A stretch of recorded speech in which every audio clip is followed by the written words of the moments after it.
See, that's another thing. When you talk about a revolution, most people think violence, without realizing that the real content of any kind of revolutionary thrust lies in the principles and the goals that you're striving for, not in the way you reach them. You reach them.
Hey, young Haroon, what's up, bro? Hey, everybody. Thank you guys for coming through, for people getting ready to come in. It's a beautiful day.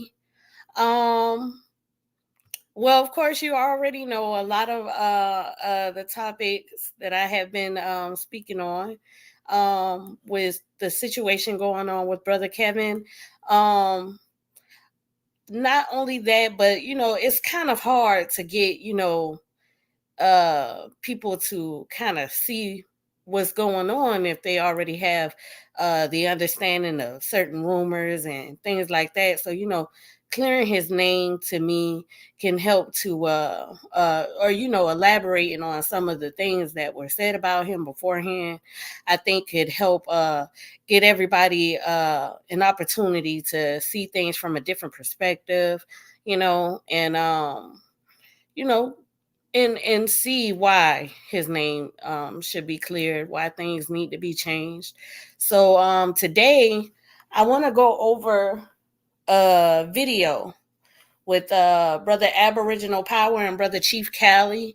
They did an interview. Brother Aboriginal Power did an interview with Chief Cali a few months ago.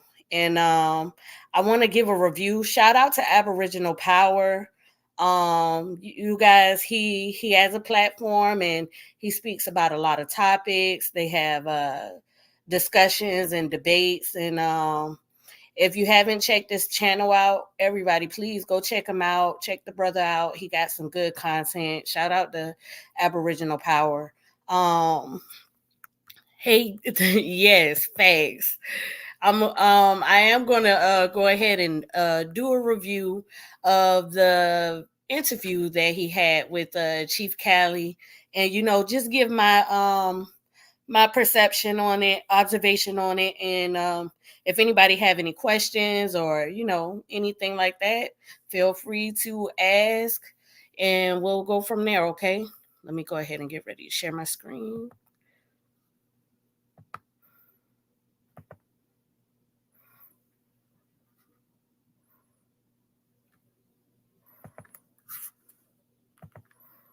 Okay, that's the one I want.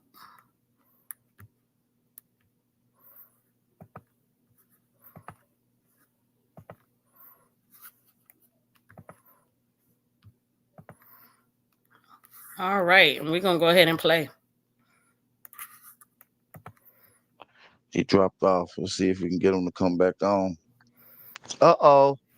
Yeah, man, this is gonna be interesting. Maybe we can get Kevin Wesley on here as well. Some of you guys tag him as well.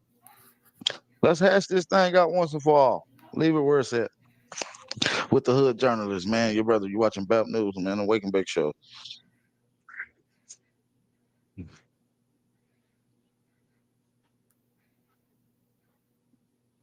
Oh man. So y'all couldn't hear him. All right, I get it. Hey man, we got a few people in the building. We got 192, man. I need y'all to share the live stream on all your social media outlets. Y'all know the vibes, man. Subscribe, tell a friend to tell a friend to subscribe. It's about news, the news you can use, covering all Negro, American Indian, Aboriginal, Black, urban politics, hip hop politics, and geopolitics as well. So and we also cover conscious community news as well, man. So make sure y'all subscribe to About News, the news you can use. It's your brother Aboriginal Power, the hood journalist. We got Chief Cali back in the building with us. Can we get a mic check? Mic check, mic check. Can y'all hear me? Fantastic. We can hear you, man. We got you in the building. Hey, P, what's up now with you, bro? Man, what's the word, man? Hope all is well. Shit, everything good, man. But what's the shit with this clown ass nigga up on the screen? I never heard of this dude. I guess this is something that has been let me say boiling for the For last few years. years. Yeah. Yeah, years according to this conversation. I guess something. So this clearly has been a topic that's been happening a long time, you guys, and it's starting to spread, across a lot of people who have not known about this situation or the people of this situation, right?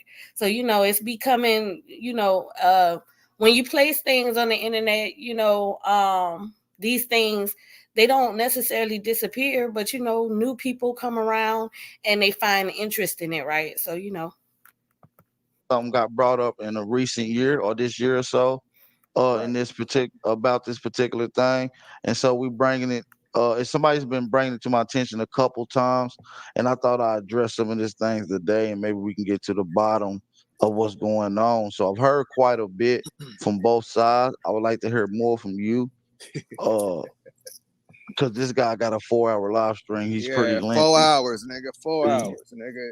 4 hours of live, nigga. Yeah, Yeah, when he did that live, nigga, we sat over on my live and laughed at that nigga. This nigga tried it. Man, he tried everything. But check this out. So let me start I off do by got some saying, questions. I do got some questions, yeah, but I'm gonna let you get into your bag yeah, and yeah. and get to where we want to start explaining. But I do got some questions for you. Go ahead. Yeah, so let me start off by saying this.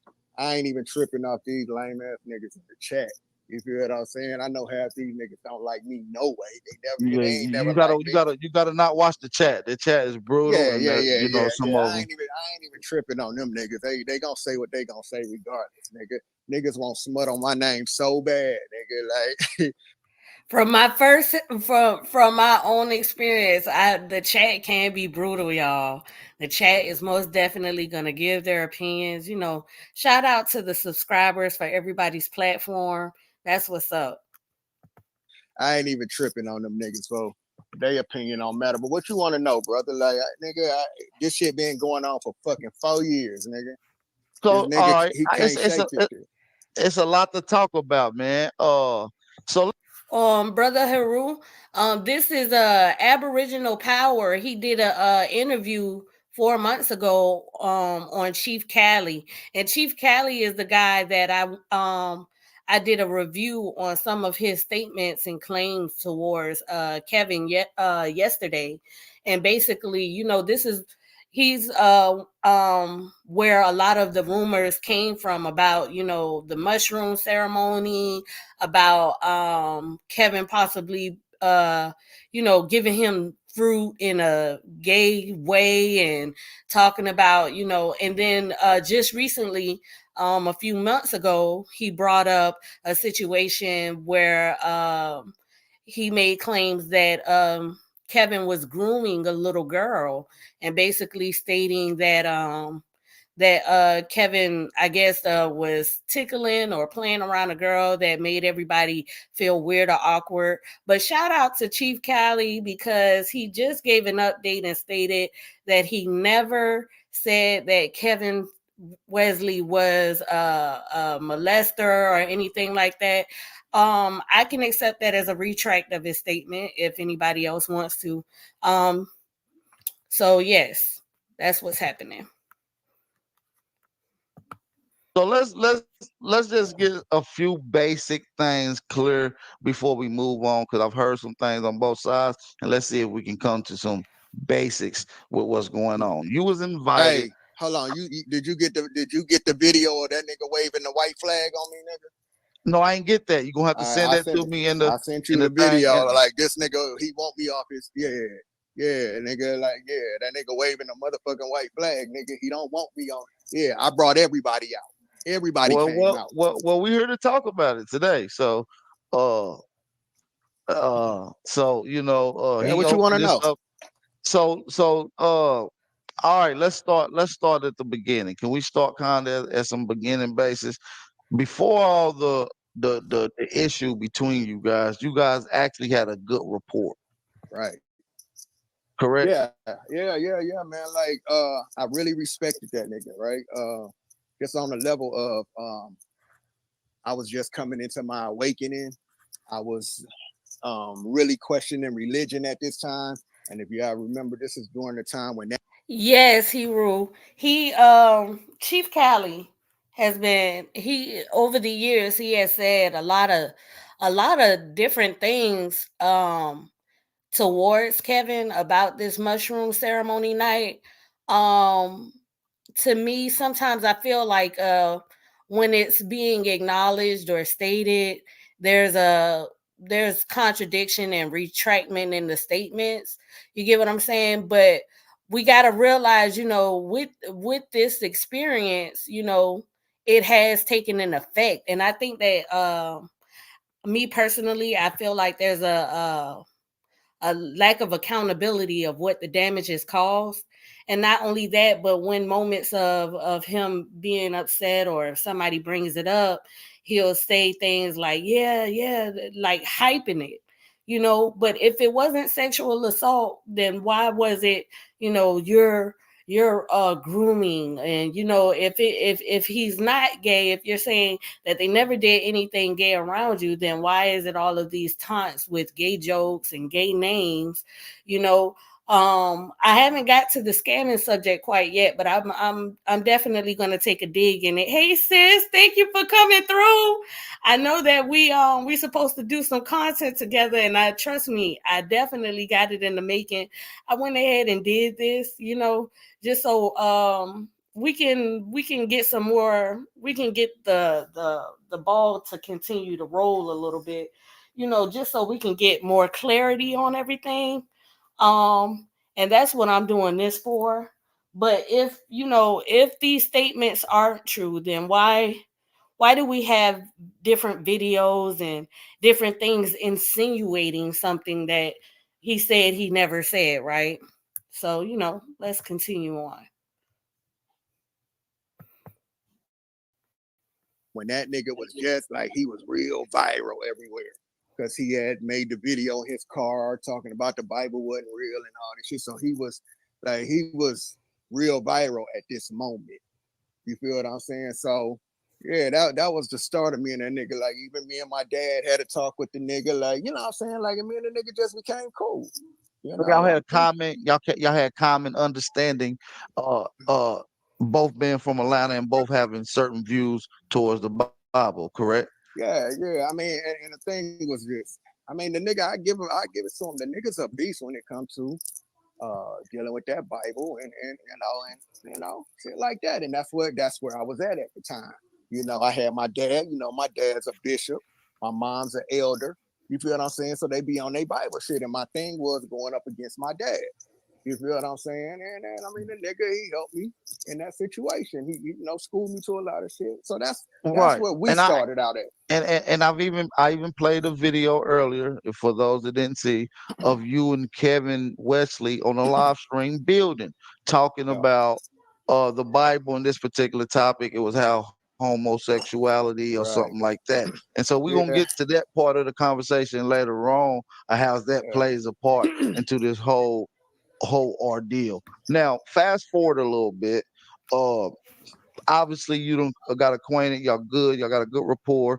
You invited out to a Dwight Howard's house, and we're not talking about the actual night of this particular ceremony, but you was invited out many times. initially for the. Can we talk about the first time that you was invited out and kind of had a good time and chilled and whatnot?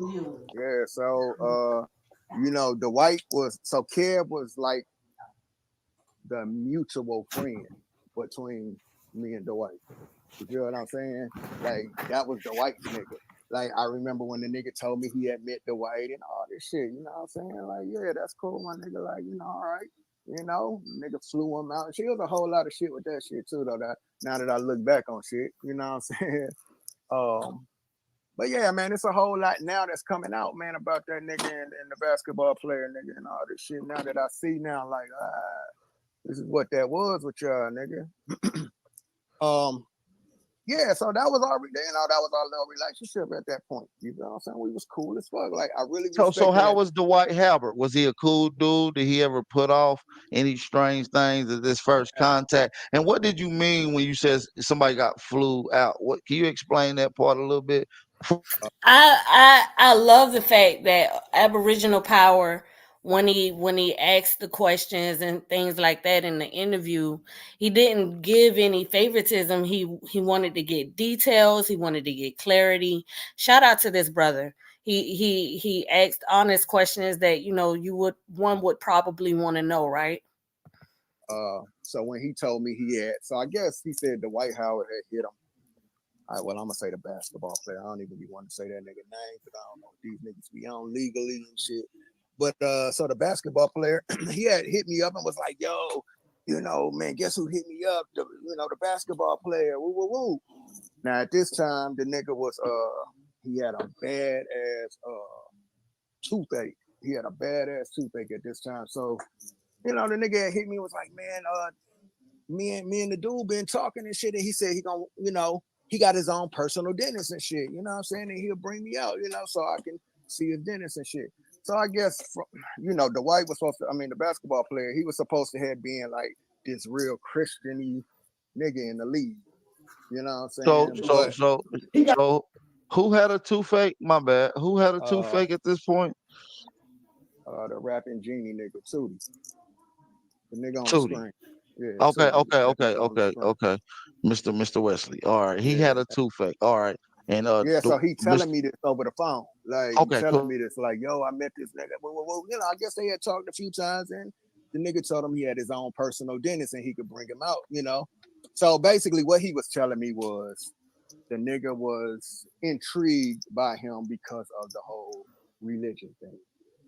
Because Dwight was supposed to have been, in the league. If you go look back on his history, when he was in the league, he was supposed to be this Christian-y guy, this holier than thou basketball player. So when he met that nigga supposedly had been waking him up from religion. Remember, I said that nigga was very viral at that moment. Right. So he kind of started changing and altering his understanding as they built the bond, right? Exactly. Okay, cool. So let's well, fast. and like he did a lot of people, a lot of us. You feel what I'm saying? Right. He Obviously, really, he had a huge following. He got a huge he had a following. huge following. Facts. So he there's a lot of celebrities and stuff that woke up to that nigga too. So So that's how me okay, and the nigga linked up. okay. So let's get into some of the more controversial part of this conversation. Fast forward to the night that you was, and I'm going according to what you said in your video. You was invited out to the Right, ritual by Kevin Wesley at Dwight Howard's mansion. right, Now, already before, Cali had stated that he had already been over, numerous of times. He's brung out his family. I think he might even elaborate in this interview as well that he had brung out his family with him. They were out numerous of times. So the invite to come to this ceremony was just a particular invite for a party. So he's been out here multiple times, according to what he stated before, right? So it's not like it was a new thing for him to come out to Dwight Howard's home. right, right. Can you elaborate on what you mean by ritual?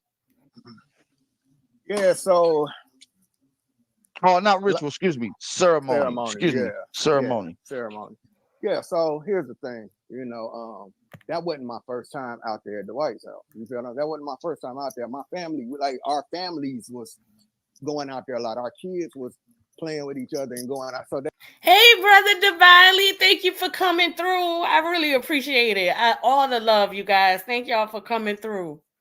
that wasn't my first time out there. So Okay. when we would go out there, we would sit out there and they would smoke or whatever, you know what I'm saying? But we would have dope ass conversations. Now, if y'all remember, if y'all Now, I think I just went over it just a second. He said, how he brought his family over. I think I want to let me go back just a little bit and let's play it. To what you said in your video, you was invited out to the right, ritual by Kevin Wesley at Dwight Howard's mansion. right, right. Can you elaborate on what you mean by ritual? Yeah, so Oh, not ritual, excuse me. Ceremony. ceremony, Excuse me. yeah, yeah, Ceremony. ceremony. Yeah, so here's the thing, that wasn't my first time out there at the White House. You feel me? That wasn't my first time out there. My family, like our families was going out there a lot. Our kids was playing with each other and going out. So that wasn't my first time out there. So when I Okay. was So now it leaves a question like, he stated in the last video, he asked Kevin, why are all these kids here? I can understand his kids probably weren't there for that specific time, right? But if your kids were there, then it's obvious that other people's children were there, the White's children was there. It was a normal thing to have children there, right? Okay. when we would go out there, we would sit out there and they would smoke or whatever, you know what I'm saying? But we would have dope ass conversations. Now, if y'all remember, if y'all pay attention and Can remember you when can I you can came, you can you kind of paint the picture for us, just for the viewers that may be thinking weird shit? Y'all was it was a regular dude conversation. Y'all smoking, chilling. it was regular family and friends Okay. conversation. It wasn't just never just dudes. Nigga, my homeboys done been out there. My family done been out there. Man, I know his family. His family Right. is right here in Riverdale, my nigga. Like his mama, his cousins, them, they right here in Riverdale. So I know his family. Like I can hit his cousin up right now. You feel what I'm saying? So he's identifying how much of Kevin's family and that he knows. And my question would be, if you know his family, all of his, if you know so much about him, why is it that you would feel like he would do something so dangerous? Like that brings a concern to me. You know what I'm saying? Because if he was gonna do something to you, and you had the opportunity, you would have been able to press charges. You would have been able he would have been able to get in a lot of trouble, right? So my question would be, why would he introduce you to his family and close friends if he had the intent to do something to you at his friend's house? It's just it's a question that just pops up in mind. What I'm saying? So You know what I mean? Like that's how it happened. It wasn't just no dudes. Like, and trust me, man, I knew what the accusations was on that nigga. I watch TV, nigga. You feel what I'm saying? But here's the thing: that nigga ain't never give me a reason to. I mean, hey, what you do is what you do in your life, my nigga. You get what I'm saying?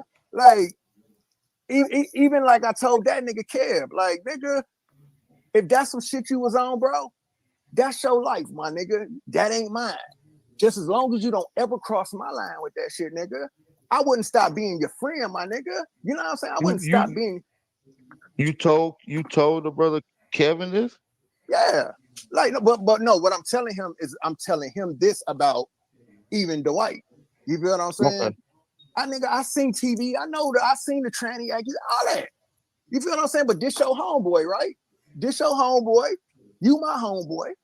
Okay, cool. Nigga. And when dude is very cool. And to this day, dude has never ever tried nothing funny with me. He ain't never did nothing out of pocket to me. Now, has he said some shit that kind of raised me and my niggas' eyebrows one night? He definitely did, but he ain't say it to us. Can The nigga can said can it. So he never did anything. He never tried anything. He never said anything towards Cali. Not one time. You get what I'm saying? So it would make me want to question, okay, so why this night? What about this night? That they would do something Illuminati like or ritual like in this instance, and they never gave you a reason to think that they would do anything to you ever before. So, let's think about this. He can said we it to get Cat. what was eye raising to you, brother? Just All just right, so just for clarity's sake. You know what I mean? yeah, Just we so we had we getting it had out. this, we had this little like this little walkway that we always sit up. We would always sit at, so they smoke, they talk, play the music, whatever. You know what I'm saying? Now, Right. this is when Kev was going real hard at religion. You know what I'm saying? And he was trying to get Dwight to back him up. You know what I'm saying? So one night we standing out there on that walkway. All right, so let me rewind real quick, right? Let me rewind real quick so I All can right. get you to this point. All right, so this nigga used to every time I get around this nigga, he was a broke nigga, like, and he always complained about money. He always, and we talking about too. The nigga always complain about money. Man, Cali, I need some money, man. I'm trying to figure out how to get this money. Then he used to always tell me, the basketball player, nigga. You know what I noticed? When he brought up the statement, he said that Kevin always complained about money. You know what I noticed? It's a lot of content creators who um it's a lot of content creators who like to point out how many views you may get, how many followers you may have. And they like to compare and everything like that. To me, it leaves a question like, and I've been saying this statement before. It gives off pocket watching. You get what I'm saying? Like, why is there a comparison all the time as far as views and things like that can come and go? Members, all of these things. Like, you guys, money is always in constant rotation. We don't have to fight for it. Everybody has room to eat, right? So, that I wanted to make that statement when he was saying Kevin was always crying about money. You get what I'm saying? But now that he's not crying about money, it's oh, well, you're losing views and all this and that, you're falling off. And it's like, well, when he was down, it didn't seem like that was good enough either, right?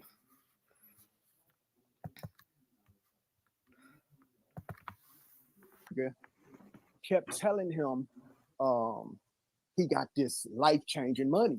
You feel what I'm saying? That he could give him. You know what I'm saying? But he always came back and complained and said, man, something always come up to where he don't never give me the money. So one night I just asked that nigga, we was in the car, and I asked that nigga, I said, hey, my nigga, because I know the allegations on this nigga, right? I watch TV. So I asked the nigga, I said, hey, my And nigga, this is before the actual this is ceremony that you was. Yes, Before, yes. okay. Yeah. So I asked the nigga, I said, hey, my nigga, I think I might look into some of the accusations toward the white so I can get a perfect timing just to see if things possibly line up with what Chief Cali is stating right here. And not only that, everybody please be mindful with television as well. Sometimes the information that we receive off TV isn't necessarily facts. A lot of it can be, but you always want to be mindful and just question your source. Look for yourself in different searches and things like that. Gain your own opinion. um you don't think this nigga be like, he definitely got the money he said he could give you, but he keep pulling back on that money, man. You don't think this nigga might be trying to see what you willing to do for that money, my nigga? Like, how, you don't think? He was like, I kind of thought about that shit, but nah, he wouldn't do that, man. We too cool. We too cool. And I left it at that. I said, all right, my nigga. All right. And I So left it you there. thought he was gonna be on some trying to do something strange for some change. That's what you pretty much hinting Man, towards that's what I when you started say that. getting. I started figuring this out. Like, nigga, you keep you guys be mindful of some people, even though they don't mean harm, you always want to be mindful of some of the things, that people may give you in response to what you're stating, because that may not be the direction that you're speaking towards when you're saying certain things. But everybody has an understanding of what is being stated based upon their own perception. So this could have been merely a confusion between their own understanding.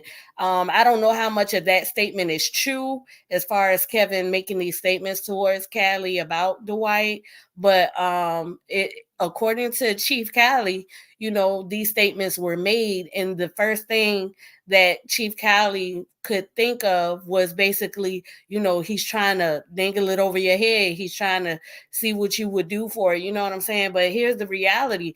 Kevin was already working for him. He was already an employee. So to me, he's already getting paid for his work.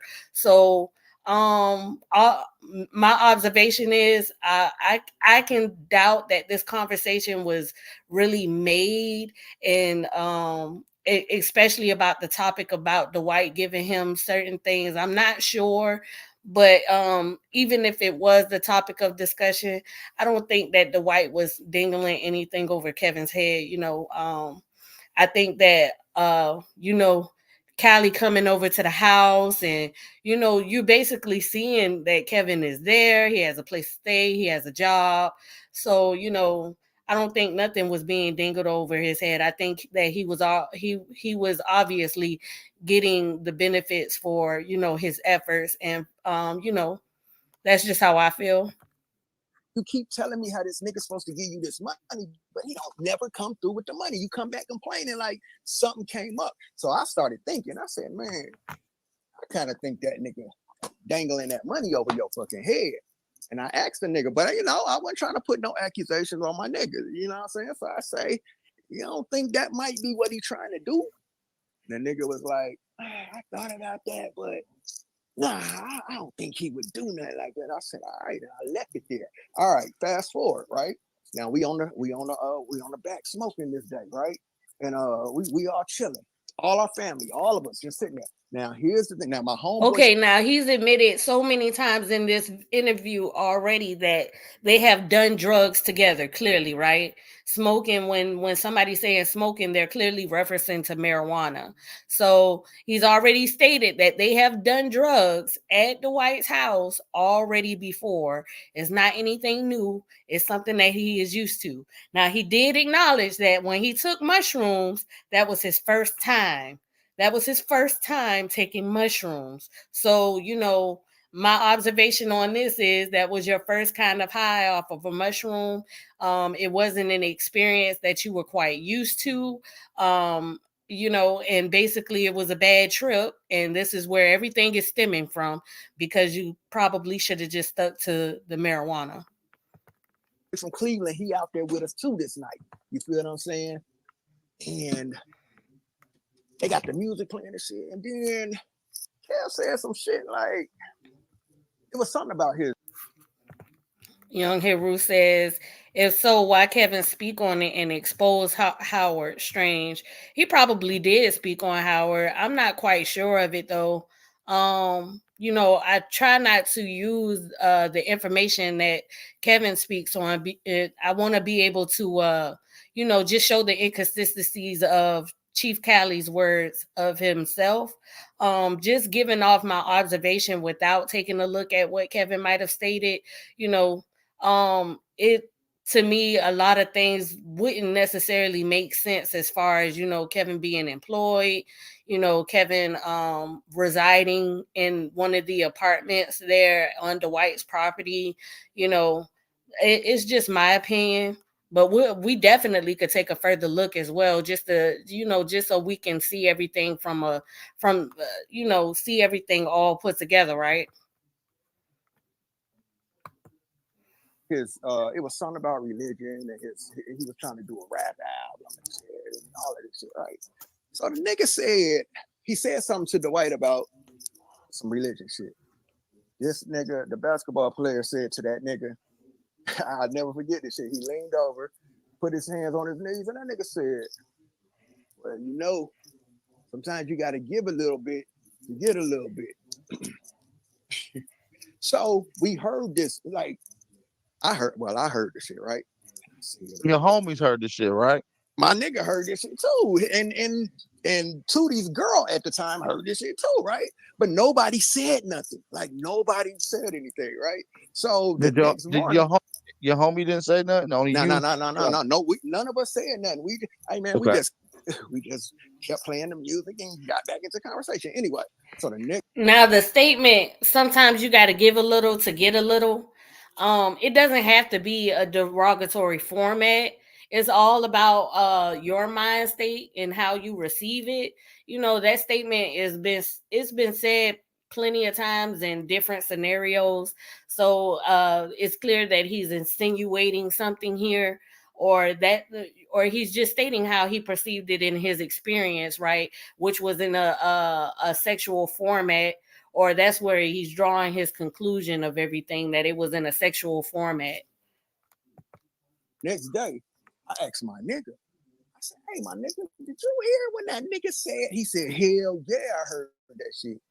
So I said, you think that nigga mean? He's like, man, that's what the fuck. So hold on. When he said something about not about the money, the basketball player was like, rubbing his leg area, crotch area, was like, nigga, you got to do something to do something. You know what I mean? Is that what he hinting towards? His leg, but he'll buy some bussy. He pretty much said he'll buy some bussy. Listen, man, you know how you ever seen people like do shit right in your face, right up under your nose, to see if you catch it or not? You know what I'm saying? Like, and I felt like that's what the basketball player had did at that moment.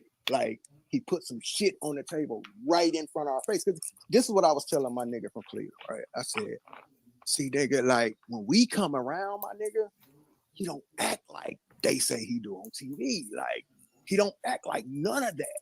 Like, the nigga is very, very enlightened, my nigga. He's very conscious, like a motherfucker. You know what I'm saying? So we have dope ass conversations about the universe, motherfucker. You and Dwight Howard at this particular point. Yeah. All right. Dwight Howard, all of my family, all my girl, all of us. Like, we would have dope ass conversations. So this is where the mushroom shit ended up coming in, right?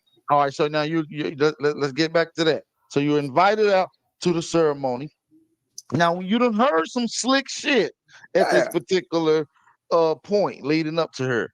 Now you get to the ceremony, you obviously, and we heard a part where your phone is not to be allowed, and you got to take these mushrooms. Can you elaborate on that? And I got another question I want to ask you right now. All right, so look, this night, right? I'm off work this night, right? So I got time, right? We had been talking about because they do these things on a regular.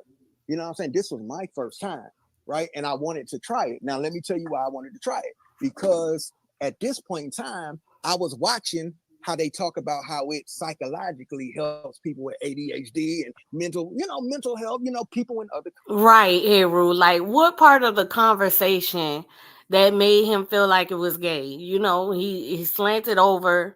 He said sometimes you gotta give a little to get a little. But let's think about it. Dwight Howard is an athlete, so a lot of athletic people they give words of wisdom in a kind of athletic format. You got to push, you got to do it, you got to drive. You know what I'm saying?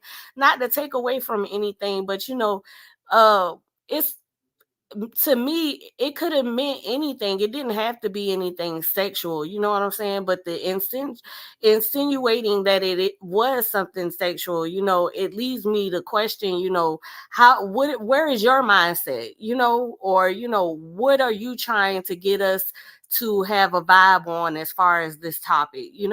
Where are you leading us with that type of assumption? I honestly don't feel like Cali gave a lot of dialogue as far as behind that. I'm not really certain, but it's not really a part of the subject, so we'll continue and see what he has. Other countries, they use mushrooms to, for different reasons of health wise, right? And they said that it takes you to spiritually, it takes you to different realms, right? So when they was explaining it to me, right, I said, man, I do that in my head sober. You know what I'm saying? So they was like, man, I'm telling you. So this night it was a bunch of basketball players over here this night, and his basketball player girlfriend this night, and they was all telling us about their experiences, right? On the shit. And I said, man, I want to try that because I want to see why do they hide this from us. You feel what I'm saying? I feel like they hide. Like I don't like. I was saying, do we really hallucinate? Do we really hallucinate when we take this stuff? Or are we going to a different realm of, spirituality or whatever? Are we going so that's why I wanted to take it. Now, hold on, AP. If y'all remember, I went live and I told 2 days straight, I went live and I told everybody on Facebook, I said, man, I want to try that shit. Like, you know what I'm saying? Because I feel like, nigga, they say doctors do this shit. And I'm trying to figure out why the fuck are doctors doing mushrooms, nigga? You know what I'm saying? So I said, man, maybe this shit ain't that bad. Like maybe it really take you. Now, when he's talk about how everybody does it and why everybody is hiding it from us, it what popped in my head? Curiosity killed the cat. The reason why it popped up in my head is because look where we are now, all because he wanted to try something based upon the information that he was getting and the fact that so many other people take it. You know what I'm saying? Curiosity definitely killed the cat, but we'll continue. Spiritually to some next level shit. You know what I'm saying? And I wanted to try that shit. And I felt like my higher self was telling me, you're strong enough. Everybody can't do this. You're strong. Your mind is strong enough to do this. He's saying he was just giving you the breakdown so you wouldn't be alarmed to if anything happened. And he said, now, I don't know if he's bisexual. I know according to a lot of his statements, he says that he's not. That's why he was highly offended. He said nothing about him it's just something that he doesn't do. If anybody does that, he says that's fine, that's them, but to him, that's not it. And that's the reasoning as to why he's so highly offended with Kevin, right? But we'll get into some of these things. He said you kind of focus in on one part when he said that you will moan. He said that you will moan when you take these mushrooms, and we seen part of the video of you illustrating that. Can you elaborate on that? So when he said that shit to me, I'm a be all the way real with you. That shit made my antennas go up. Like, nigga, like, what the fuck is you trying to say, nigga?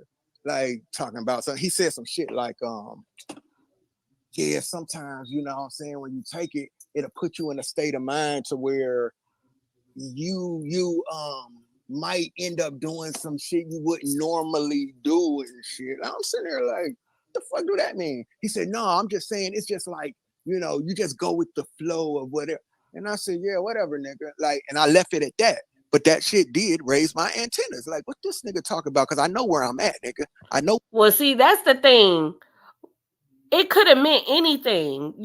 Some people when they're on these type of things, they have these experiences. Some people want to climb buildings, and it it didn't have to be sexual, but you see where he's leading. You get what I'm saying?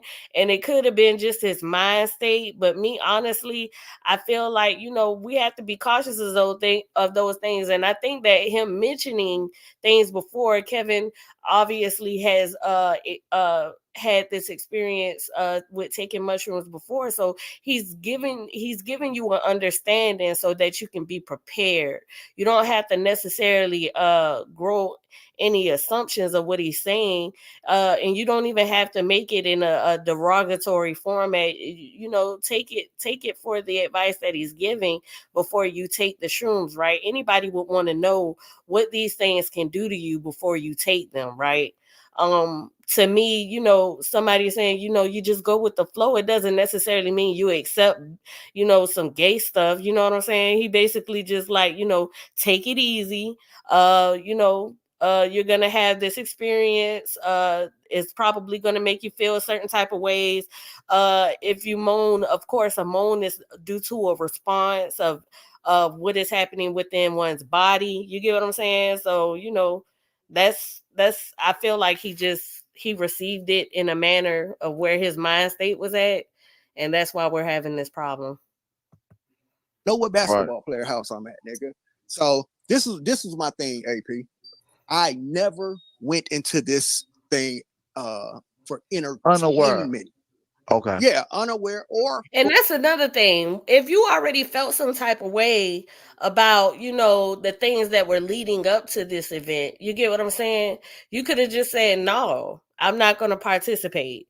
I want to take the experience for spiritual reasons, but I don't have to do it with y'all. You get what I'm saying? But instead, you took all of these warning signs that you claimed, and you still went to the event. For entertainment. It was so if y'all go watch videos of people who do this, I did it with intention. I had intention in doing this. I wanted, they tell you when you do the mushrooms to speak into the universe what you want to get out of the experience. You was using it as a manifestation experience at this particular point. Right. I've never done this shit that before. You want to come. Right. So at this point, but AP, okay, I knew AP, I knew I was going to see something that night. I didn't know what though. So my higher self had told me. What you mean? Because you about to trip off mushrooms. Yeah, I'm happy that Aboriginal was like, what do you mean? Because it gives me the feeling like you were anticipating something, and that's why you stayed. When you were given feelings of weirdness already in preparation of taking it, you could have declined, you could have walked away. So you taking it, you stand for this event was for a purpose. That means that you wanted to see. You get what I'm saying? So, shout out to AP.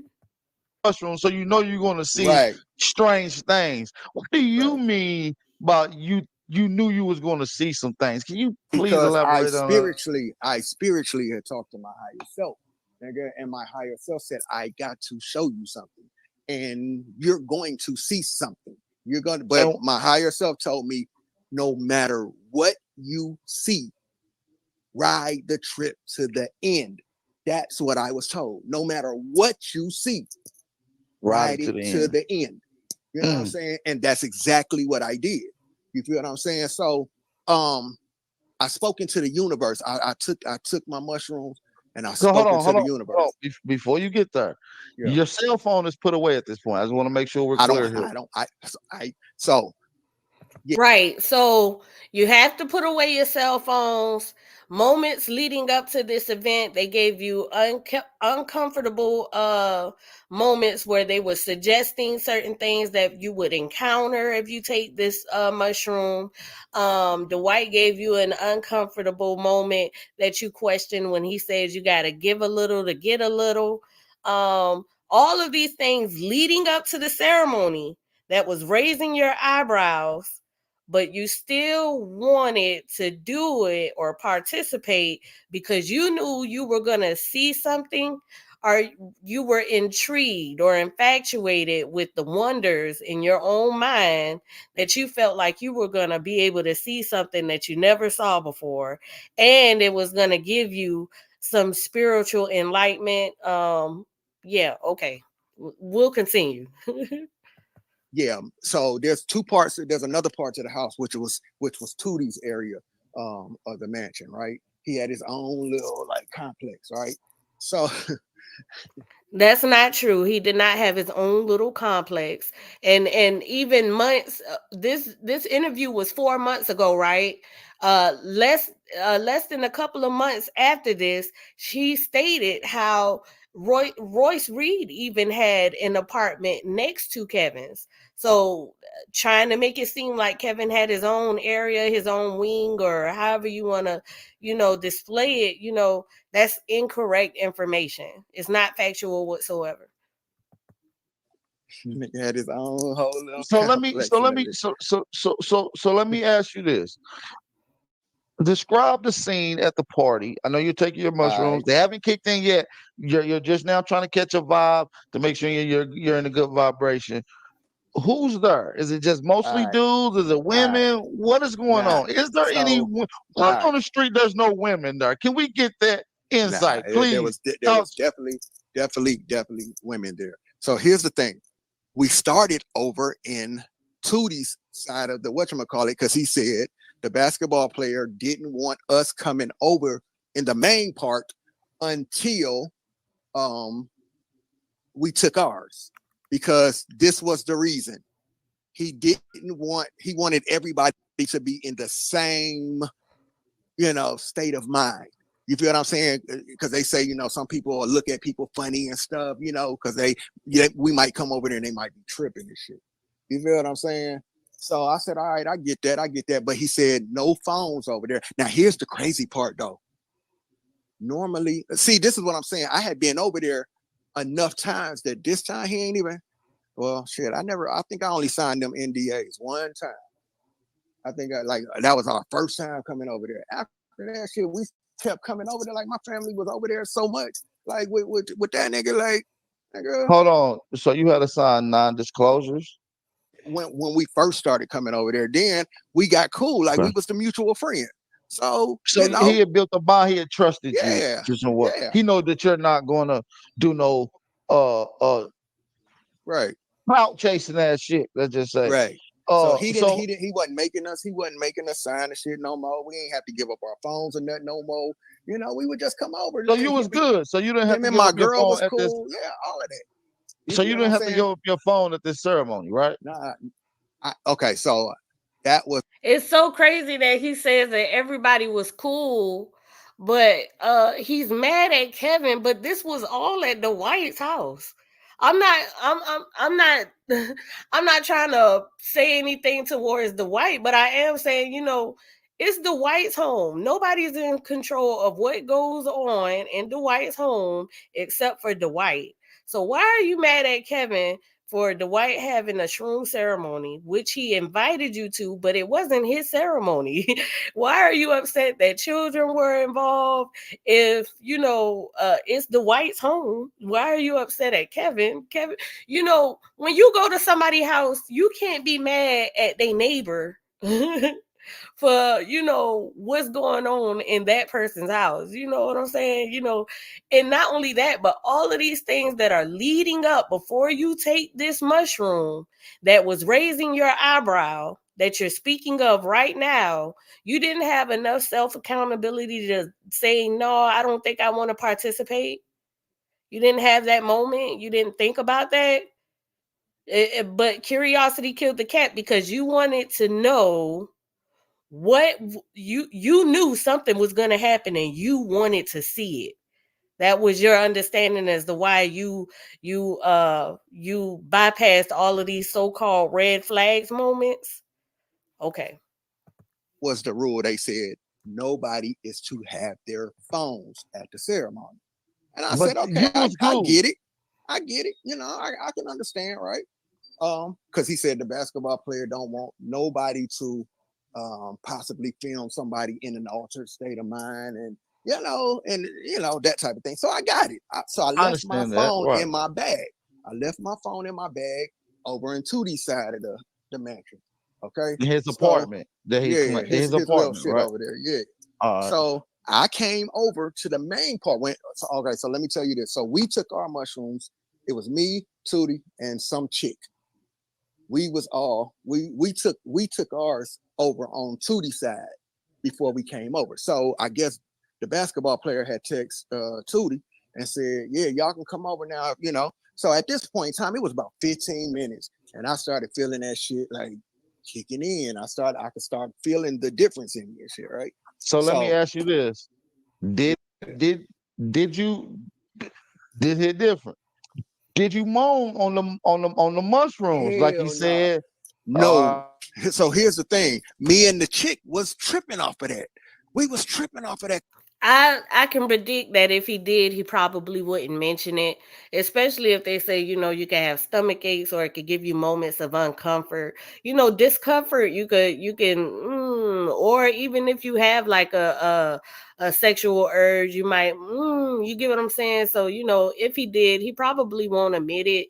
I'm not saying that he did. I won't take away from his experience on that, but I'm just saying, it's been the high suggestion as far as what Kevin has experienced during the mushroom that made Cali, feel triggered in response. So, me personally, if that is something to happen, it doesn't have to be sexual, but if he did do it, he's not gonna state that he did.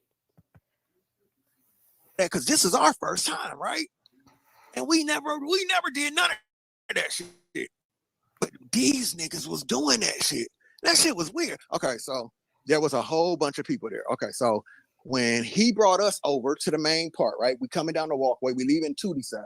We coming to the main part. So the basketball player comes out. He meets us in the walkway where we be normally smoking at. He meets us there, and it's walking over to the main part where the white house. Yeah. So we kind of meet outside in the middle before we actually go inside to the main part. So the basketball player see us coming. Now it's the basketball player. I think it was two chicks and the basketball player's baby mama, the one from Atlanta Housewives. So she was they was Royce Reed, she was on Basketball Wives. I think that, he just gave the wrong name, but she was on Basketball Wives. He stated that she was there. She stated that she was there. Her child was there as well. So, in the previous review that I did, he was mad at Kevin. He said, "Why are all these kids here?" But that was the White and Royce Reed's child that was there. So, if anybody was to be frustrated, if you're going to be frustrated about that, it would be to the parents, right, and not to Kevin. And not only that, but you could have stated, "I don't feel comfortable with doing activities of drugs with their child there." You could have honestly left, but you chose not to, yet and still, but it somehow became a complaint about the situation, right? They all came and met us outside on the balcony. Now, the basketball player, this nigga like, "Whoo, Cali, whoo, nigga." He like all bent over, and I realized what they was doing, nigga. They was trying to sell this shit to me. What you mean bent over? Can you explain this? Yeah, let me clear that up. Let me say this. Explain bent over yelling, "Ooh, Cali," because that's crazy, right? Yeah, let me clear that up. Let me clear that up ASAP. And also, is there any possibility that you could be possibly tripping at this particular point? I'm not tripping yet. I'm not even tripping yet. It's just now starting to make its way through my body. I can feel it. You know what I'm saying? So as we're coming over to that side, to the main side, he's standing like in the walkway, but he's linked over like, like a nigga be tired, like, whew, I'm tired, nigga. So I'm looking at him in front of me. You feel what I'm saying? Coming down the walkway. And that nigga like, oh God, this shit strong as fuck, nigga. This some good shit, boy. Boy, you gonna love that shit. Whoa, whoa, whoa. So I'm sitting Talking like, about the mushrooms, okay. right? Yeah, the mushrooms. That you already took at this point. That I took, and I can feel it starting to kick in. So I knew I started to feel it kick in, right? So I stepped away from everybody. I moved away from everybody. Where the hell you go? I went to my own little spot on the balcony. It was nighttime, and I looked up into the universe. I just stood on the balcony, and I looked up into the universe, and I said, give me truth. I said, give me truth. Whatever the truth is, give it to me. So that was what I spoke into the universe. I said, I want to have fun. I want to laugh. I want to, chop it up, but give me truth, whatever truth is. All right. So at what point do you go find Kevin Wesley? Because he spoke on this on his live that you was looking for him, saying that you was going to fight people for him at this particular time, or is this at a later time? I'm just trying to. I'm just asking a question. This is a little later time. Okay. Let's get to that so part. Right now, all right. Go ahead. So now we move into the house, right? I done did my little speaking into the universe. Manifest. I want. I did that shit, right?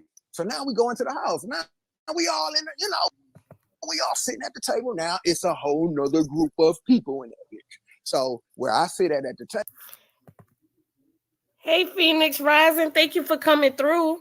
Let me see what you stated.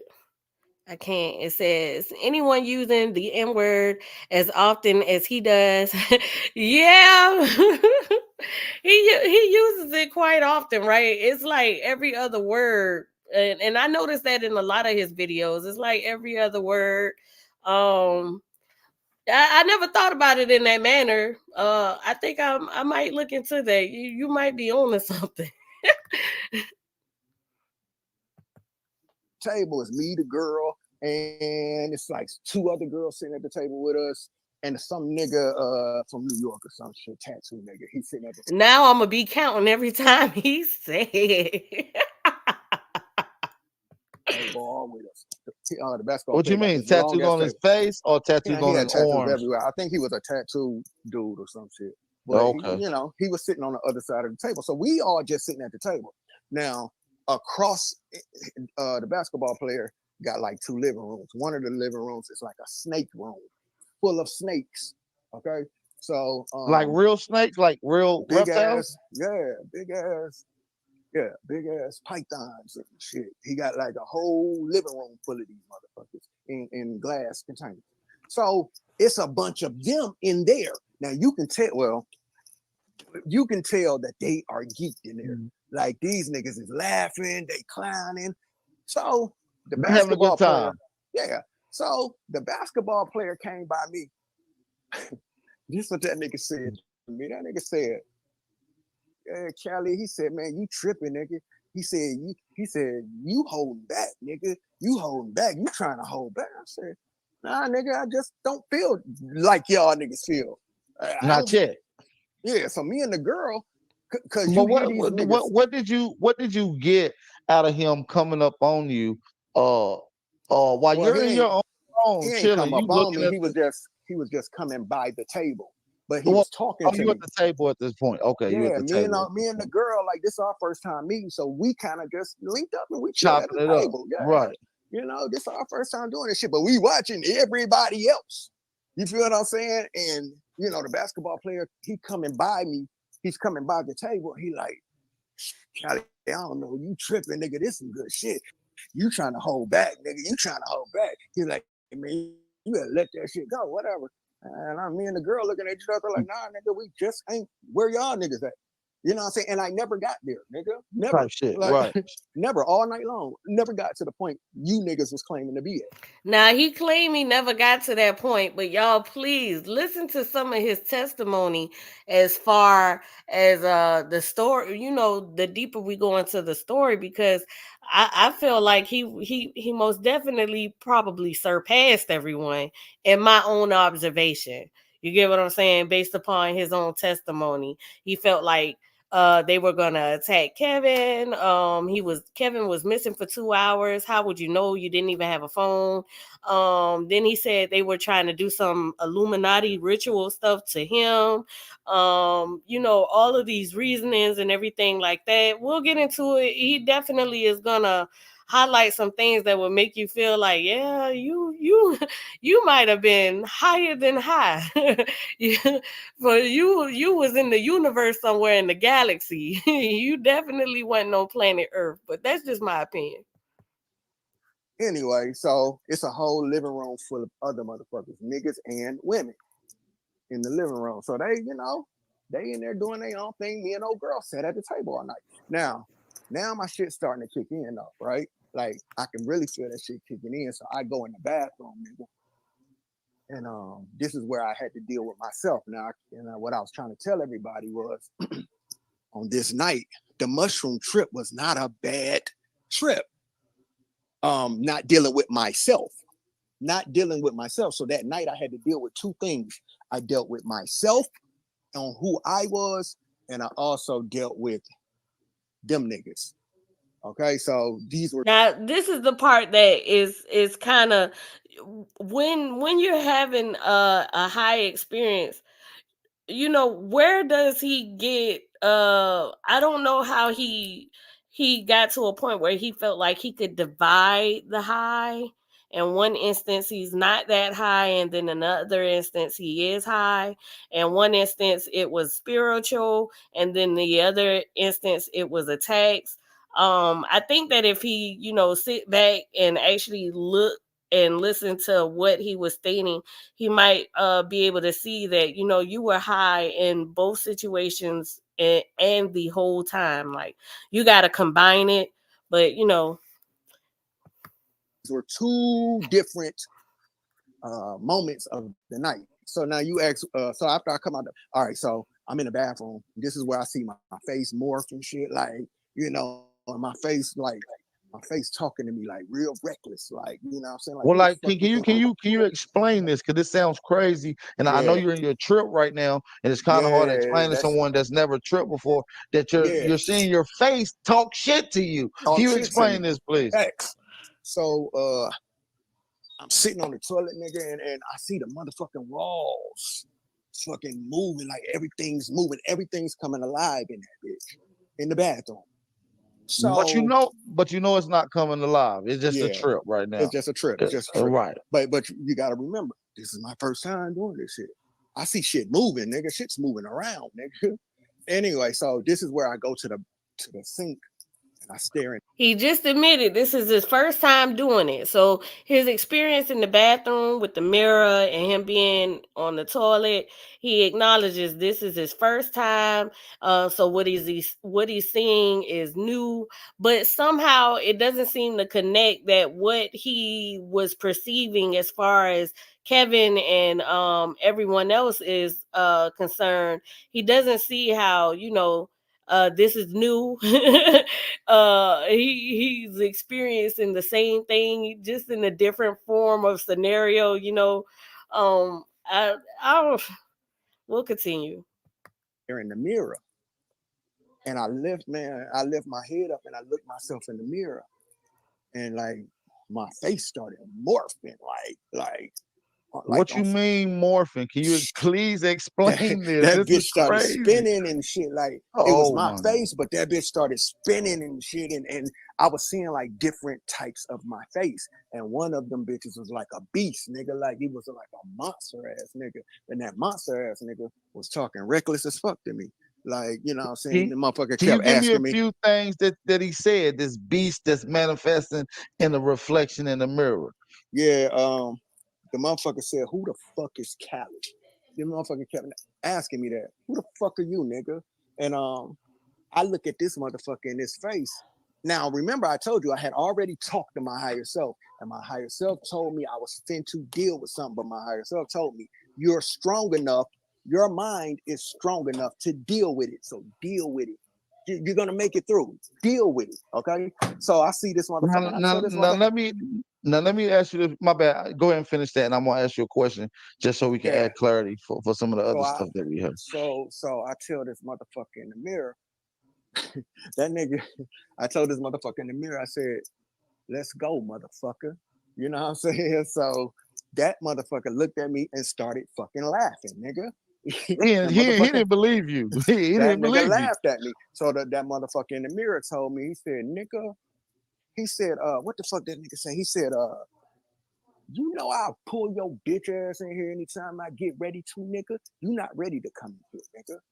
He was like, but I want to, basically he was telling me, you ain't ready to come in. And that's what kind of let me know, like, yo, there's some other shit out there, nigga. Like, that's a whole other realm that this nigga's talking. That nigga told me, you don't control shit in here when you come in here, nigga. So you better chill out. Now, this is something I still don't understand this shit. Now, I understand everything else that happened to me that night, but I don't understand this shit yet. I went to. He says he don't understand. He said he understand everything else except for this right here. Notice that how we can divide what we understand and what we don't understand in this whole situation. In my the way I feel about it, I don't think that there's any clarity that came through. It was just a bad trip. After all of that shit, after I talked to So myself and listen, shit, let me I went ask you to. this. Let me ask you this. Now he said that you did ecstasy and all this stuff. I just want you to clear this up. Do you Man, do nigga, that ain't no ecstasy? secret. That ain't no secret, nigga. I talk about that shit, nigga. I talk And about what? when I almost overdosed and everything. That ain't nothing. That nigga wasn't Okay. saying. That nigga what? Okay, so lately it's been a lot of statements about Kevin Wesley. A lot of people are trying to, pin him to being some type of drug addict, and things like that. But Cali has just admitted to possibly overdosing on drugs, and that is not a secret, that he does drugs, or that has done drugs. You get what I'm saying?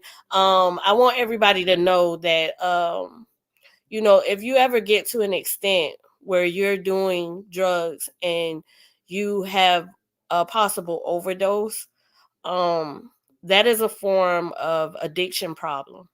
I don't know how many people are aware of that, but that is something to take serious. Everybody, please seek help for any unhealthy habits. Don't let it get too far, and definitely don't stick too close to an environment that makes you feel as if that's something that is normal. It's not normal. That's very extreme. I know in the midst of having these habits, you may not be able to naturally see yourself as far as being addicted, but that is a high sign of needing help. Okay. Wasn't Okay. saying nothing. I Okay. tell And now, people, nigga, I was nigga almost overdosed on 3 grams of Molly in Atlanta. This was after my record deal went bad. I was depressed, nigga. I was a walking zombie around Atlanta, nigga, because I was depressed, nigga. Can you imagine sitting at the table with Atlantic and Warner Brothers, nigga, and shit gets snatched out from you because your manager playing around and burning bridges? Now, he just admitted that he was depressed. He had a lot of things going on, events that were canceled, and he's going into reason as far as his management, right? Um, what I like to inform people is depression and trauma and things like that. These are things that trigger with inside the brain. And see, the brain receives these responses just like they would receive an injury. So like, just like you would receive a blow to the brain, maybe through a car accident or a fight or anything like that, these type of mental effects, they also give the same response in the brain. Hence why it's called trauma. You get what I'm saying? So when you don't get the proper treatment for trauma effects in the brain, the damage does worsen. You get what I'm saying? And the fact that he just admitted to having drug usage, you get what I'm saying? And then these things can cause different disorders and condition. And my last video, I stated depersonalization and derealization. You get what I'm saying? And the effects of what they say DDD. When you have DDD, or when you encounter moments of DDD, it's due to trauma and drug usage. He admitted that he's not unfamiliar with drugs, and they also smoke marijuana at the White Howard's home, but mushrooms was his first time. So when you have drug usage and you have depression or trauma and things in that, it heightens the possibility of DDD. And so my observation is that when he was having this bad trip, he was actually going through DDD. Even when he came down from being at parts of hallucinating, and the disformity in his face, and talking in the mirror, the part where he's speaking of, oh, I had to hide, and I went live, and Kevin actually did this and everything like that. He was actually still suffering from DDD, and DDD can last for hours, days, weeks. It's all depending on the extremity of your trauma and of your drug usage. So he frequently smokes marijuana. He has admitted to taking other drugs and overdosing. What I want to say, mushroom was just his first instance of taking that. But trauma doesn't go away. Drug usage, you know what I'm saying? If you use it frequently, it's a consistent thing. All of these things can build up to having, a perception change. What you think is reality really isn't, because of the things that's altered your perception.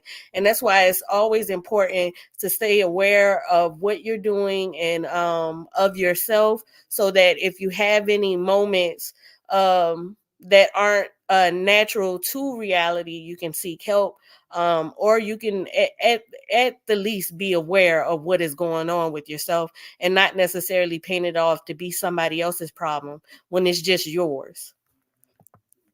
So everything was taken away from me, nigga. I was depressed, and nigga, that was my drug of choice. It was a sexual drug. But you wasn't on ecstasy going into this party, correct? No. I wasn't on that, nigga. I ain't been on that shit in ages. Okay, I just want to clear that up for the people that may think that you could. All right, go ahead. So continue. if you don't know a person, AP, if I know something about you from your past, right, and it's a bunch of new people who don't know you, I can take something I know from your past, right? And you try feel to what I'm spin saying? it. And try to spin it to the new people who don't know you, right? Now he's stating that, but this interview that he had was 4 months ago. And not only that, but even from 4 months ago up until now, there's still discussions that about Kevin, because of the beginning 4 years ago, when Cali first came out with these accusations about the mushroom ceremony. You get what I'm saying? So, let me play it back just a little bit.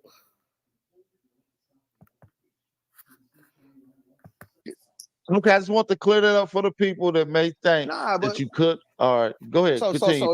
if you don't know a person, AP, if I know something about you from your past, right, and it's a bunch of new people who don't know you, I can take something I know from your past, right? And you try feel to what I'm saying? spin it. And try to spin it to the new people who don't know you, right? So it's new people that they ain't never heard me tell the fucking story of. And that's basically what has happened. You know what I'm saying?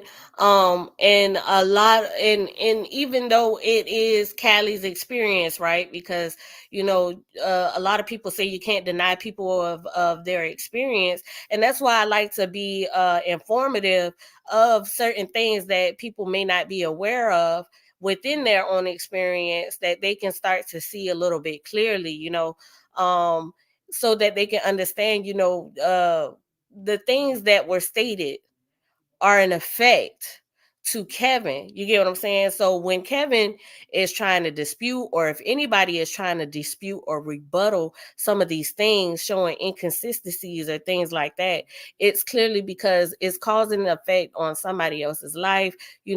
Not to say that you're not supposed to stand up, especially if you feel like something has been done wrong, but just to, you want to analyze the situation to see what was going on, to try to bring some type of closure to the situation, not to continue to add on, but it continues to get worse and worse and worse and worse and worse. It never completely gets resolved. And I think 4 years of this story, at some point you would say, maybe I was just high, especially, Kevin's family. You've been over to the White's house numerous of times. You brought your family over. You got to know everybody's family that was around, that brought their family around. You guys smoked marijuana together. You guys did all of these things together. And then you had a first time trip on marijuana, and it became this whole Illuminati thing and a bunch of craziness when you were just clearly high. You was just clearly high. Nigga, that was my drug of choice. I had women, I did this, that was my drug of choice. And women knew that shit. You know what I'm saying? So Hey, and that's real. That's real, yeah, and that's you. And that's what I built speak on character this. and who you are today. You know what I'm saying? Yeah, I The speak thing. on. Hey, lady love. Hey, mama. Yes, I did say DDD, depersonalization, derealization. Um, just the simple Google of it, a lot of people can get somewhat of an idea. I think they got some videos on YouTube as well, and with him speaking about his depression and, his drug usage that he had in the past. And, a lot of these things can happen that can relate to DDD, and then not only that, but, his trip with the marijuana high and everything like that, it could give a possibility, so just stating that just to see, can we come up with some understanding as to what really went on. And then I don't want anybody to get it confused, because they'll say this is my experience, right? Again, but at the same time, sometimes we can have an experience and we have an understanding based upon what we know. But when information comes, perception changes. Hey, mama. Hey, Miss Andrea. Thank you for coming. So perception changes based upon what we know and what we learn about ourselves and about these previous experiences, and that's why, it's very important for everybody to gather information, to learn information, and then we can go back and re-question. The best base of enlightenment is learn, unlearn, and relearn. Go back to your experience and start to, not question yourself, but question, what could have actually been the thing that had taken place as far as mentally, and things and that such. Kevin and Cali were friends. They did projects together. You know what I'm saying? They hung out together quite often. They knew each other's family. They clearly introduced each other to friends. It was a moment of a high from mushrooms that caused the total deterioration of it all. And not only that, but it's years and years of tension between them, and accusations and things in that sort. And I personally feel like it could have been resolved long time ago. Especially if we could, just highlight some of the things that could have been possible of this experience, just to give a form of enlightenment,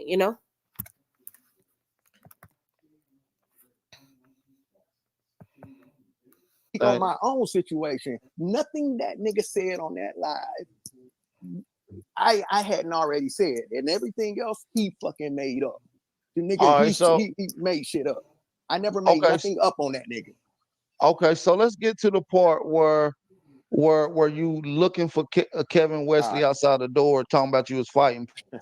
Yeah. So I'm geeking now, right? So I'm laid on the couch now. When my shit kicked in, I went to my own area by myself. I moved away from everybody all night long. Nobody was around me. You feel what I'm saying? I stayed. Now all night long he stayed to himself and everybody left him to it, right? That would make me feel okay, so we can question, do you really think they had any intent to bother you if they allowed you to yourself? You know? Stayed in my own area. So when I started to see the little lights and stuff, that they say you don't see when that shit kick in, you're gonna start seeing these little bright ass lights and shit. Like, and I saw them bitches. So that's when I got up from the table. I went into the separate living room, and I laid on the couch by myself. Them niggas was all wherever they was at. But here's the thing: this nigga Kev was missing, like for like 2 hours. This nigga was missing. Now Now, I don't know how many people who has ever, I bring up marijuana because marijuana is like a popular drug. You get what I'm saying? And when you take marijuana, time can seem longer than what it actually is. You get what I'm saying? Um so when you're on marijuana, you can seem like, oh, you just been high or out of it forever, right? So he's stating that Kevin was missing for 2 hours, and so it would lead me to question, where were you able to see the time from? you know because your phone was back at Kevin's apartment. um did you mentioned the snakes that Dwight Howard had in one area? Did you notice a clock anywhere? Was the television on? These would be questions, because how would you know that Kevin was missing for 2 hours? Or could you have just been high?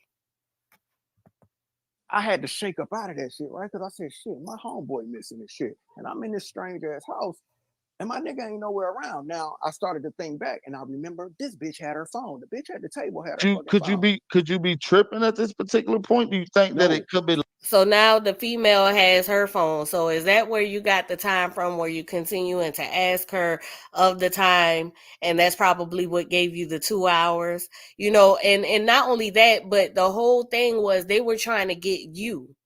But in the beginning, you're stating how you felt like they were possibly trying to do something to Kevin.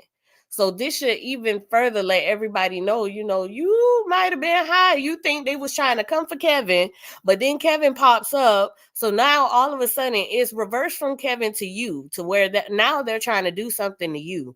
This is a high conversation, a high moment. You had a bad trip, bro. longer than what you think? what, that he was missing?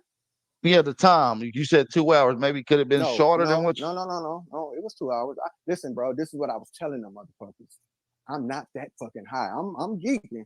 I'm not that high. I do have some type of bearings about myself. So I do know some things, right? So I just remember now, I remember this bitch sitting at the table texting. And I said, hey, you ain't supposed to have your phone, right? She's like, oh, for real? So now that I think back on this shit, remember I said this nigga was missing and shit, right? I feel like she was texting that nigga, like, they what that nigga doing? What you try that nigga? Like I felt like this was the whole. Paranoia is another thing that is built up when you are high. So, everybody just be mindful.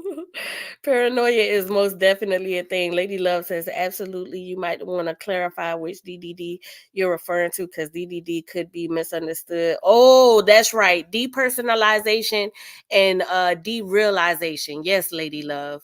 That's what they're talking about. And Lady Love, that's what I'm talking about. The depersonalization and derealization. These are mental disorders that can they have various reasons, but mostly stemming from trauma or drug abuse. Right. And at what point was Kevin in the late exact? Exactly. He said they probably tried to put him in the lake. He doesn't know where Kevin is. He's looking for Kevin. He's worried about his friend. He thinks they're trying to do something to him, but he says he's not that high. He's not that high. Kevin works there. Kevin lives there. Kevin invited you there. When you leave to go home with your family, Kevin is still left there. You know, y'all smoked weed together at this place. Y'all clearly, so it was like, so why in this instance you think that something is gonna happen to Kevin? But he said, I wasn't that high, I still got some sense. No, no, no, no, no, no. To even have this thought process, you have to understand that was from perception change. Your mind was altered. You were evidently high. We got to get something over this nigga's head because this nigga comes around too much, and we can't be who the fuck we are because we don't know where this nigga stands at. We don't know where he's standing at. So we need to see if this nigga going. And I feel like the basketball player put that nigga up to it. Try that nigga, man. You gonna have to try. Now he done said multiple times he don't have a problem with Dwight. He got the problem with Kevin. But he feels like Dwight is the one that set Kevin up to do something to him. I mean, to be honest, if you're gonna, I would be upset with Kevin and Dwight. I would be upset with everybody if I felt like they were doing something to me. You get what I'm saying? But how did it turn from you thought they were gonna do something to Kevin, but now that he's popped up, now it's not Kevin, it's you. You see what I'm saying? Now it's not Kevin, it's you. Your homeboy, nigga. And that's why I feel like that shit happened, nigga, because the shit shouldn't have happened. You shouldn't. I'd have never did that to you, AP. I'd have never took you somewhere and did that fruity ass shit to you, my nigga. Like that's we ain't got to the fruity part yet. And then now it's because we get to the fruit. And we're talking real fruit at this particular point. Yeah. Well, here's the thing, though. Fruit part. The nigga's missing, right? So I say, like, remember I told you that voice started talking to me and kept saying, "Who the fuck is Cali?" And basically, the voice was saying, "Hey, nigga, yo, nigga is missing right now, and yo, weak ass is laid up." So let me get this clear. Some people ask some questions in the chat, and I think that's a valid question. When you went and laid down, was you tired or was you just buzzed? I was buzzing. I was buzzing. Okay, he was buzzing. And I wanted to be in my own area. I didn't want nobody around me because I wanted to experience this with no interruption. He didn't want nobody around him. He was outside first, looking in the sky. Then he went and laid down on the couch. And then somehow he ended up in the bathroom. And then he ended up having to go look for Kevin. And now he's worried that Kevin and Dwight and everybody else that was there was trying to do something to him.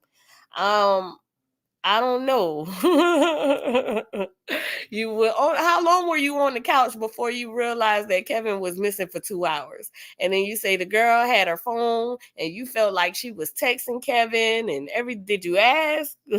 Did she say she was texting Kevin? It's a lot of things going on for somebody who just wanted to be to itself. Interruptions. So I went away from everybody.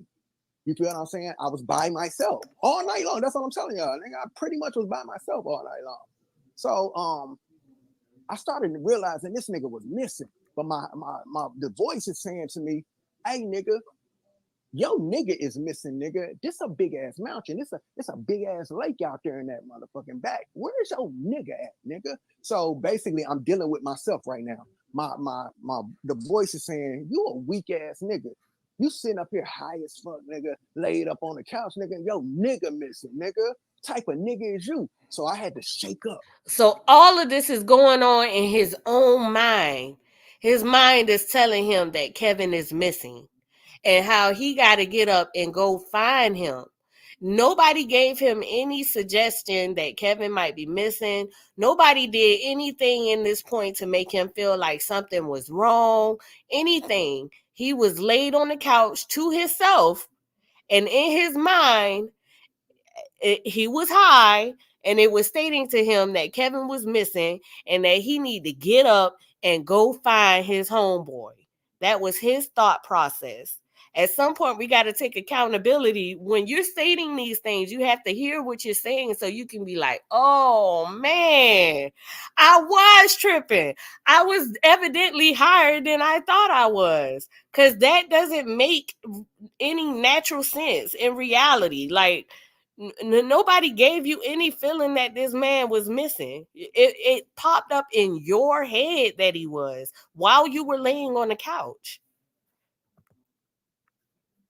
Like I had to show that nigga, like nigga, I'm a strong nigga, so I got the fuck up off that couch. And now people are coming through the living room. His the basketball player's trainer, the basketball wife chick, they come in, and I say, hey nigga, where my nigga at, man? They like, man, we don't know. We ain't seen him. Are you saying it in like an aggressive way? Yes. Cause y'all telling me y'all don't know where this nigga's at? What make you just spaz? Cause now we know that you're there because of Kevin Wesley, and Kevin Wesley is good friends with him. He's mad at everybody there, right? Because his homeboy is missing. He mad at them. Hey, yo, where he at? You know, I'm about to go off in here if my homeboy don't pop up. You feel what I'm saying? He mad, livid, out of something that popped up in his mind that, oh, Kevin's missing. And he been missing for 2 hours. And he figured that because he was laying on the couch. That all came to his mind because he was laying on the couch and he wanted to be to himself. Make you jump to a conclusion that something ill or heinous had possibly went down before nigga, you go on. We hide in the motherfucking nigga, and you niggas is telling me you don't know where this nigga's at in this big ass mansion, nigga. It's a big ass lake out there in the back. How we know this nigga ain't fell over in the lake somewhere, nigga? What you mean y'all don't know where this nigga's at? I thought, because this is what they told us. There was supposed to be somebody there to watch everybody, just in case something went. But not only that, because he's stating that somebody was there to watch everybody, but not only that, but everybody was supposed to be in a specific area according to what Cali stated, so that they could be in a safe space. You get what I'm saying? And it's a big space. Apparently, it's 2 different living rooms or something like that. According to what Cali was saying. So he was in one area, they were walking back and forth in another area. So that leads me to think that everybody was in one major space. It was just a huge space. So you may not have seen him, you know, next to you at certain times and things like that, you know. But to think that he might have fell in the lake and everything while he's high, this is clear signs of paranoia. Nobody gave you a reason to feel as if anything problematic was happening. You were laying on the couch. This was a thought process that popped in your head. Like, you are high. Y'all, to be honest with you, I really don't even understand how this story got so big. You know what I'm saying? Because, you know, everybody should be able to understand based upon his own testimony. Like, bro, you was high, bro. You was tripping. That's all that is. Like, you was really tripping. It was your first time taking mushrooms. And like I explained in the last video, you know, when you smoke marijuana for the first time, you're going to have this extreme high, right? Because you've never experienced it before. But after smoking marijuana after a long period of time, you know, your body starts to get used to it, you know, so you never reach that high ever again. You get what I'm saying? This was his first time taking mushrooms. It was an extreme high. I think that everybody that was you know, speaking to him beforehand was informing him of certain things to expect. I don't think he necessarily you know, when it's your first time, you can never necessarily be too prepared. You know, you take everybody's words, but you know, you actually go through the experience to realize how prepared you may or may not be, right? It was his first time high on mushrooms. He was high. That's it. Wrong. And this is where I started to realize, oh, nigga, ain't nobody here watching nobody, nigga. So that's why I started to tell them, hey, my nigga, I'm going to tell y'all like this. I ain't that motherfucking high, nigga. And if that nigga don't show up in a minute, nigga, this whole little experience finna go wrong, nigga. It's all about to go bad, nigga. So Shit you about to just start springing on motherfuckers. Yeah, this is what I'm telling them. I'm telling them. Now, as I'm saying this nigga walks by me. So now Kevin has popped up because now you about to go off on Kevin people. Because remember, you said y'all, Kevin was the mutual friend between Cali and Dwight. So Kevin knows these people and he's introduced you to these people, and to the point where you and your family started to come frequently. You even used to smoke marijuana with these people. You've gotten to know their family that they brung around. You get what I'm saying? So now you're high off of mushrooms for the first time and you getting ready to attack them as if they're the threat towards Kevin, but Kevin invited you to get to know them. You get what I'm saying? And now Kevin popped up out of nowhere. And instead of having a moment of saying, oh man, I was tripping, y'all, please forgive me, it's my first time, you know, I didn't envision this type of trip. You get what I'm saying? I didn't even think that I was tripping or realizing that I was tripping, but to see him pop up and he's fine, now I know what to expect as far as being tripped out on mushrooms. That wasn't received to Cali, so we'll continue. And I just stopped and I looked at this nigga like, what the Who fuck walked is by this? you? Tootie. Tootie Oh, walked by Mr. me. Wesley walked Yeah. by you as you in this rage. Like, nigga, Right. if he don't pop up in a minute, I'm gonna beat the shit out of somebody up in here. Facts. I'm If I telling don't them, pop I'm my not nigga. that fucking high, nigga. And I know this nigga ain't came through this motherfucker in a minute, nigga. Where the fuck y'all telling me y'all don't know who is the nigga that's supposed to be watching us in case something go wrong? That's what pissed me off. Cause I'm realizing ain't nobody watching us, nigga. Like you niggas lied to me. Ain't nobody making sure. Because everybody that I think that was there for the most part are familiar with the intake of mushrooms. I think that they realized that it was his first time and he was tripping out. You get what I'm saying? Because it wasn't their first time, they probably got used to the high that they would receive, and they would be able to understand that they were in a high. So they didn't trip out about a lot of things that came to mind, and they may have had a sense of being in more control of the situation than Cali. Cali is definitely he's definitely going through an experience, and he's saying he wasn't that high, or he wasn't, you know, in it, he wasn't tripping that bad, but it's evident that he was, you know. Nothing goes wrong in this bitch. So that's when I started. Yeah, I was in the trainer phase. Like, yeah, nigga, this Yeah, about to go Tootie, bad, Tootie, nigga. my bad, y'all. When he say Tootie, that's Kevin Wesley. So when he says Tootie or Tootsie, Tutti that's Frutti, Kevin yeah. Wesley. Okay, so Okay, let's nigga. keep. Yeah, so he just nigga walks by me. He just comes out of nowhere and walks right. He walked right by all of us. And then So nigga went you and sat don't in the chair. literally see him come out of a bathroom.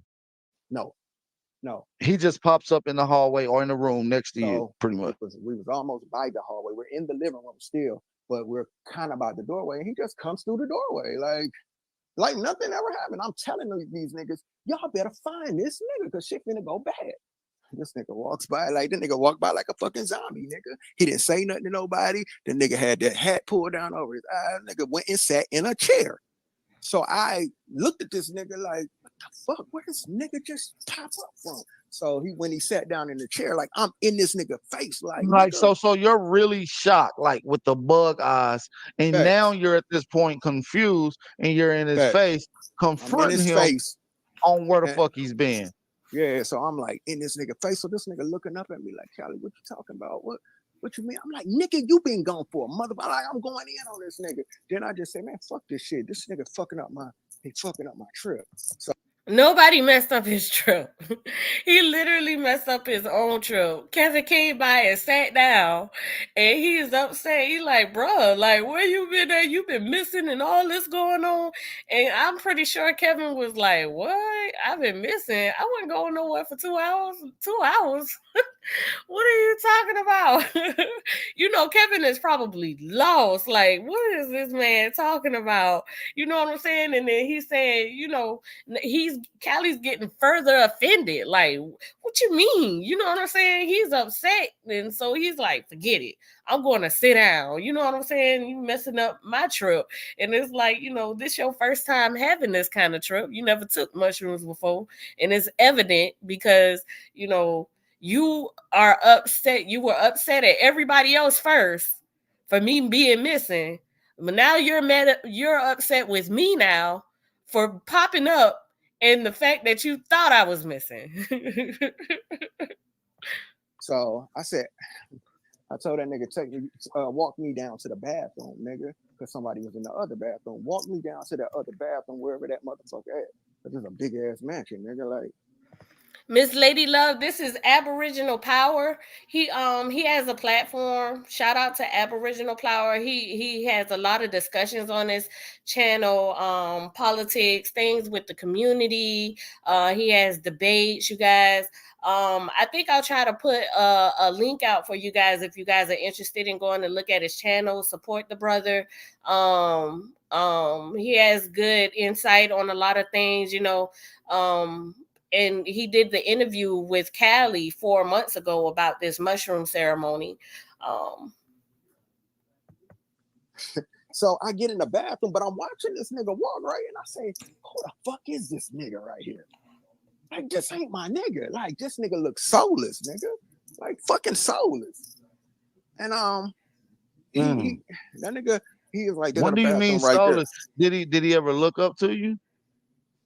When you was talking to him in his face, confronting him about where he was? But he looked like empty, my nigga. Like, real shit. Like, it was just weird, nigga. Like, it like so he didn't have no life to him. So you, at this point, you bugging the fuck up on Kevin Wesley. Like, right. Nigga, what the fuck you been? Exactly. Just pop the fuck up out of nowhere. Exactly. Been looking for my nigga for like 2 hours. Nobody know where you are. Facts. That's so what you want. I just stopped the conversation because this nigga was like zombied out or some shit. So I just said, "Fuck it, nigga. Hey, nigga, show me what that." Now notice that he stated when he was in the bathroom earlier, he had to go to the bathroom. This is his second time going to the bathroom, or either way. He stated that his face was moving and he was talking in the mirror to himself. You get what I'm saying? All of these things that he could realize that was happening to him in his high. But when he looked at Kevin or anybody else and saw that he felt like they were like zombies resemblance, right? He couldn't connect that was because of his high as well. For some reason, he brung it to a form of spiritualness, stating that Kevin's soul wasn't there. Because a lot of people, okay, let me break this down for people. A lot of people take psychedelics for spiritual reasons, you know, things in that sort. And the reason why I like to bring a lot of terms is because people have specific ideas when it comes to certain words. You get what I'm saying? Spiritual insight, we have like this cult identity when it comes to spiritual. And so you would think in one instance, oh, I'm receiving this and that, but then in another instance, we have a sense of contradiction and say, well, that wasn't spiritual. You know, we have to combine this whole situation as a whole, okay? So if you saw your body morphing and going in different shapes and all this and that, if you saw something happening in the mirror, when you look at Kevin, you're going to have the same thing. Talking about his soul wasn't there, you know, you can't necessarily, it doesn't make sense because he was high, y'all. It was just a high, like the man was high. You know, it's unfortunate we don't have enough real friends around us to tell us like, bro, you was just tripping and you dragged out this whole story for so long and somehow it still didn't connect to you that you was just high. No matter how many times you repeat this story, you being high the entire time just never connected. For that bathroom at, nigga. You feel what I'm saying? And that's when he took me down to where the Hold on. You didn't believe he was in the bathroom, so you made him take you to the bathroom. Nah, he didn't. He didn't. He never even told me he was in the bathroom at this moment. This didn't come out Oh, till you later. needed to go to the bathroom I though. needed to go to the bathroom. Okay. So now, this is where the second mirror comes in. Okay, so evidently Kevin explained, that he was in the bathroom. So now it could possibly place some reality towards this situation that Kevin probably wasn't missing for 2 hours. He just went to the bathroom. It might have felt like 2 hours because you're high, but that wasn't necessarily it, right? So hold on. You didn't. So all right. So you was in his face. I just want to make sure I'm clear for the people because this conversation is getting to the spiciest part, and I'm glad we Yeah. got you on here to clear up a lot of the shit that people are thinking. So let's get into it. So as you confront him about where he been for the last 2 hours, right? Right. A lot of weird shit that took place within. Everybody's looking weird. The girl got her Yeah. phone, possibly texting him. This is what I'm just Right. going through your mind at this Yeah. point, Right. right? So Right. he, as you throwing on a yelling match to the people who just entered the room. Where the fuck is my homie at? Where the fuck my Right. nigga at?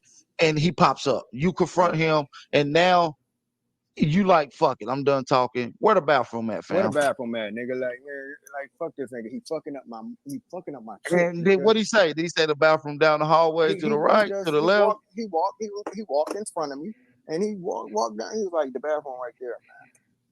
But he was like soulless, like it But it's another thing because you stated you was in the bathroom before, so it would be like you probably if I were Kevin, I'd be like, bro, you know what a bathroom at? You done been here so many times. You can give perfect descriptions of what this house looked like. Why is it that I have to walk you to the bathroom? You know what I'm saying? But I understand you're high on mushrooms for the first time, so I'm gonna go ahead and walk you to the bathroom. It's evident you tripping, but okay.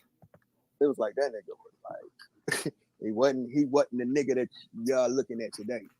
Like that nigga So was like zombie out, nigga, and I was like, yo, he who still the had the fuck is that nigga? same energy that he had when you was confronting him on the couch when he walked you to the bathroom. Like not the same Yeah, dude. Like, yeah, he was like, it was like he was zombied out, man. Like he didn't even know mm, what I was talking about. Like he was like, "What you talking about, mm. Cali?" I said, "Nigga, you was gone for me." Anyway, So now what I part? don't. So the second mirror part come in. You say you was getting Yeah. to the second. So now I'm in the bathroom, and I go to this mirror again, nigga, and I look in this motherfucking mirror, and here comes the face again. That motherfucker was like, that nigga said, "Who the fuck is Cali, nigga?" So basically, let me tell y'all what's going on right now. The fact that I had to fight through my high to go find my nigga was dealing with my character, dealing with my trip. Okay, so this trip was dealing with when you keep hearing me when the boys say, "Who the fuck is Cali?" That part of the trip is What I can say about this whole thing is Callie has a very big imagination, right? This man got a big imagination. So now he has different phases in his trip, right? And so that phase of Kevin being missing and he mad at Kevin, that phase is over. Now he's back onto his spiritual phase where, he's explaining what the mirror is trying to get across to him about who he is, right? Okay, so we'll go into that. I won't take away from the phases or anything like that, but we have to understand within every phase that happened, every phase that he encountered, you were high. He was high, y'all. Like we really having interviews about a man experiencing things while he was high. Like, hey, this remind me of y'all remember Friday when Smokey was in the cage with the chickens and everything. That man was high. dealing with me and my character. Who am I? Who the fuck is Cali? Cali, you're in a house, nigga, with a multi-million-dollar person, nigga. You could easily fall in line with some crazy shit, nigga, and nobody would ever know, nigga. And you'll be able to come around. Like, you see what I'm saying? That, like, So you get where so I'm. why you in the bathroom? So this is where some more paranoia is building up. Because at first it was a paranoia of where Kevin was, and now there's a buildup of paranoia happening again, where now it's something is possible to happen to him. First he was laying on the couch, and out of nowhere, Kevin's been missing for 2 hours. Oh, I think something can happen to him. He could have fell in the lake. Somebody's supposed to be watching us, but I don't feel like nobody's watching us. So I'm about to go off on everybody. Where is my homeboy? Where is Kevin at? You get what I'm saying? Kevin pops up. He's frustrated because he's like, bro, you don't know you've been missing for 2 hours. Like, what's going on with you? You get what I'm saying? That paranoia, it led him to frustration. So he like, whatever. You get what I'm saying? So now he back in the bathroom again for the second time. And he's saying another form of paranoia. Oh, they could do something to you. You in an NBA star's house, in a big old mansion. He got a lot of money. He got power. And these celebrities, they do a whole bunch of crazy stuff, right? You get what I'm saying? So he's drawing himself up back into another form of paranoia. Bathroom. Yeah. You just used the bathroom. You're looking into the mirror, and this is what's manifesting at this particular point. So the voice, the face came back, and the nigga said, "Who the fuck is Cali?" So again, right? So, cause see, now I'm getting ready to deal with the second part of my trip. This is where shit goes bad. This is where the shit goes bad. Okay, so in the mirror, the voice said, "Who the fuck was that nigga that walked you down here to that fucking bathroom, nigga?" And I looked at the bathroom door, and I just started laughing hard as fuck. And then I said, "Yeah, who the fuck was that nigga that just walked me down into this bathroom?" Anyway, so hold on, you got confused on who it was, or you just questioning the actual dude that you see energy wise? Yeah, energy wise. So I'm asking myself, who the fuck was that nigga? Because that wasn't my nigga. You feel what I'm saying? So anyway, the voice, it was like this flash of light in the mirror, and it showed me that nigga and the basketball player. So it was like they was like standing in the little walkway that I told y'all we'd be at. They were standing there, and this is what you're visualizing at this particular it's point. in the mirror. It came in the mirror. So now go ahead. So I see them two. So basically, my higher self is telling me, hey, these some fucked up ass niggas right here. Both these niggas. They into some shit, nigga. They into some real dark celebrity type shit, nigga. See, are you guys seeing it where he's building up his own paranoia? Nobody showed him this. He's been over hit to this house numerous of times. He's brung his family. They smoked weed together, children running around, having good times. You get what I'm saying? And out of nowhere, they're into some Illuminati stuff and deep ritual stuff. You're building this up. They never gave you this understanding. They never gave you any of these ideas. You're high, and when you high, sometimes it's a possibility you will build a lot of paranoia. You get what I'm saying? And that's definitely what's happening. These are all thoughts in his own head. Nobody gave him these thoughts. He thought them up himself, and then he responded based upon those thoughts that he created, based upon what he had going on in his own mind, and he acted on those thoughts, not 1 second guessing that I'm possibly high. You get what I'm saying? Let me chill out and understand that these are high thoughts. Let me go back and sit on this couch to myself again and calm down. You know what I'm saying? Because he's not used to the high. So that's not even the thought of having to calm down and realize that these are high thoughts, right? He's apparently not used to taking mushrooms. It's his first time. What you gonna do, nigga? Like, what you gonna do? Like, that's what was coming to me at that point. So I started laughing. Like, it was like this evil ass laugh. Like, and I was loud as shit. And when I came out the bathroom, it was uncontrolling pretty much at that point. It was weird. It was like, oh shit, about to get real. Yeah. So I come out the bathroom and nobody's around, right? So I'm coming down the hallway. So the basketball player is coming through the kitchen, and he's looking at me. He like, Cali. And I'm staring the basketball player in his eye. Like in his eyes. yeah, You I'm looking looking at him. like it's on some And he mean looking at bullshit. you. And He he looking looking at you. so this is what the basketball said. He looking at me, I'm looking at him, nigga. And I don't say nothing to the nigga, but I'm just mean mugging him. Like, and he say, you all right, you just tripping. Even Dwight saw it. He like, you all right? You just tripping. You mean mugging this man. He already knows it's your first time. He already said, hey, you might be holding back because this some good stuff. You get what I'm saying? And Cali like, I ain't high like y'all. You know what I'm saying? I'm not high like y'all. And then you already had the moment where you mad at everybody because you thought Kevin was missing. And then Kevin popped up, and now you go into the bathroom again, and you come out the bathroom, and the first thing you see is Dwight in the kitchen. So you staring him down, mad. You staring him down, mad. He didn't give you a reason to feel like he was trying to do anything to you. You know what he said?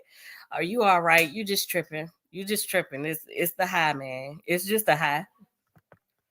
Just tripping. That's what he said. And he walked on by me and he went back to the other side of the living room where everybody else was at, where we started out at. So he walked through the kitchen and went back over there. Now, Kev is at the end of the hallway. And Peace, Texas. Thank you for coming through, mama. He's talking to the trainer, nigga. Something's going on inside of me, man. And I say, because I'm starting to put shit together.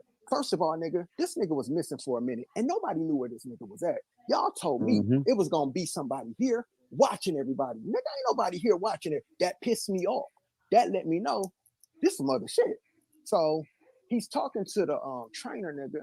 And I just you wanted somebody to low-key watch you because this your first time really on mushrooms. So you don't want to bug the fuck out and nobody even notice you that you bugging out. That's why I thought it was gonna be somebody. What now? The trainer nigga was supposed to be the nigga watching everybody. But nigga, you don't even know what kid that, nigga. So how's you watching everybody? That's when I started putting shit together. Like, oh, wait a minute, nigga. All y'all niggas is in on this shit. Right? All y'all niggas is in. They were in on something when it came to Kevin, because Kevin went missing.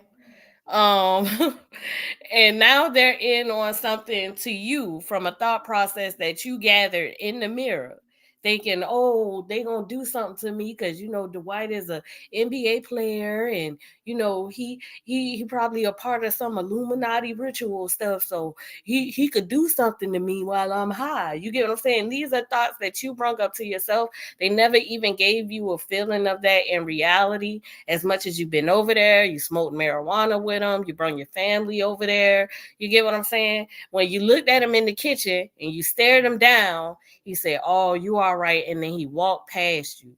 You get what I'm saying? And even in that instance, you didn't say, oh, maybe I was tripping. You get what I'm saying? Maybe they not trying to do nothing to me. Maybe I'm tripping off of mushrooms for the first time, right? So I come down the hall. Kev is talking to the trainer nigga. I came and I stood right in front of the trainer nigga. Kev is on my left hand side, and I stared the trainer nigga down. Like, I didn't say nothing to that nigga. I just stared at that nigga, like, because he was getting ready to leave, but he talking to Kev. But he see me staring him down, like, and I'm not saying nothing. I'm just looking at this nigga standing there, and Kev talking to the nigga. So the nigga ends up leaving, and I turn to Kev, and I say, hey, my nigga, what's going on, nigga? You know what I'm saying? So he like, man, come out. In an aggressive way or just like in a regular way? Yeah, because I'm putting shit together. Shit not right. Like, I'm not feeling shit right. So he said, come outside, Charlie, come outside. So we go outside and we right at the front door. It's just me and that nigga. And I'm standing in front of that nigga and I say, hey nigga, who the fuck was that nigga that walked me down to this bathroom, nigga? Nah, he just stated that, he didn't feel like something was right. He felt like, something's not right. But this is something that's going on within himself, right? He feels like somebody's up to something. And so, that's clear signs of paranoia, trying to figure out what's going on. But remember, he was in the bathroom and the thoughts came to his head, of what the possibilities are that that can happen to him, right? So now he's outside, he's talking to Kevin, and he's responding based upon his thought process of something's not right. He don't feel like everything is okay. these are his thought processes, right? He like, what you mean? What you talking about, man? I said, yeah, that wasn't my nigga. Who the fuck was that nigga? He was like, So evidently Kevin wasn't the actual Kevin that took him to the bathroom as far as he perceived it while he was high. Because remember, he stated that Kevin had looked like a zombie and it looked like he didn't have a soul when he was taking him to the bathroom. So now he's asking Kevin, who was that guy? Because it wasn't you. It wasn't the guy that I'm looking at now. You get what I'm saying? Without realizing, if you can see your body morph and your head can change and move around, and you can actually hold conversations with yourself in the mirror, and you can visualize different scenes of the house and people standing around, and you don't necessarily see it in reality as if you're standing there. You get what I'm saying? You didn't connect that you probably saw Kevin from a high perspective, of him looking like a zombie. This is all from a high, y'all. like, man, I'm the same nigga, Cali. What did you see? What did you see? I said, nigga, you look soulless, nigga. Like, so this is at the point Oh where my God. I tell this nigga I'm putting shit together. And I said, oh, nigga, you Notice he's putting it together. Everything that's happening in his head, he's putting it all together himself. He's not getting outside answers. He's not getting outside vibes. He was to himself for the most part. Whenever he interacted with anybody, is because he went on the search for people. He went looking for Kevin. He ran into the security guard, or the I want to say not the security guard, but the weight trainer. He ran into him. He ran into Dwight Howard. He was doing the moving around. Nobody came to him. They allowed him his space to himself. It was him that came and had his paranoid questions as to what has happened to Kevin. Where Kevin at? You know what I'm saying? Worried that he might have fell in the lake. Worried that they were trying to do something to Kevin. Feeling like Kevin was missing for 2 hours when it was evident that Kevin was just in the bathroom. And then he needed to go to the bathroom again. And while he was looking in the mirror, he came up with these thoughts. Oh, they're trying to do something to you because Dwight is an NBA star and he got a lot of money, and he can do things as far as him having a lot of power, and celebrities do all of these crazy things, right? He came out the bathroom. Dwight Howard was the actual person that he first saw in the kitchen. He stared Dwight Howard down. Dwight Howard said, "Oh man, you all right? You just high right now. You just tripping. You all right?" And he walked past, and after that, after he walked past, Cali went and found Kevin and said, "Yo, what's going on? Who was that walked me to the bathroom? Because I know it wasn't you. That was a zombie. That person didn't have a soul. You know what I'm saying?" He's upset. He's putting things together in his head, built off of paranoia, basically stating, you guys are up to something. Somebody's up to something. This is the feeling that he's gaining in his own mind. you sold your soul, nigga. Like, Oh you sold shit. your fucking soul, nigga. You ain't the same nigga. That's when I put it together. Like, nigga, you don't ask for money no more.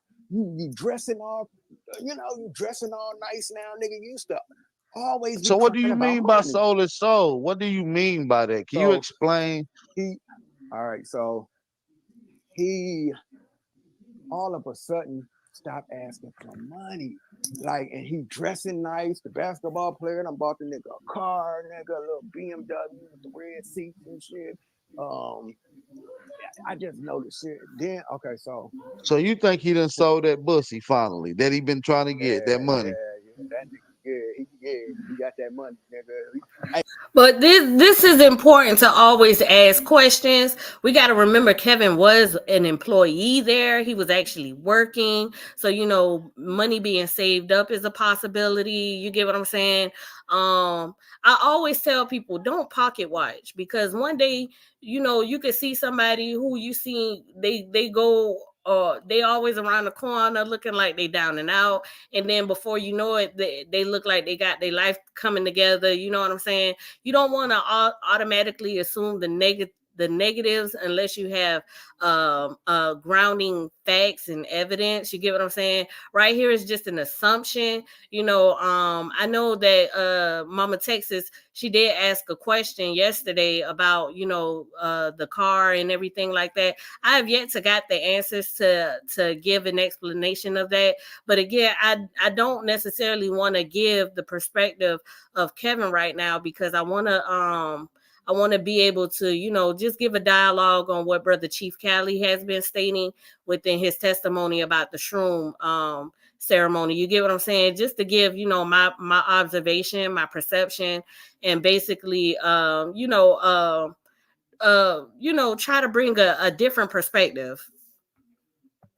Hey, so basically, everybody got fired in the house, nigga. Everybody, nigga. Now I'm gonna tell you this: that From basketball, the basketball player, nigga. The basketball player had this, man. The basketball player had this thick ass, big booty chick. I forgot that chick name. Had this chick that she was his assistant and shit.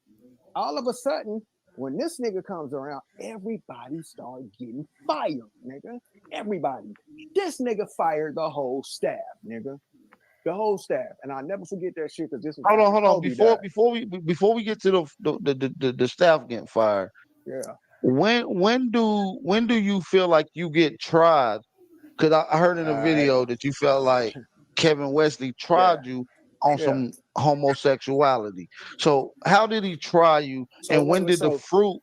Go ahead. So let's do this first, because we got to put this shit in perspective. Remember, we're not supposed to have our phone. We got to put this into perspective, right? Well, perspective is basically how you understand something or how you view it. So everything that's being placed in perspective, or everything that what he's referencing to and how he's coming about bringing everything together, is based upon his ideas, right? So when Kevin gives his ideas, it's always good to kind of put them together so we can kind of see, how everything relates. You find the truth within every perspective, right? You can find the truth within every perspective. And from my observation, what I have seen, based upon Callie's own perspective, is that, he was high. He really just was high, and to be honest with you, I hate when friendships end off a misunderstanding, because you just never know how far things could have flourished if we would have been able to take the time to kind of talk things out. That didn't necessarily happen, because immediately after this, Callie did choose to go live, you know what I'm saying, and he had a strong feeling within his own understanding towards Kevin. So the communication was probably difficult, as far as them being able to properly communicate and get things through to each other. Yeah, we'll just continue. Right? Remember, that's a rule, right? I don't know this nigga has his phone, right? Can't have your phone, gotta take the mushroom. Facts, right? So as I'm, on these trips, you go up and down, nigga. You go up and down. You leave, you come back. You leave, you come now, back. are you on any of? Now, he stated that you go up and down, you leave and come back. But we have to remember, even in coming up and down and leaving and coming back, the whole experience is under being high. Is under being under the influence. So none of it has changed. You're still altered. You still have an altered mind state because of the intake of these drugs, right? Other drugs at this point? No. Okay, I just want to make sure. Nothing. Just the mushroom and peanut butter. I didn't drink nothing. I didn't drink nothing. I didn't eat nothing all night long. I didn't touch nothing. That was it. So we're not supposed to. This is what I want people to keep in their minds. We are not supposed to have our phones. I don't even know this nigga. That's another thing. When you do take drugs and stuff like that, it's always important to stay hydrated. I want to say that he probably had instances of dehydration.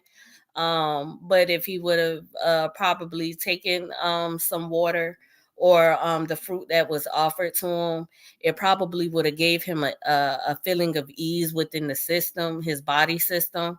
It probably wouldn't have been so extreme, with a lot of his paranoia. Um, it probably would have gave him a calm, soothing feeling that could probably deter him from having extreme paranoia and illusions and thoughts like that, right? That have his phone. Anyway, me and this nigga sitting on we sitting on the front steps talking and shit, right? Just reflecting and stuff. But I go up on my trip. So I start reflecting Shout out to Break Room. Thank you for coming through, mama. on myself. So I'm laying on the stairs, but I'm laughing hysterically.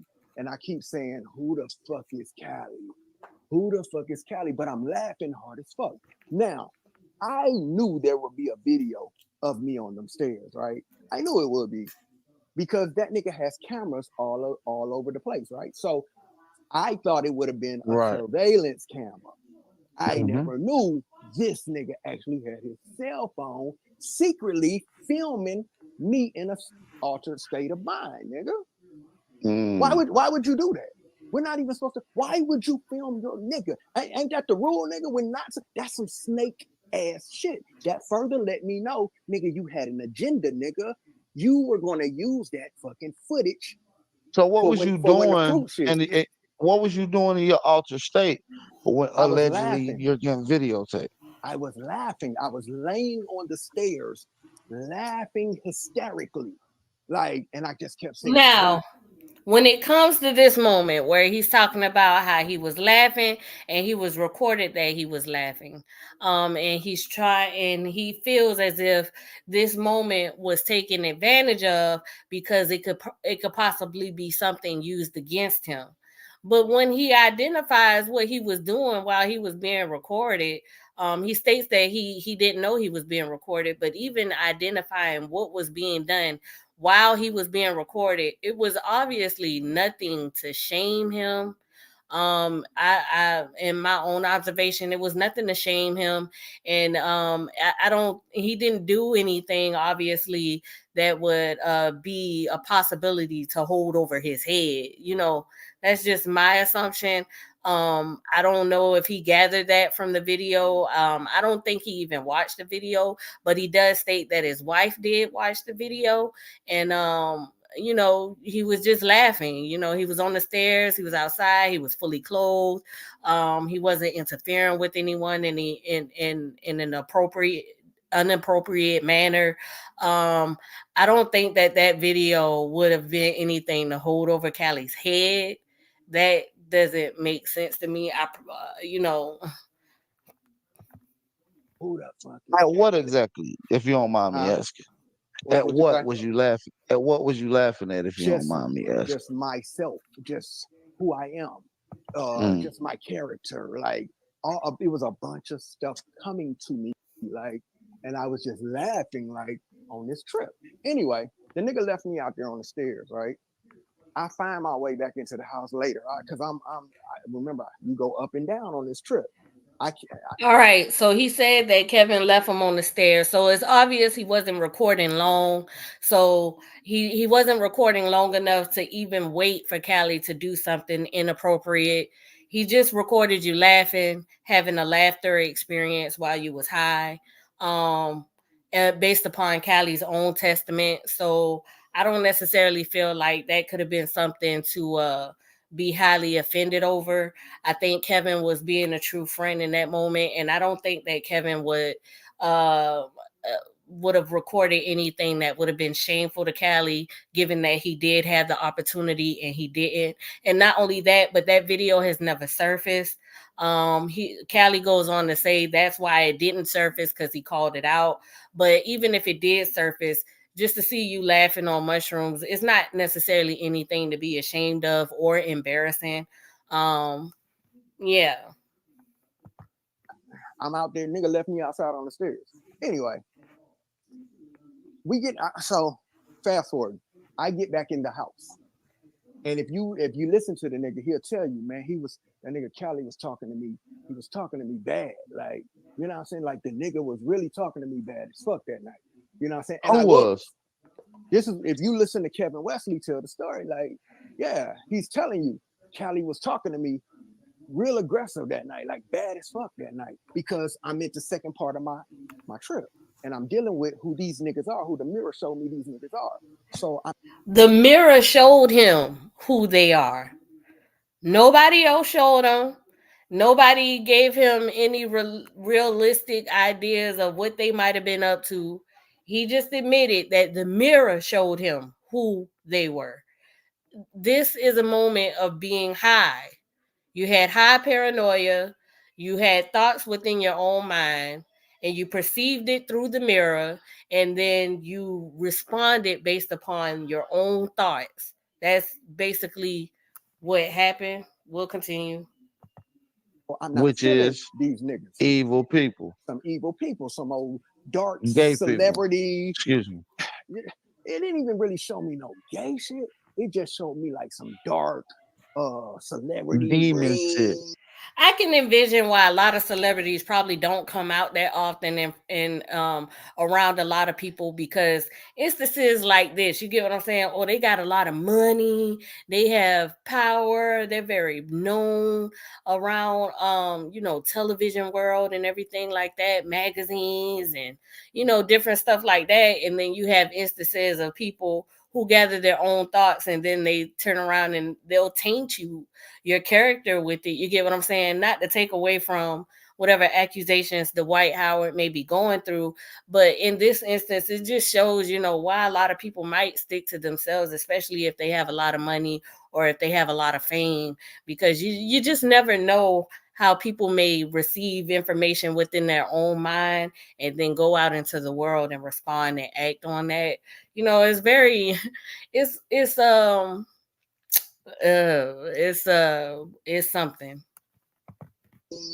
Like whatever Yeah. these celebrities be into on the low type shit. Right. You know Right. what I'm saying? Whatever that shit be. It didn't even show me no gay shit. But All right. Let me highlight nothing gay. All right.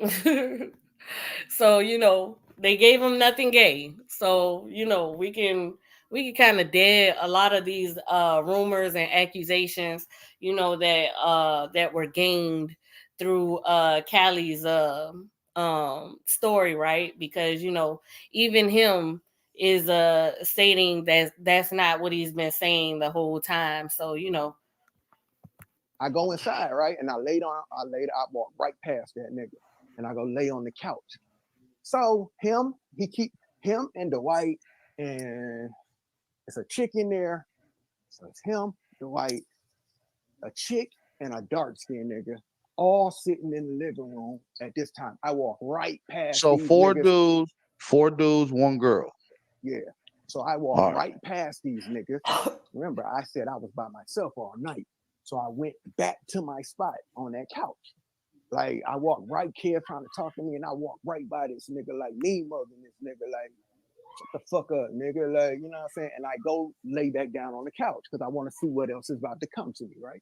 So, nigga, I'm sitting. I put a pillow over my I lay on the couch and I put a pillow over my face because I'm trying to make it dark over my face so I can deal with the trip. Nigga, next thing I know, I started hearing these little moans and shit. Like, What you mean? yeah, so it sounded like You started hearing moans coming from yeah, where? the next room. It was like the next room, right? But I had already told myself, nigga, I don't care what I hear, nigga. I'm not going to look at nothing, nigga. I'm not peeking my head into nothing. I'm gonna lay right here, nigga, and I'm gonna deal with my trip. Nigga. So that's why when people be like, why didn't you do this and why didn't you do that?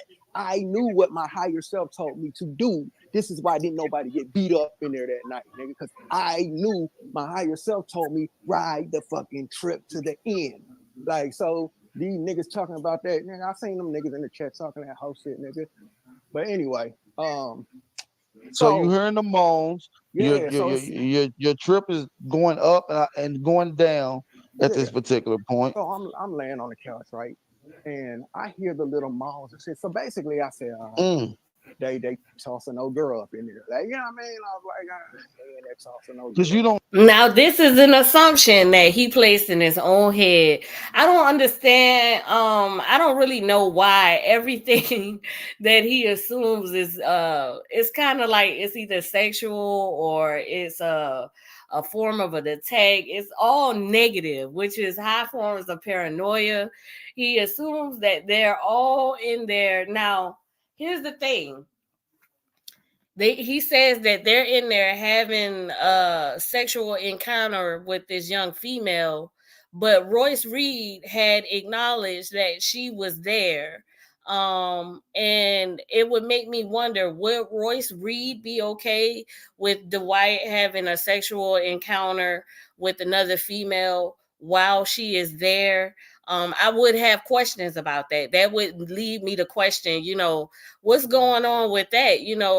Um, did Dwight Howard possibly, care if Royce was there for him to be having a sexual encounter with this young lady, and other males, um, either way, Cali built this thought process up in his mind. He heard moaning, not to take away from whatever type of moan he thought he heard, but his assumption is, oh, they're in there having some type of threesome or train or whatever with this young female in the other room. He can't see because he placed the pillow over his head.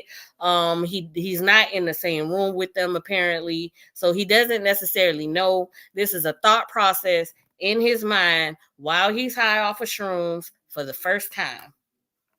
you don't see the girl no more at this Nah. point. Well, no, I mean, I'm in the other room by myself. Right. All of Right. them is in the room together. I'm not in there Right. with them.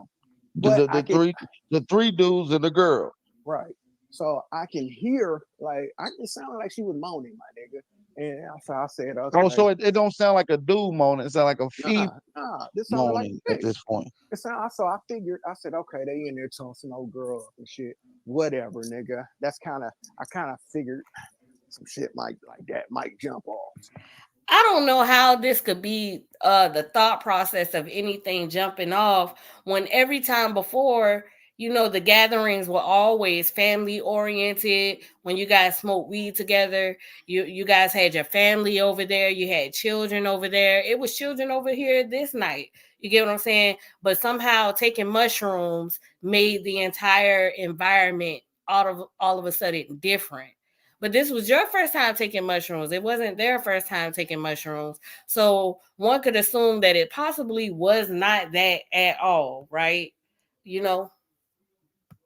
You feel what I'm saying? So that didn't surprise me. Next thing I know, it kind of went quiet in there, man. This shit just kind of went quiet. But Kev kept coming in and out of that fucking room. Why the shit was going on? Why the Yeah, moaning and shit is going on? yeah. So And I'm he's like, not really involved. He just moving around. no, I can't say. What that mean? Because he kept coming back and forth. That don't mean he wasn't involved. Nigga. Well, okay. Not all the time. He was engaging Yeah, the whole nigga. exact time, right? Shit, Okay. nigga. I might go in there and stroke something real quick, nigga. I might go in there, rub on something real quick, and come back in and see what Cali up to, nigga. But that nigga, I don't know, and go back in there, nigga. Like, I don't mean he wasn't involved. I mean, we're taking away from the fact that everybody else was high. I don't know why Kevin was moving around according to Cali, but Kevin probably was high too, and not only that, but he's fully clothed. It would take a lot for him to, unclothe himself, entertain a threesome or a train, and then fully clothed just to come out and see what Cali was doing. None of this is really adding up or making any sense, because if that was the case, if they were partaking in any sexual activity, and they you would have to consider, would they want Cali to know? Would they want Cali to join? So or if they don't want Cali to know, or if they don't want Cali to join, they would go into a room or a space, because this is a big house, right? They would go into a space where they would be able to lock the door, have this entertainment and leave Cali to itself. But they chose to do it in the next space next to Cali so that he could potentially hear the sexual activity take place. These are all the thought processes within his head. He walked past them. He saw that they were in the room, and he went to his own space yet again. They continue to have their own communication, conversation. Kevin is clearly back and forth, and Callie is laying down with the pillow on his head, gathering these assumptions about what is going on in the next room. It's not as if they were saying they were going to do this. They weren't doing this directly in front of him. These are all assumptions in his own head. Oh, because he was coming back and forth. Shit. So shit went quiet. Shit went quiet for a while. So now I only hear niggas in here. That's it. I don't hear the female no more. You don't hear her leave or nothing. Huh? You didn't hear her leave neither, right? No, I don't hear nothing. I just hear niggas talking in the next room, just male voice. Thank you, Love Me Fro, for coming through. Shout out to you. And yes, you guys, this is a prime example. Just say no to drugs. Just say no to drugs, okay? Kev keeps coming back in and out the room. He's walking back. Doing what? Like he might walk through to go to another part of the house. Whatever. But he was in that room with them, with the basketball player, and it's the dark skinned nigga. With the Dwight Howard, like the dark skinned dude, and but Kevin. It sounded like the tattoo nigga came in at this point too. So now remember, this is what he's saying. It sounds like, because he doesn't see it. He's not in the room with them. He's stating that this is what it sounds like. So this is all his experience, his perception based upon, his own thought process, his own understanding, right? And the way he's perceiving it is what things sound like. But that doesn't necessarily mean that it's actually happening. It sounds like with Kev in the room, it sounds like it's 4 niggas in the room. Mm-hmm. But it started out, I could hear them chit chatting and shit, talking shit, And nigga, I started hearing a little weird ass conversation. Hear the basketball player talking to one of them niggas like on some fruity shit, nigga. I was like, oh, here these niggas go. You know what I'm saying? Like, but I wasn't surprised. Like, it just didn't surprise me. Like, I already knew this is a possibility. I know whose house I'm at, nigga. But these niggas better stay the fuck away from me, is where I was right. at. He's saying he knows what house he is at, but this is the same house he has already been to, y'all. He already smoked weed there. He felt like it was safe enough to bring his family. You get what I'm saying? You already have been here so many times. You get what I'm saying? So can we question that maybe what you thought you knew is only because of what you've been creating in your own mind? You know what I'm saying? And then he tries to relate it to, all of these things that he's seen about Dwight Howard on TV and the news and everything. But not one time did these people, did Dwight, Kevin, or the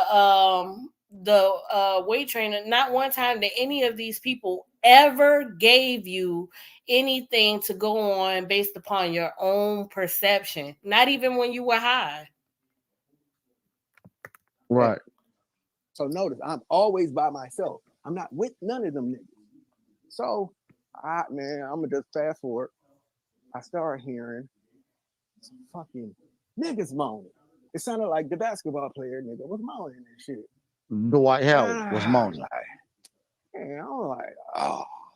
Now here comes the fruity nigga. So it sounds like Dwight Howard was moaning in the room. Yeah, it's like it sounds like the nigga might have been getting some head or something from one of them old lame ass. What make you So think it was that particular act, brother? Like, what because the it could fuck be it the do? mushrooms Man, it kicking could. Oh in. yeah, them niggas did say it make you moan, didn't they? Yeah, I ain't moaned out one time that night. That's all I'm gonna say. Not one time. That was Hmm. my first time. What I think in that moment that AP might have been gathering as well, and I don't want to add my assumption onto what he was stating, but it also could have been that you might not have been hearing what you thought you was hearing too. You did have the pillow over your head. You get what I'm saying? You had your eyes closed. You were in separate rooms. You thought they were moans, but they could have been different forms of conversation or laughter. And even if they were moans, they didn't have to be sexual. I think Kevin even had explained that he had moments where his stomach was aching. You get what I'm saying? So he did give out a groan.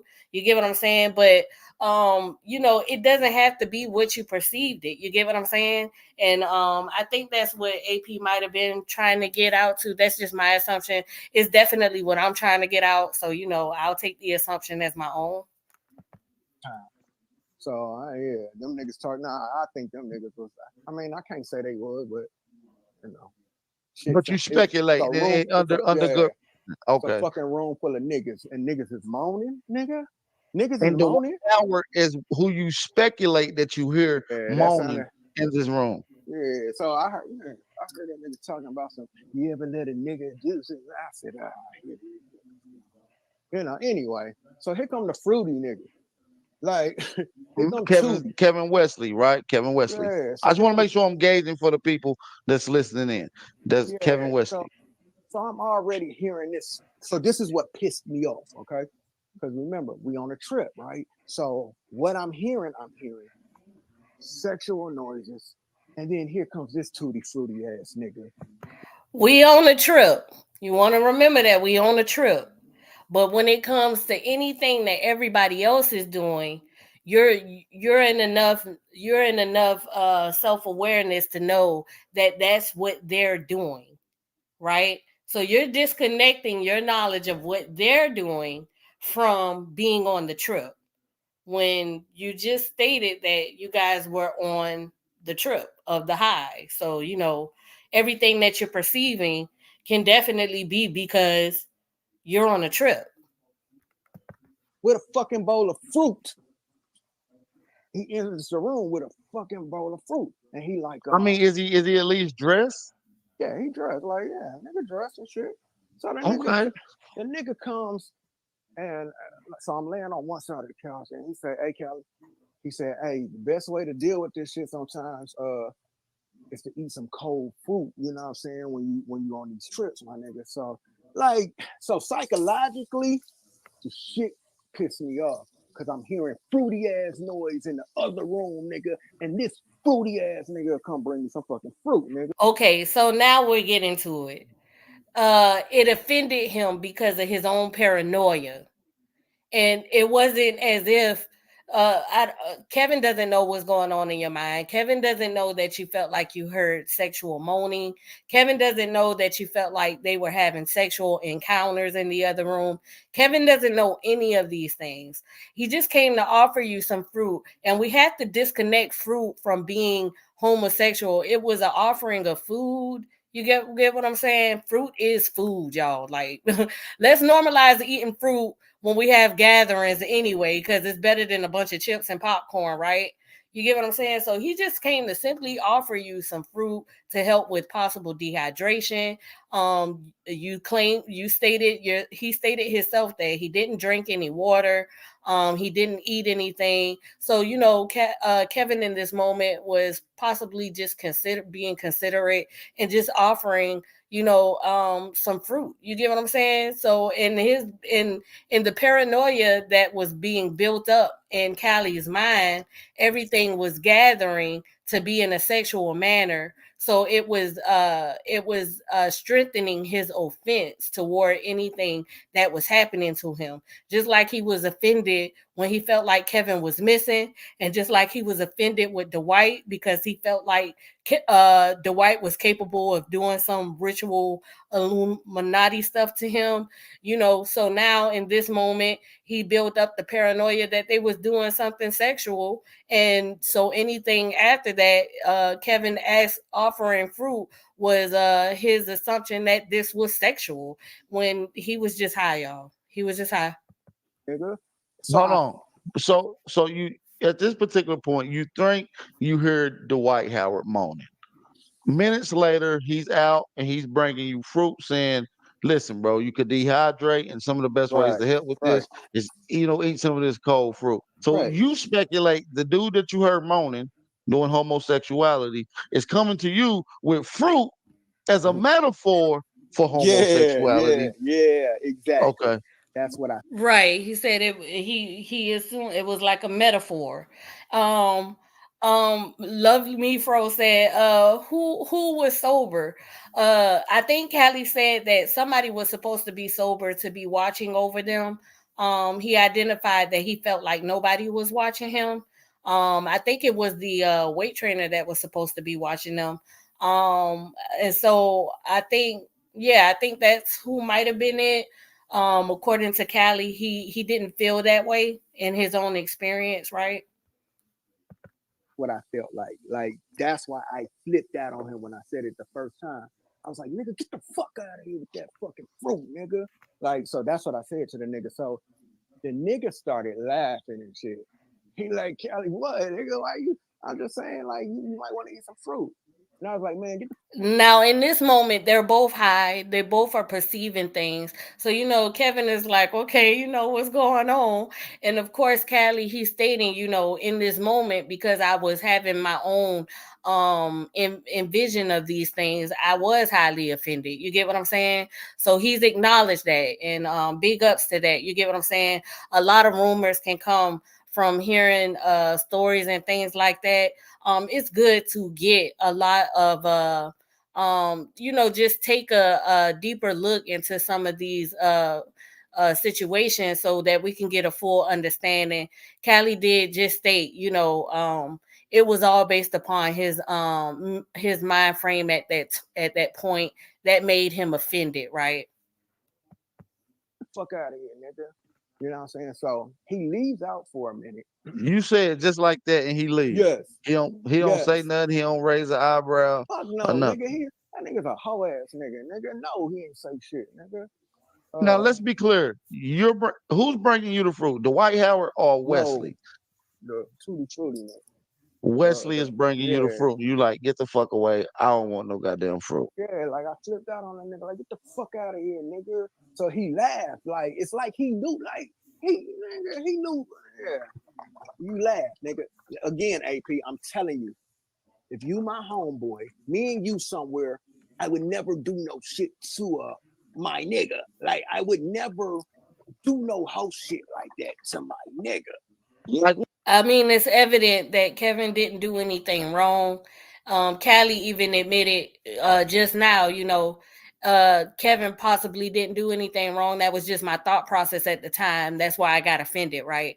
So even continue on with the scenario to say I would never do that with my friend, it kind of contradicts the previous statement. Because what is it that Kevin actually did if you already knew that you perceived it wrong? what? Can you Nigga, explain? I wouldn't do no shit like that. Period, nigga. I But just I'm want you to just saying. explain. I just want you to explain exactly So what he is the came. whole shit. Okay, so What is here's the the whole whole shit. shit that you Here's the wouldn't whole shit. do? Here's the whole shit. Just for the clarity. Here comes the whole shit.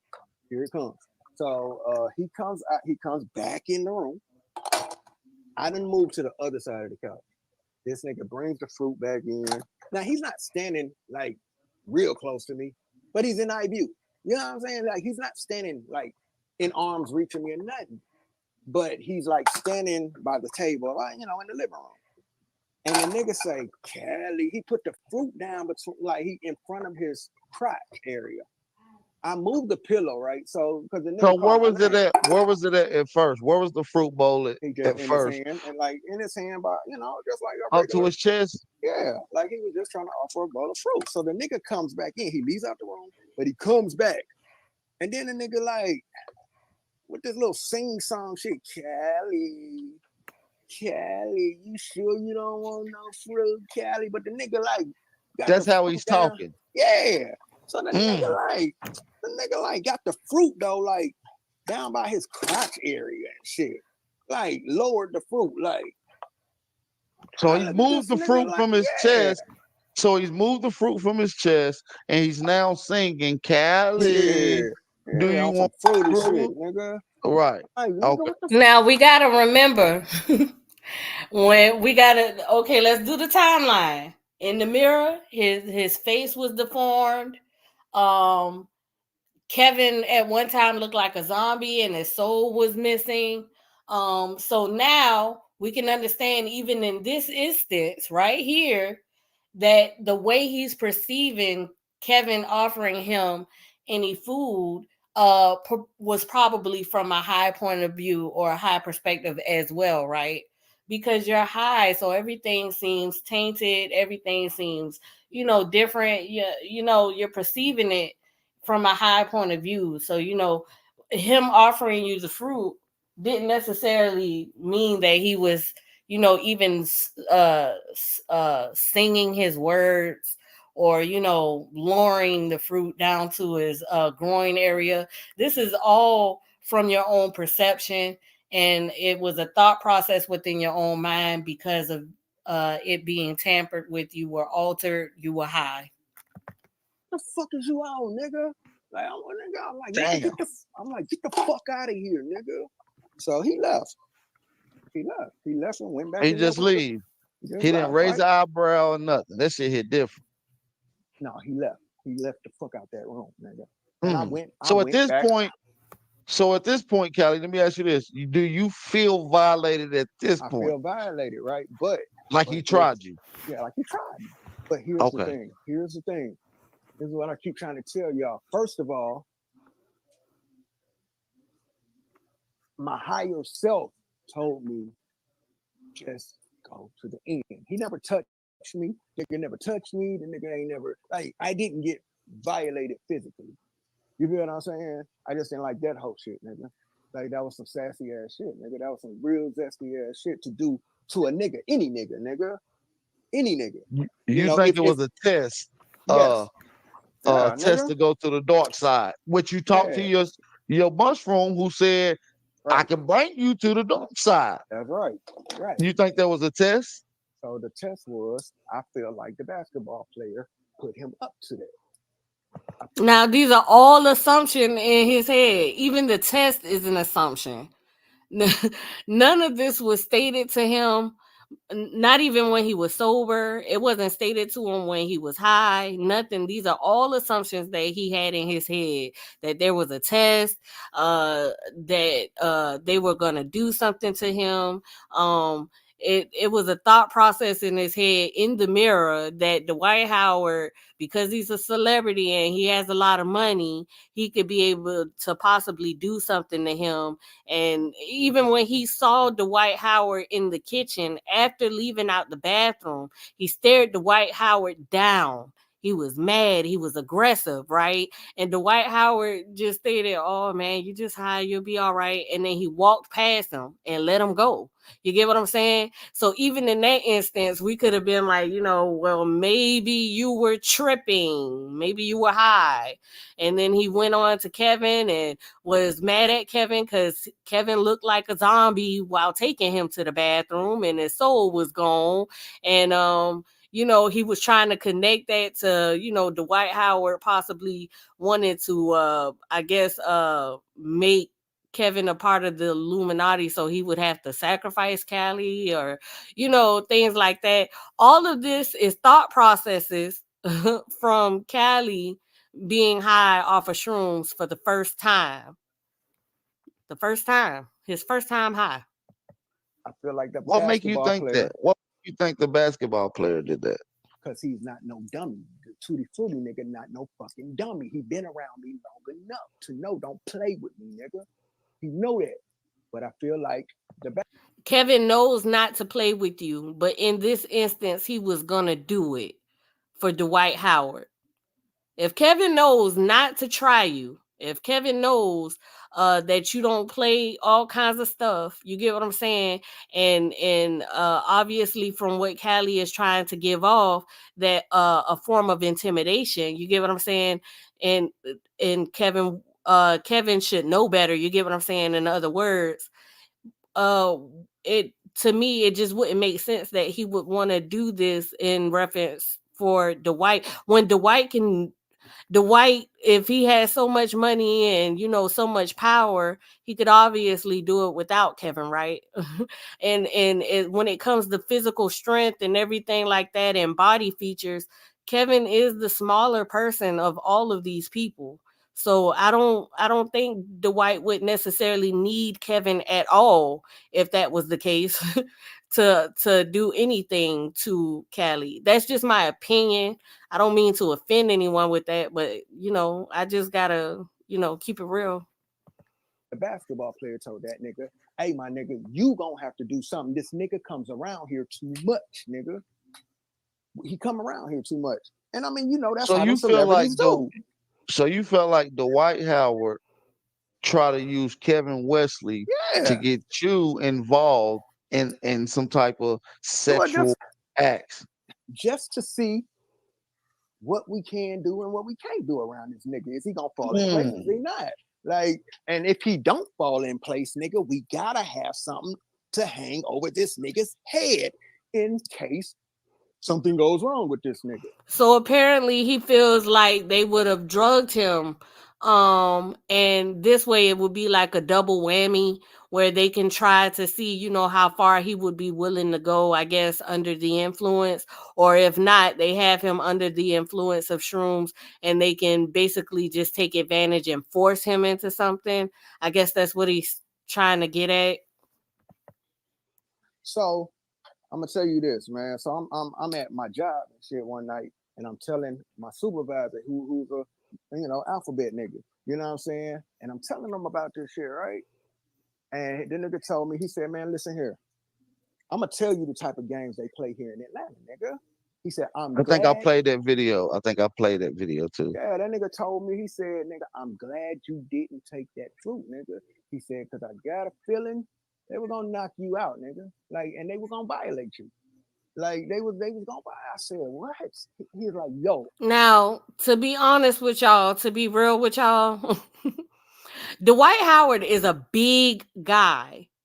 And whoever the trainer is obviously he's a professional trainer, right?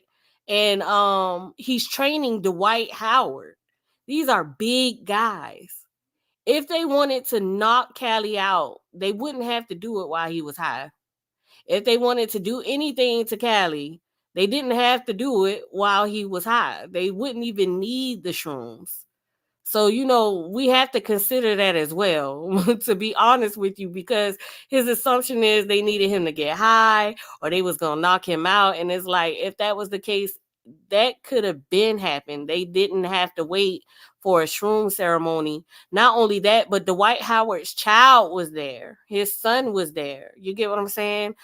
You had a lot of different people that was there. You have witnesses, right? So that means that he would have to have a whole bunch of information on all of these witnesses in order for them to, carry out this thing on Cali.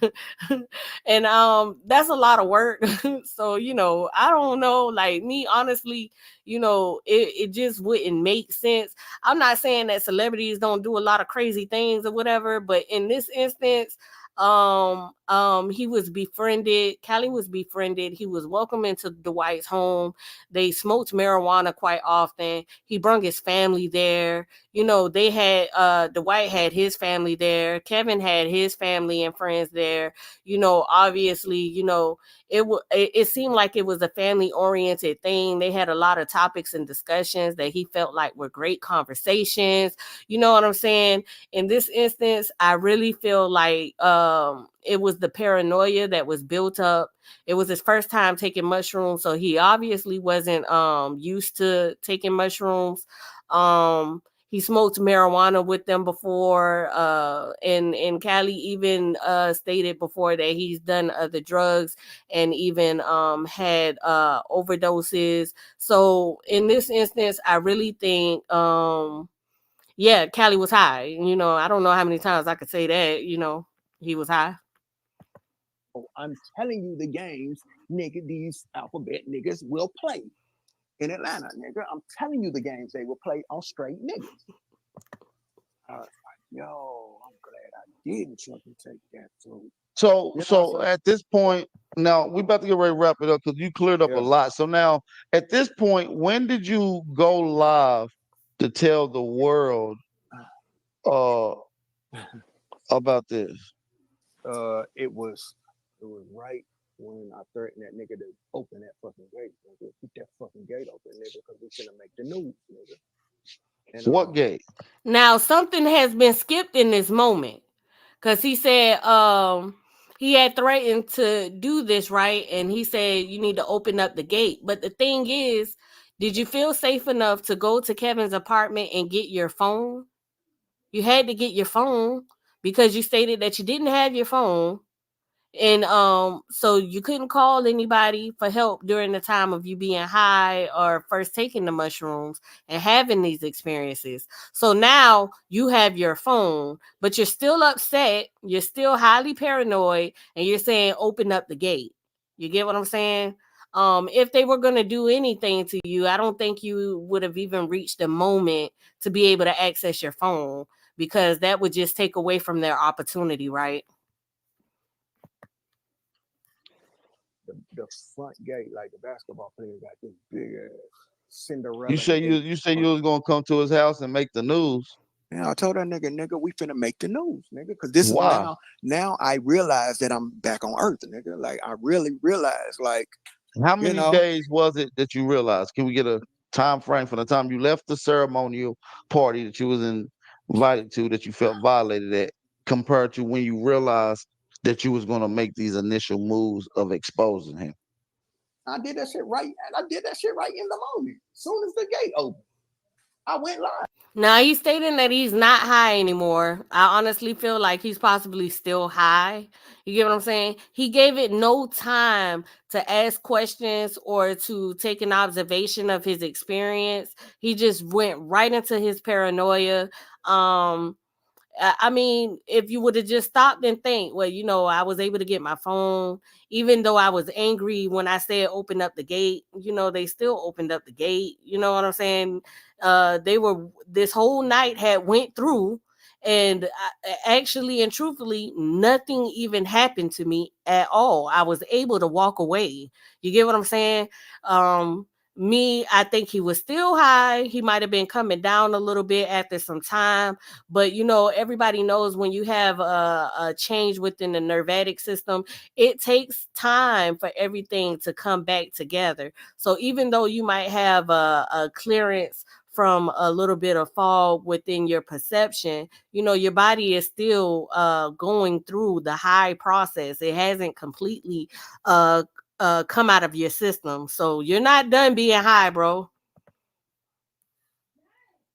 As soon as the gate opened, because I felt like they were going to try me, like, and they were going to like try to go public and make it seem like I flipped out or something in that house. Because I'm telling you, when I tell you I flipped out on them niggas in that house, nigga, and that nigga Kev, like I told that nigga, I said, nigga, you don't open that gate, nigga, we finna make the fucking news, nigga. Me and you, nigga. You know what I'm saying? So I knew, like, he's an influencer, my nigga. So I already felt like, because this shit just went left, these niggas is gonna try to jump ahead of me and make it seem like I flipped out for some reason. Now y'all gotta make this make sense though. Make this make sense. This was my homeboy, nigga.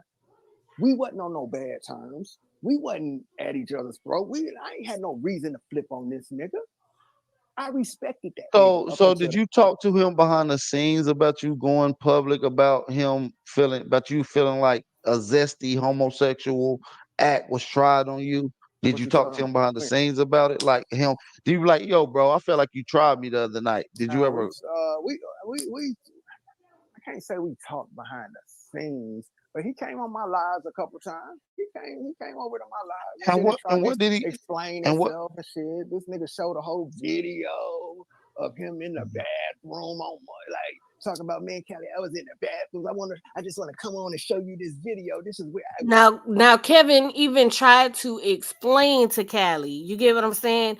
His perception of the high. He even was willing enough to show the video where he recorded himself in the bathroom in their high experience. He's trying to go into the comments and like, yo, Callie, like, um that I don't know where you're coming from with this type of stuff. I think a conversation could have been had beforehand. You get what I'm saying? Especially when you have all of these thoughts that you felt like were gonna happen to you or happen to Kevin. You know what I'm saying? Let's have a conversation, to clear things up, because it's evident nothing happened to you. Nobody tried to sacrifice you. Nobody tried to do anything to you as far as the Illuminati. You didn't have to fight anybody off of you. Nobody had any conversation with you about this type of stuff. This was all feelings and thought process within the mind. And so when you went live out of nowhere, literally in the next moment of leaving or getting ready to leave, it was a confusion. It was like, what happened? Where is things going wrong? You get what I'm saying? And look, Callie, look, Kevin's like, look, I have a video of myself. Like, we were all high. We were all in our own perceptions being high. You know what I'm saying? I'm sorry that you felt this way about all of these things, but I didn't know, I wasn't aware that you felt like any of this was going on. You didn't vocalize anything like this. And when you did vocalize, it was more of a aggression of, who was that, and walking me to the bathroom because, that wasn't you, when it was actually him. In his perception, he's laughing it off because, it's evident that they might have performed with had mushroom ceremonies already. And so they might be a little bit more used to being high off of mushrooms than you are, because this is your first time. So they didn't take it as serious as you took it. You get what I'm saying? And the way you took it, it was high paranoia. You thought Kevin could have fell in the lake. You thought they were trying to attack Kevin. You had to go save him. And then when you went to the bathroom, you felt like he was a zombie and he lost his soul. You in the mirror told you that the white might try to do something to you because he's a celebrity, and celebrities, and he got a lot of money and he can get away with things. You came out of the bathroom, you were upset with the white, you were staring him down. He told you, oh, you're just high, it's okay. And then he walked away, not even trying to give dialogue of why you were even upset with him. Then you went outside to talk to Kevin and you chastised him about why was he a zombie when he was walking you to the bathroom. Kevin didn't take that moment too serious because he was aware that you were high. You went and laid down, you had the pillow over your head. You assumed that people were having a threesome in the other room. Kevin came and asked you if you wanted some fruit. You assumed that he did it in a fruity manner, which you also stated in the same interview that it was a misunderstanding because, that was your thought process at the time. Even after all of this has happened, you were able to get access to your phone, and then you say, well, you need to open this gate right now, and they willingly opened it clearly, and then you went live to say that they were trying to sacrifice you, and they were on some Illuminati stuff. And then even when you were going live, Kevin was in your live trying to explain to you that he had no idea that you were thinking like this. He don't know where any of it is coming from. I'll even show you a video that I recorded of myself to let you know, this is what I was experiencing when I was high at the same time that you were high. That's just I was at. I was moaning and I was in the bathroom No, recording myself. the reason I asked this is because now we have allegations of Dwight Howard being Mm-hmm. sued by a man who was Yeah, forced into a yeah, they threesome with violated that. another ex. basketball player. And somehow we're trying to connect that situation to the situation with Cali when, it really does not connect. It did not happen to Cali. No one gave him this feeling. It was all thought processes in his own head. Nobody came to him without clothes. Nobody tried to grope him. Everybody allowed him to himself. Like he said, he stayed to himself the whole night. He was on the couch with laid down with the pillow over his face. You get what I'm saying? Nobody interfered with that. They didn't threaten him of that. You get what I'm saying? The only thing Kevin did was offer him fruit. If Callie had to go to the restroom, he asked Kevin to walk him to the restroom, and so Kevin did. You know what I'm saying? And all of this is just thought process of paranoia built in Callie's mind, y'all. Player. So you could have been a victim, brother. That's That's why what I'm that's why saying. I'm asking. Like, no, here's the You a thing though. survivor. Here's the thing, AP. I think they knew we can't play with this nigga sober. You feel what I'm saying? That's why I feel like it was something on that fruit, nigga. Like, they can't play with him sober. They allowed him to take a drug, mushrooms, but they had to add something to the fruit. Don't you think it would have been on the mushroom or the peanut butter that you had already eaten? You had already eaten these things. You were already high. You get what I'm saying? So in the moment of consumption, they could have put it on the peanut butter or the mushroom. Like they didn't have to wait to get to the fruit. I'm not, these are all assumptions in his head. He thinking that, because he's not an easy guy to take down, they're going to have to make these efforts to take him down. But this is all paranoia because they honestly felt like he was a friend, and they felt like, he considered them friends. Their families were around each other. He even stated in this same interview that he knew close family members to Kevin. He knew where his people come from, where they stay at, cousins and aunties and all this and that. All of these people. You get what I'm saying? And I know people do a lot of things to people that they know, but honestly, in this entire interview, Callie hasn't given us any evidence that Kevin, Dwight, or anyone else was trying to do anything to him except for what he was thinking in his own head, y'all. you know what I'm saying? We can't play with this nigga sober. He's not high enough. He's not high enough. And then if I go into an angry state, right? If I go into it, because I'm already tripping, nigga. He feels like he's not. He feel like they think he's not high enough.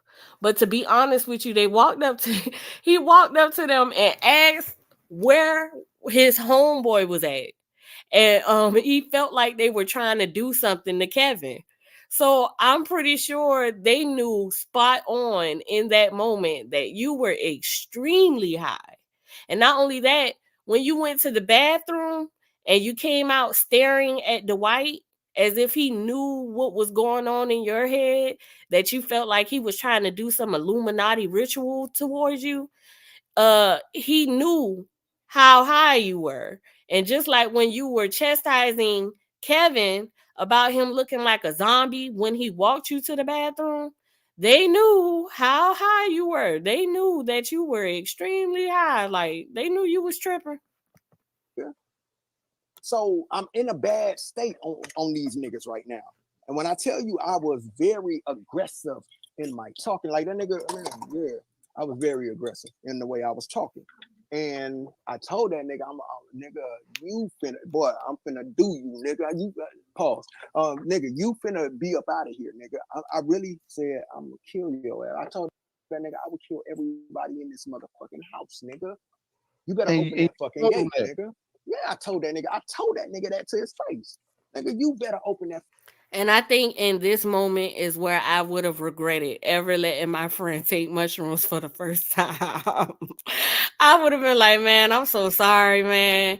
If I'd have known you wouldn't have been able to handle it, I probably wouldn't have allowed you to take it. We should have just stick to smoking weed together. Cause this is a bit extreme. that fucking gate. Get to it, nigga, because I will kill everybody in this motherfucking house right now, nigga. And yeah, he eventually opened that bitch. He eventually opened that bitch. I don't care how tough that nigga tried to get online and talk, nigga. I was in your face, nigga. I was in your fucking face, nigga. Looking you in your eye, nigga, while you was. Now, how is it that you stuck to yourself the whole time, but you still ended up walking away angry? You get what I'm saying? If I was in that moment, you know, if I was Kevin in that moment, I probably would have been very regretful, and I probably wouldn't have argued with you because I honestly don't know where this aggression is coming from. You get what I'm saying? I would have opened the gate too, like maybe I'll calm down later because I really don't know what's wrong. He stuck to himself most of the night. You get what I'm saying? He had a moment where he was mad because I was missing and he was going to attack everybody because he didn't know where I was at. But once I popped up, you get what I'm saying? You would assume that he would have been okay. And then I walked him to the bathroom. You get what I'm saying? He was frustrated when he came out the bathroom because he said I looked like a zombie. You get what I'm saying? And that my soul wasn't there. You know what I'm saying? Like it's clear, you know, he was high, but he's very upset about his trip. So, you know, yeah, like that's just my assumption. You know, you can't do everything with everybody clearly. Cause you know, what they say, you can't drink with everybody. Everybody can't handle their liquor. Well, you know, everybody can't handle a mushroom high either. And would it have been a different scenario if it wasn't at the White's house? Would have been a different scenario if it was one of the homeboys from out the hood, or y'all was just hanging around, or would have been they was trying to do something to you there too. You get what I'm saying? Sometimes you just gotta ask these questions like why is it that because it did happen at the White's Howard house, it had to be in connection to some Illuminati stuff, and you know what I'm saying? To be honest with you, if it was gonna be Illuminati or ritual sacrifice, you know, they didn't give much of a fight. They definitely didn't attack him. They didn't move on it. They didn't act on it.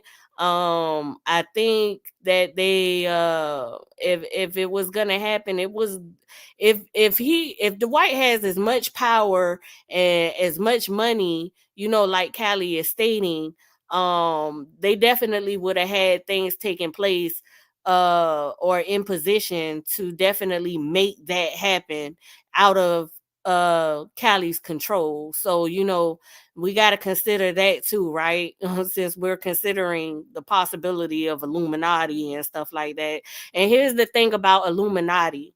When you look up the term illuminate, you know, enlightened, or, you know, basically finding something of value within oneself. So if we're considering somebody trying to incorporate you into the Illuminati, you know, or to sacrifice anything like that, you know, it would have to be of something of value. So what I'm getting is that Cali feels like he is of that value.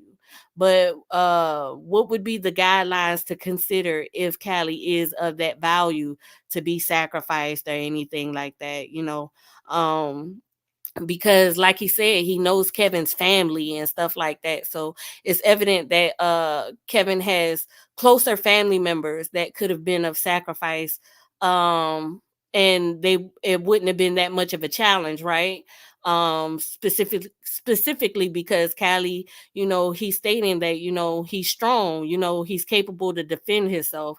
You know, if it was a sacrifice that Kevin would need, it wouldn't have to be Cali. It could be someone who would not be able to defend themselves, right? Was on the phone talking about, man, he's scaring me, man. He's scaring me. He told even when he told my homeboy. He said, yeah, man, he was talking to me real bad in that house that night. Yeah, I was, nigga. Yeah, I was. I was talking to you very bad, nigga, because I was showing some shit about you, you dark side ass niggas. You And was that's why upset. Yeah, nigga. So I just jumped. He was shown some things about him about this, but it was all perceived in his own mind. They don't even know what was so called shown or anything like that. And not only that, but they didn't give him anything to see throughout that entire time whatsoever. Jumped in front of that shit. Because listen, I knew there was a video of me on them stairs. I just thought it was gonna be on surveillance. So I said, "Oh, these niggas is going to try to show that video. When I tell these niggas what this nigga did, they're gonna try to show that video and discredit me. You feel what I'm saying? And make it seem like I was fucking out my mind. He don't know what he's talking about. That nigga was, look at him. He was laying on the stairs laughing at himself. And they, but my girl ended up telling me that there was a video. Kev had a video. Now, in this instance, what he is explaining is while he was trying to get away, his wife, he allowed his wife to go in and have a full conversation with Kevin and even watch a video of Cali. If you did not feel safe, why is it that you felt okay for your wife to go in there? And I said, what the fuck? This nigga had a video. How the fuck he had it? She said, yeah, that nigga recorded you on his phone. He got a video on his phone. I said, wait, what nigga supposed to have our fucking phones? So this nigga secretly recorded me? Like, what? Yeah, so I said, okay, that was some real snake shit. That let me know, nigga, you niggas had an agenda, nigga. We got to get something on this nigga. Like, we got to hang something over this nigga's head. They got to get something on him, but they showed his wife. They had to get something on him of him laughing. He was just laughing on the stairs. And they showed his wife. Kevin showed his wife. If it was something to blackmail him with, why would they show his wife? Tell you. And what happened was I jumped in front of telling the people about the video. I told them, I said, y'all, they gonna try to make me look like I'm crazy, nigga. Or they'll say, well, they showed his wife so that they can further on the threat, right? But you said that you were good friends with these people and you brung your wife around. So that he's expecting your wife to be of a good friend. You get what I'm saying?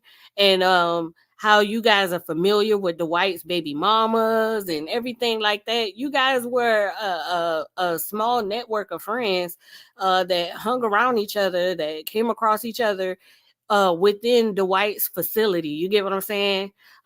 Kevin showing your wife the video of you could have been just to explain, he's upset right now, but really,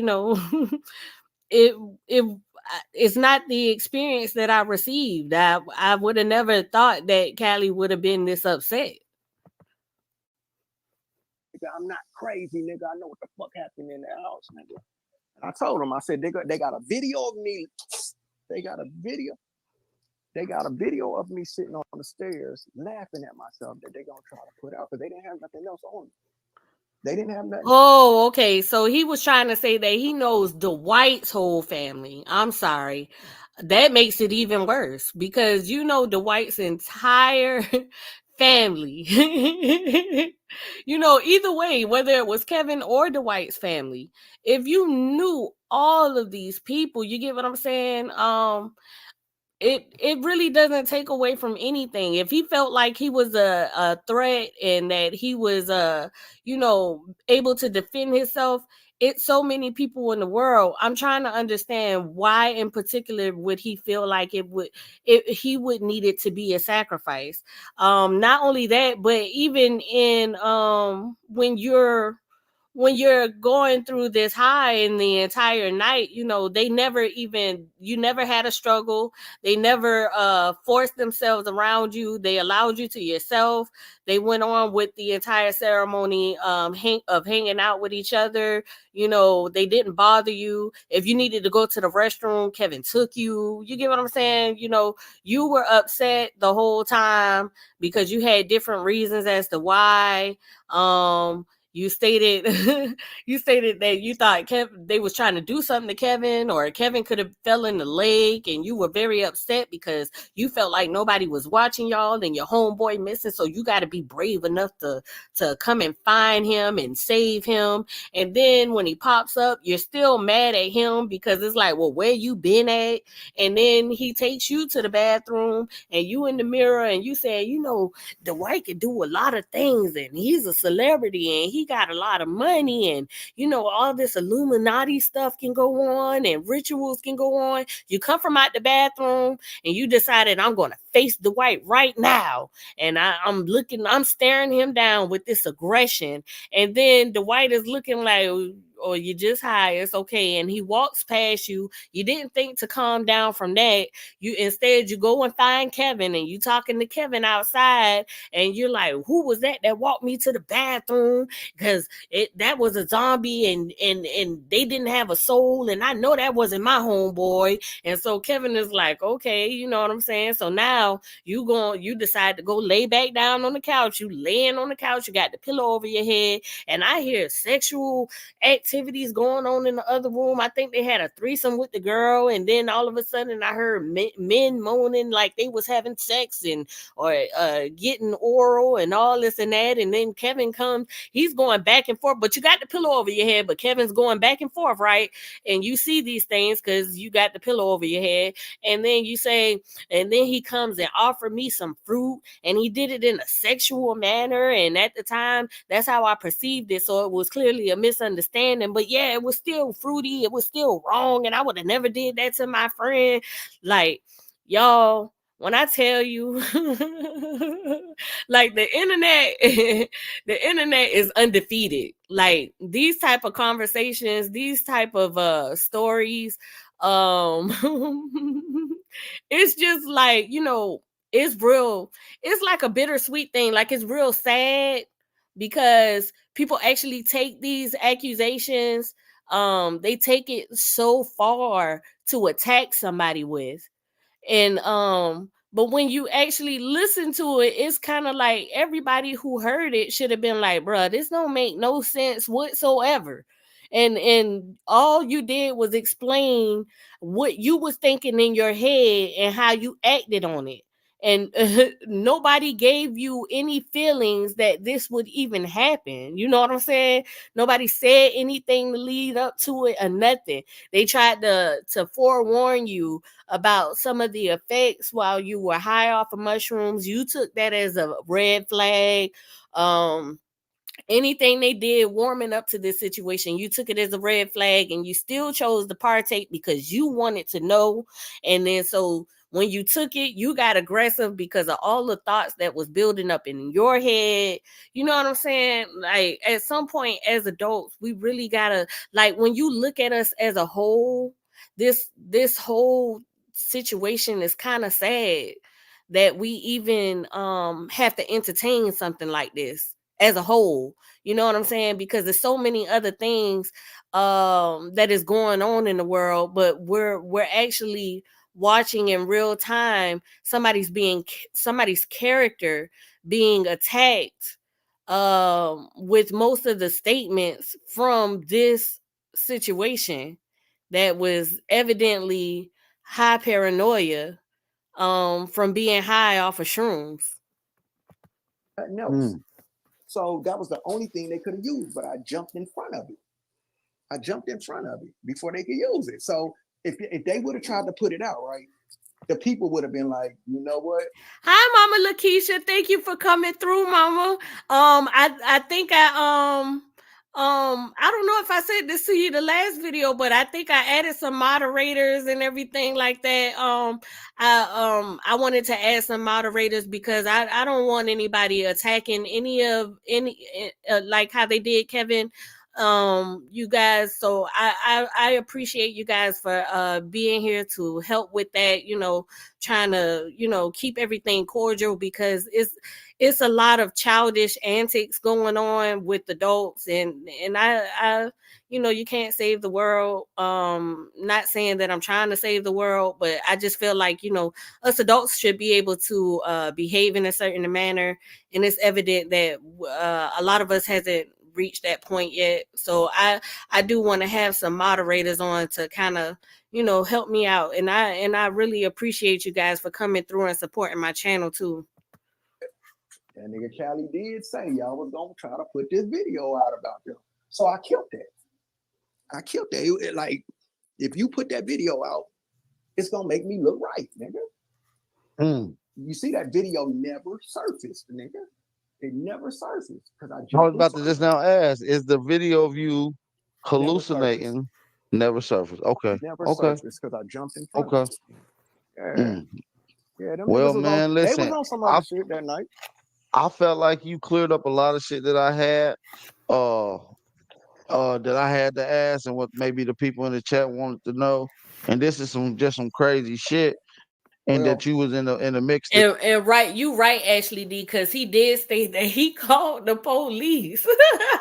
He called the police in the first instance, but somehow Kevin is police boy. But before any of this even surfaced the internet, Cali called the police that night. That time of him trying to leave from the ceremony. You get what I'm saying? I feel you, sis. Straight up. It is. And yeah, I mean, listen, man. So the new shit that's being resurfacing, right? It's like every year this shit comes back up, right? So what happened was this year the basketball player gets another charge, nigga. He gets another fucking charge. But if y'all been keeping up on the internet, I don't keep up with this shit. But the whole little Tootie's brother and his wife, they divorced or some shit, right? Well, this nigga kept jumping in their business. Tootie Fruity kept jumping in their business and shit. And that is not true as well. He was actually called out by the wife, and the wife is the one that had this information being surfaced into her own situation where she was trying to make statements, claims about Kevin's sexuality based on what Cali has placed out on this internet. That's how it came about in that situation. Robert's wife, soon to be ex-wife, is the one that brought this information up, just in case anybody want to clarify or understand that. And Kevin had to further defend himself because a lot of people on the wife's side started to use this information to further attack Kevin. And that's why we're here this day, because it continues. And the wife told that nigga, hey, nigga, you better leave me alone, nigga, for, I talk about how your brother think you on the down low, nigga, because you and the basketball player do with mushrooms. Now, she never said nothing about Cali. But this nigga, that video you got up on the screen. I don't understand how people can connect sexuality with mushrooms. Cali said that he's not gay, but he took mushrooms. So what are we saying? What are we suggesting? So how can you connect that Dwight and Kevin are gay for taking mushrooms when Cali took mushrooms too? And he said that he knew and that he knew something was going to happen and he wanted to see what that was. So are you insinuating that Cali wanted to be gay? Now, this isn't my insinuation, Cali. I'm not insinuating that. My point is mushrooms do not make anybody gay. So they were wrong for making that statement towards Kevin, okay? Screen. This nigga goes and digs up that video from 2 years back because she mentioned that shit instead of dealing with what she said about her brother pillow talking with her about what he felt about his brother. So he put you in there too, like, yeah, nigga, I wasn't the only one doing mushrooms with him. Cali was there too. Yeah, but here's the thing though. The nigga, his brother never came to defend that shit. Like his brother never came to clear that up. To this day, what she said, his brother never came to defend that shit. Like to say, oh, I ain't say that shit. He never. So that lets me know. Robert has defended himself in that, as far as that accusation. He has most definitely stated that he is not the one that stated anything like that. But we'll digress. Even your brother felt like he was fucking with that basketball player, nigga. It's just too much. It's too much shit, my nigga. Too much shit. Too much shit. Listen, and then, man, I know some other shit. So what else? What else you know? Hold on. No, you gotta understand when my video went out, people started looking for me. Like people wanted to find nigga. Women was coming from everywhere. Like women, and nigga, even the basketball players, baby mamas was they found me, nigga. And they was like, yo, you are right. Everything you were saying in the video, they can't stand fucking kid. None of the baby mamas can't stand fucking Tutti Frutti. They say he's the nigga, he's the brains behind what's going on in that fucking house. And he's the dirty nigga in the house. And so there's a 14-year-old girl. There's a little 14-year-old girl. Somebody asked me about at that house. And I kept saying, I don't remember no 14-year-old girl. But they was like, man, she was always there when y'all would come around. And I was like, yeah, I don't remember. Well, when the basketball player's baby mama reached out to me, that's how we found out about. Now, what I want to say in this moment, because right now he's bringing up accusations. Now, this interview was 4 months ago, right? He stated that after he did his live about the Shroom event, which was 4 years ago, that these women came out to him. They reached out to him. But all of a sudden, within four months, all of a sudden this particular accusation is surfacing, right? Which doesn't make sense. But not only that, he said that the baby mamas reached out to him. My question is, how come they didn't go and make their own statements publicly? And how come they didn't try to reach out to authorities or anything like that? Was there any justice done for this child? No, because people want to go to Cali and be messy. Because why is it that they went to Cali with this situation and they didn't speak out? Not one video has surfaced of any of these women saying it themselves. Not one. Can anybody point out one? No. Throughout these 4 years, nobody has heard of these accusations until just recently, right? Okay, so help me make sense of that. The little touchy feely and tickling and all of this shit Tutti Frutti was doing with this little 14-year-old girl. I'm trying to find out who is this little girl, nigga. You keep talking about everything but that little girl. See, I don't have allegations and I ain't around motherfuckers touching on children and shit, nigga, and all of that shit, nigga. But you are, nigga. Your circle of niggas is dirty, nigga. And then the baby mama told me she caught the nigga and the basketball player in the bed with the 14-year-old and their son and his son. The basketball player? Yep. He's saying these people are dirty. They doing all kinds of bad stuff. But he never gave us any information of them doing this in front of him. He's never witnessed any of these things in front of him. He tried to use this information to say that they were trying him. In that moment of him being high, they didn't even suggest anything or do anything towards him to even give him that feeling. He was just high and had his own thoughts. You get what I'm saying? And so now, within 4 months of this year, there's an added accusation of Kevin touching someone's child because years ago when you first came live, they were calling you. But these statements haven't surfaced until recently. I find that strange. Then she mysteriously came up dead a month later, nigga. How fucking interesting. So this is serious shit right here. But not only that, within these 4 months, his first statement was Melissa Rios came to him personally and gave him and spoke out to him about this accusations before she passed away, right? He even confirmed it by saying, oh, CPS was involved and it was a coincidence that she would pass away after telling me this information. You get what I'm saying? But less than 2 to 3 months ago, he changed that statement and said he had the wrong baby mama. That to me is a red flag, and I would like everyone to take that into consideration, how you could be confused as to who would tell you something this serious. Damn. That Cali, it's some shit coming down the line, nigga, and CPS is involved and everything. Hey, y'all know the little 14-year-old boy is they came and got that nigga, right? Something was going on in that house, and that nigga Tutti Frutti was around all that shit, nigga. I ain't hang out there, nigga. I came out there. Now that's so funny how he's saying he didn't hang out there, But he just admitted in this same interview that he was there quite often and that they actually would smoke and they had their families there and everything like that. But now when accusations are coming out about children, I didn't hang out there. I wasn't out there. I had nothing to do with that. Really? From time to time. So this is these conscious niggas. That's what I keep telling niggas. These old conscious of Sinetta and all of these niggas. This they little circle of niggas. All of these little conscious ass niggas. Supposed to I be ain't gonna say, conscious. these dudes are lurking in the conscious community, Yeah, it's too and many.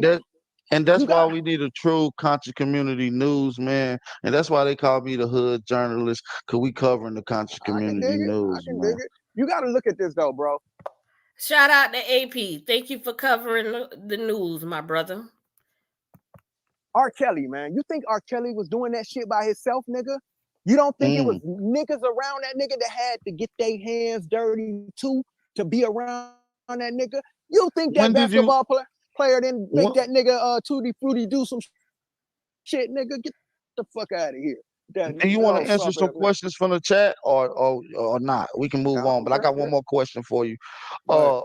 At what part of time did you find out that it was a 14-year-old girl there in the bed with the white house, allegedly? A month later, After the ceremony. after my video went out, because this is what I'm telling you. People they saw that video and they were asking, who is that nigga? I need to talk to that nigga. Like, so they saw after a month later, they started to come to Cali with this information and they just needed to talk to him so they can tell him this accusation that he would bring up years later, right? Okay. I got some shit to tell that nigga. I need to talk to that nigga. So you had women reaching out to me, asking me, hey, do you know about me? Do you know? I'm like, hell no. Nah, I only know about one woman he was supposed to be with. I don't know about none of y'all. So you had women out here that was like, what the fuck? So this nigga was fucking with other shit. I don't know that shit. I only know about one woman, nigga. And that's the one I brought on my live. Nigga, I don't know about the rest of y'all. So you got angry ass women right now reaching out. But then the basketball players, baby mamas reached out too. They was like, yo, you are right. All kind of shit was going on in that house. And the Tutti Frutti nigga he's the fucking mastermind behind that shit. And yeah. It's so funny that Kevin would be the mastermind when Dwight is the one with the power and the money, and it was his house, and everybody could be fired and hired at his own. Dwight Howard was in control of his own home. What we're doing in this instance is we're trying to take the control of Dwight Howard in his own home and place it onto Kevin, which is an obvious misplacement, because I don't care how big my house is. I don't care how many employees I may have. If it is mine, I am the one that's in control, right? They couldn't stand that nigga. They said nobody would say anything to that nigga because he gets everybody fired in the house. And when I tell you, it got to a point, it was only him and the basketball player and that motherfucker. Everybody was gone, nigga. Everybody. He fired everybody. Oh, now, how would you know all of this? You said first you say you was there quite often, then you said I wasn't around. So who told you that all of these people were fired? Did you get this understanding from Kevin? Was Kevin around when these people were fired? Was Kevin around when these people were hired? You know what I'm saying? You have to ask these questions, because how would you know who's communicating this to you? And one thing we have to understand is you can't fire baby mamas. So why is it that the baby mamas felt so threatened about Kevin and his position in the household as the manager if, they're not working? They're literally baby mamas. So whatever control Kevin may have had, it had nothing to do with them. They weren't working. Oh, and the nigga that helped the basketball player violate that one nigga they say it's the gangster pastor nigga. Y'all know the gangster pastor? They say threaten the tranny and shit to shut the fuck up. Yeah, he got fired. He got fired around the time Kev came around. Kev was scared of that nigga. They say that pastor gangster than a motherfucker. He a real gangster ass nigga. And he got fired when Kev came around and shit. They say he was the nigga that get niggas fired. That's why nobody would say anything to that tutti frutti ass nigga. Mm, But yeah, he a flawed ass nigga. So, but yeah, that's crazy. nah, they can ask you what they want. In this whole instance, uh, Kevin never did anything gay to him. He understood that when he was high, he perceived that moment wrong. He even admitted that in this interview, but he continues to go on using gay slanders toward Kevin, giving him gay nicknames and things like that. You know, antagonizing with these terms that he's saying that he never said Kevin was gay. He never said that Kevin was a child abuser. He never said any of these things. But it's evident in this interview that he's going on with this idea that these are the things that Kevin has done, and you know, his response towards it as if Kevin has done it. It's so contradicting. You know, you'll say, I never said that, but then you'll turn around and say, you know, but that's what he is based upon my experience, that I said I never experienced, but I did experience. I don't know, y'all. You know, if anybody can make sense of it, you let me know. Wrong, nigga. All right, well, Cool. shit, man. Maybe we'll get a couple people in here. Only if y'all gonna be respectful, I will allow y'all to ask one question, and then I'll put y'all politely back in the back to hear it with no interruptions. So at this point in time, I'm going to drop the link to the StreamYard in the chat, and I'm gonna give you guys 60 seconds to hit the link. You guys, I'm gonna give you guys 60 seconds to hit the StreamYard link. And All listen, right. man, this been going on for years, right? My story ain't never changed, nigga. Like my story ain't never changed. I ain't never had no shit around me that for instance, this whole drug addict thing that he's trying to make me out to be, right? Nigga, my character don't say nothing about a drug addict, nigga. I use my own money in my community. I help my own people, nigga. Now, he's saying that he's not a drug addict, but in the same interview, he stated how he overdosed on drugs. He overdosed on drugs. And that is a high sign of a drug addiction. um you got to be more aware of yourself, you guys. If things like this happen, you know, even if you don't understand it at the time when they happen, you have to consider that it may be a problem. Okay, you get what I'm saying? I never like to laugh at things like that. You get what I'm saying? Because you know, you just never know in an instance. And but you all, everybody, I advise everybody, if you're doing any type of drugs or anything like that, and you have a moment where you overdose, please seek help. He also stated in Cali's defense that he hasn't done them in a long time. But you know, according to, you know, what he's stating now, you know, it doesn't necessarily, it doesn't it's not a far reach, you know what I'm saying, especially if you're admitting to having overdoses on drugs. You beg for money, nigga, like a drug addict.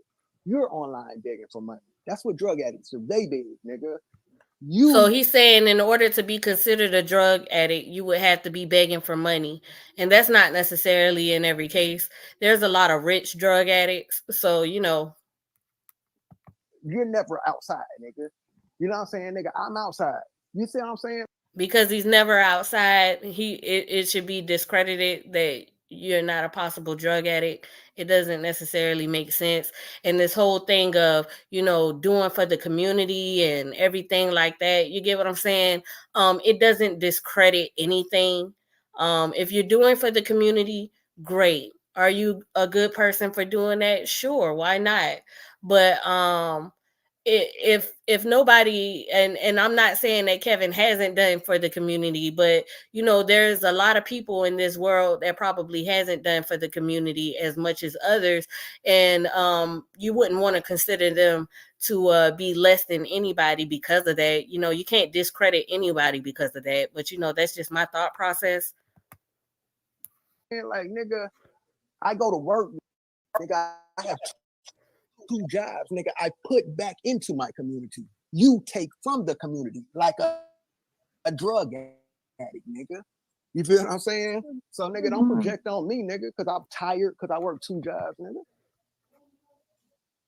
Yeah, and so yeah, man, that's crazy, man. That's really crazy to me that even the 14-year-old and this whole Hmm. him being sued about various different things that's even coming Yeah. out He is really crazy. look, Tutti Frutti, he'll talk about everything. He'll rather talk to you about him scamming the people. He don't want to talk about that 14-year-old. Why? Who is that 14-year-old nigga? That's not true at all. He's been talking about that whole situation this whole time as soon as it came out. It and then Cali just did a live video stating that he never accused Kevin of sexually assaulting a child, which is very contradicting to this interview that he did just 4 months ago. But if he's clearing that up, if he's saying that never happened, um, I'm happy with that. So we can say that Kevin, we can continue to say, like I've stated before, that Kevin has been vindicated from this accusation. Uh, Kevin has never sexually assaulted a child. He never tickled a child. Callie has made statements about grooming, which is a sexual assault to a minor, and he stated that based upon Kevin, tickling or, just being weird around this child, right? That's Melissa Rios called him originally, but somehow it's a different person who's actually alive, or whatever the case may be. You get what I'm saying? They will say that it wasn't sexual, but it was enough to raise eyebrows. All of these things are very upsetting to hear about your own character. So he's most definitely has been vocal about it. But yeah, Callie just stated just recently that that is not true. So we'll go with that. Like you touching on 14-year-old. Whose daughter is you tickling and fondling, little nigga? Yeah, nigga. Yeah, you made somebody uncomfortable in that house. They saw. Tickling and fondling. Now he did this interview 4 months ago, just recently. So the question is, whoever said that? Who said that Kevin did this? Callie did. Callie's the one that said it. Callie is the one that said this. Saw you, nigga, and you made an adult in that house uncomfortable, nigga. I ain't make this up, nigga. And I'm gonna tell y'all Uh, this: that 14-year-old girl exists. I mean, I don't know how old she is now, but that little girl exists, nigga. Remember, I said she was in the bed with the fucking son, nigga. So if they talk to and the son, and nigga, and, and Mr. Howard. and Mr. Howard, so Well, nigga, listen, the link is in the chat, you guys. Hit that link. Y'all get yeah. one question apiece. I'm gonna give y'all 60 seconds before we return. We got Chief Cali on here Like answering I all told that questions. nigga, you go explain, nigga. You go explain who the fuck she is, nigga. I don't know who she is, nigga. I just know Now, Callie wants Kevin to go and explain who she is, but Kevin has already stated numerous of times that this has never happened. Um, he has never done that to any little girl. He would never do anything offensive to any child. Now, Kevin has stated that his statements has never changed. He Callie's statements has changed as of just recently. It went from Melissa Rios, who coincidentally passed away. She's the one that told him personally. And then it changed to I had the wrong baby mama, and she's actually alive. And then it went to I never said that he did anything like that. That's not true. So the conversation continues to change, and it's a raising eyebrow factor to me. about her, nigga. You go explain to the people who the fuck that little girl is. But she exists, Mm. nigga. You might want to be careful about how you address it, nigga. Don't piss somebody off, cause she exists, nigga. You better hope you don't piss her off, nigga. Mm, mm, mm, So mm. To think that we would hold something like this over somebody's head and say don't piss him off, um to be honest with you, it does not matter whether I would already be pissed off. I would already be pissed off.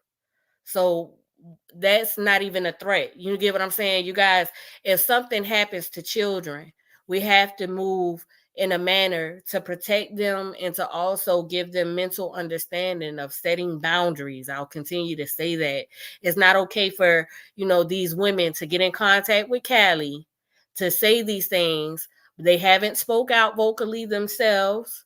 And according to some people, we're waiting on that to happen, which is still 4 years later, and I find that strange. And then to turn around and say, oh well, it wasn't sexually, it didn't happen. And I didn't say that he was doing anything sexual, even though I have a video of him, of me saying that he was trying to groom this child, and he's hanging out with potential, not potential, but he's hanging out with other pedophiles. You get what I'm saying? So they're all linked in together and they're doing this type of thing. You get what I'm saying? It's a bunch of confusion. It's a bunch of deflection, and it's a bunch of lack of self-accountability. If you're bringing these accusations out, you get what I'm saying? If you're stating that these things happen and you have no factual evidence to it, you don't run from the point and say, well, I never said this that way, or that's not what it was meant to say. You kind of say, you know what, I apologize for people taking the wrong idea of what I stated. And I was very much so wrong for bringing out that information. And I didn't even have any evidence to prove that. The universe is undefeated, my nigga. All I put it out there. So down the line, when they come back around, y'all gonna be like, nah, he just admitted he's the one that put it out there. So I don't understand how anybody can be confused as to why anybody is questioning or asking questions about this or making statements about this. You're the one that put it out there. So if you're the one that put it out there, we have to acknowledge you in this moment. You get what I'm saying? So there's no need to take offense to something that you put out. You did it. So if you put this out, give us some answers. Tell us, why is it 4 months ago this information comes out from you about people coming and reaching out to you specifically, stating that this happened? You came to the internet with this information, turned around within the same 4 months to say it was the wrong baby mama, to turn around within those same 4 months to say it was grooming, to turn around within those same 4 months and say, I never said that he did that. I never said that that was true.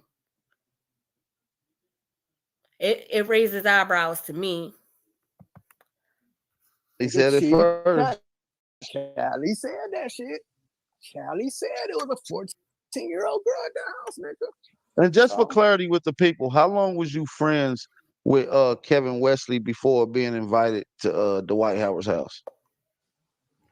It was cool for like 3 years, man. Like, that was my dog. Like, remember how I came in the community and the respect I had for the bird? You know what I'm saying? And I was moving around with her. That's how I was moving around with that nigga. You feel what I'm saying? Like, I had a respect for that nigga. And I guess them motherfuckers some clowning. I'm gonna spin the 60-second clock. I dropped the link twice. I'm gonna give them 60 seconds. If nobody got a question within the 60, brother, it was a great interview, and I appreciate you clearing up a lot of this shit. We'll be right back in 60 seconds. See, my life has been in motion. I'm a little windy. I'm not giving up yet. If you with me, time to place it. I got too much fake love. Snake you in your face, love. Snake you in your face. Yo, when he plays this music, I love this music. Shout out to Aboriginal Power. I don't listen quite often because I try to keep up with all my content creators that I like to follow and listen to. But sometimes when I'm driving in the car or if I'm working, I do listen to some of his discussions that he has. A lot of politics and things like that. He has some good perspectives and insight, you guys. But when he plays this music right here, I jam it. I really like this music. It's dope. Shout out to AP, I'm sorry. I told my brothers we gon' make it. That's how God roll. The snake gon' show his face, cause that's how God roll. Alrighty, man. Don't seem like we have nobody to hit the link to ask some questions. I feel like I asked all the critical questions myself. All that niggas talking all that shit. Niggas Talk was to in the him. chat. Niggas was in the chat talking hella shit, nigga. Yeah, now no nobody want to hit the link. Yeah, but nah, I Well, get it though. we got one person in here. Let's I ain't go. even tripping. We got Lucky Guzman in here with us today. Shout out to Lucky Guzman. Do you have what is your question for brother Chief Callan? Before you ask your question, I want to say we got 203 people in here. Hit the like button, thumb up the video. This is critical. You know, this brother could have been a victim, like we see, could have been suing Dwight Howard for heinous acts, but he avoided it because of his higher senses going into this. All right. So we got brother Lucky Guzman in here for a question. Shout out to Chief Cali. What is your question for the brother? Yeah, so I came on late, right? So from my vantage point, all I heard was some real rapping type video vixen type stories. So I just wanted to know if the brother could give me like a synopsis. He said he got invited to the White House. Oh, nah. Listen, we're not gonna do all that. We did a full in-depth video on this whole topic, all the way from the beginning to end. So if you don't know, go back and watch it. How And long we're how not long gonna how do. long it was? How long it was? I don't, it's not too long, probably about an hour and a half, Listen, hour man, people 45 gonna minutes. His video, the person that came up to speak, his mic is really loud, you guys. So I'm sorry that if it's in a louder volume, but I don't want to turn the volume down because everybody else's mic doesn't necessarily have the same volume. So it'll take away from you guys being able to hear everybody else clearly. So you guys just bear with me. He does speak for a little while, but it won't be that long, okay? people gonna people gonna take what they want to take from it, regardless. You feel what I'm saying? You know, I ain't even tripping. Yeah, I mean, I so was the just trying to get a little paraphrase, but you saying you want me to watch the replay? yeah, because if you don't know and you want us to recant what we just recanted, literally, that's crazy. Okay. But yeah, I'll let it go. It just sounded a little real rapping, so I just had to get a question in. But it just I I mean, really like it. it is, it is very interesting, I will say. What's your So question, yeah, brother? What's your question, brother? go ahead, ask your question.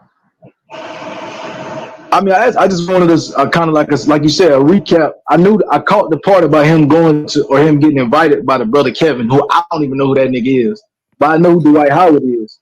So I was Yeah, just trying to get some clarity. But you know what I'm yeah. saying? It ain't no problem. They invited me. I mean, we was all cool. Kev was a mutual friend between me and the basketball player. We were mutual. He was our mutual friend.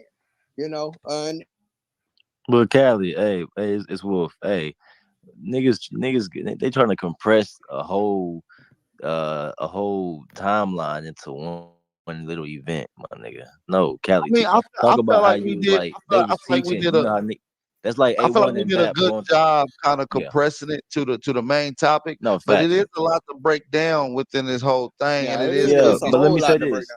Let me get it out. Look, so it's almost like how Bap and A1 was growing on consciousness, bro. So Cali, you and that dude was learning shit and doing consciousness and going to events and speaking down. to Facts, the right? people. Y'all We got was we niggas was in the acting like niggas was community. Yeah, partying and then just went to yeah. a real house Nah, we party. was in the Nah, yeah. community. You know, like Nigga was in you the know, community yeah, doing lessons to people and doing right. lectures and online speaking to different lectures and stuff like that. Now, when Callie speaks of anything as far as what has Kevin done to the community, for the community, he's also a testament of things that Kevin has done in the community when they were friends. So let's consider that too. Schools and shit. So niggas gotta Yeah, stop with the weirdo shit. I mean, That's niggas what gonna he's do what saying. they do, my nigga. I know. You know, You know, it is Kelly, what I it know, is, bro. brother. I'm just You trying to know, make we clarity. done talked about this shit for nigga. Listen, man. We done had that nigga Kevin on your panel Exactly. You know what I'm admitting saying? that it was weird on his behalf and he Hey, lying. let me tell y'all. This nigga Yeah. just had a fucking 7-hour meltdown on his channel. Yeah. Nigga, 7 hours, nigga. Melt. If you were being accused of child molestation or tickling a child, however anybody want to paraphrase it, I would have a 7-hour quote unquote meltdown as well. And that shows to me that he's really trying to defend his name. If anybody is really concerned as to why, as to, if anything actually happened to this child, I would take a deep consideration into hearing his side and his point of view. I wouldn't consider it to be a meltdown. That's unfair and it's unjust to the child. So that because it has been brought to the internet, it his side or his defense should be taken into consideration. You know, when you go to court, everybody has to testify, right? So he's giving his testimony as to how he perceived things. And I think that should be in consideration and not considered a whine or a cry, or he's making something bigger than what it is, when actually it's very serious to have an accusation like that on your name. And also he's been in defense about scamming accusations. He's been in defense for himself about, you know, gay accusations. All of these accusations are it's an attack on his character. So if he's doing hours and hours and hours of defending his character, I would find that to be a realistic response. Melting down Yeah. because he can't shake this shit, nigga. He's Cali, convicted, yeah, nigga. you been to look. Cali told that nigga years ago. All right, bro. Maybe, Yeah, nigga. maybe Whatever. you was doing some weird shit, and I read it wrong. You good? You ain't bro. you a narcissist, nigga. You not gonna admit to what you possibly had That did, nigga, nigga. that nigga still was like, no, you gotta take this away, Cali. They gonna be on my head forever. Nah, you ain't gonna never shake this down. So you deal with till you deal with your inside, nigga. Yeah. You deal with your spirit, nigga. So AP, that's the video you saw, right? Where I was like sitting in a Starbucks or something, and I was talking to the nigga. I said, nigga, you over here making a video about me, nigga? Like, I said, brother, like I ain't even come at the nigga foul. For him to be making a video about Cali would make sense, because Cali's the one that is stating out this information. It's like a bittersweet thing. You get what I'm saying? Like, you don't want to seem as if you're attacking someone, you know, when you're trying to justify something, but at the same time, this is the person that made these claims.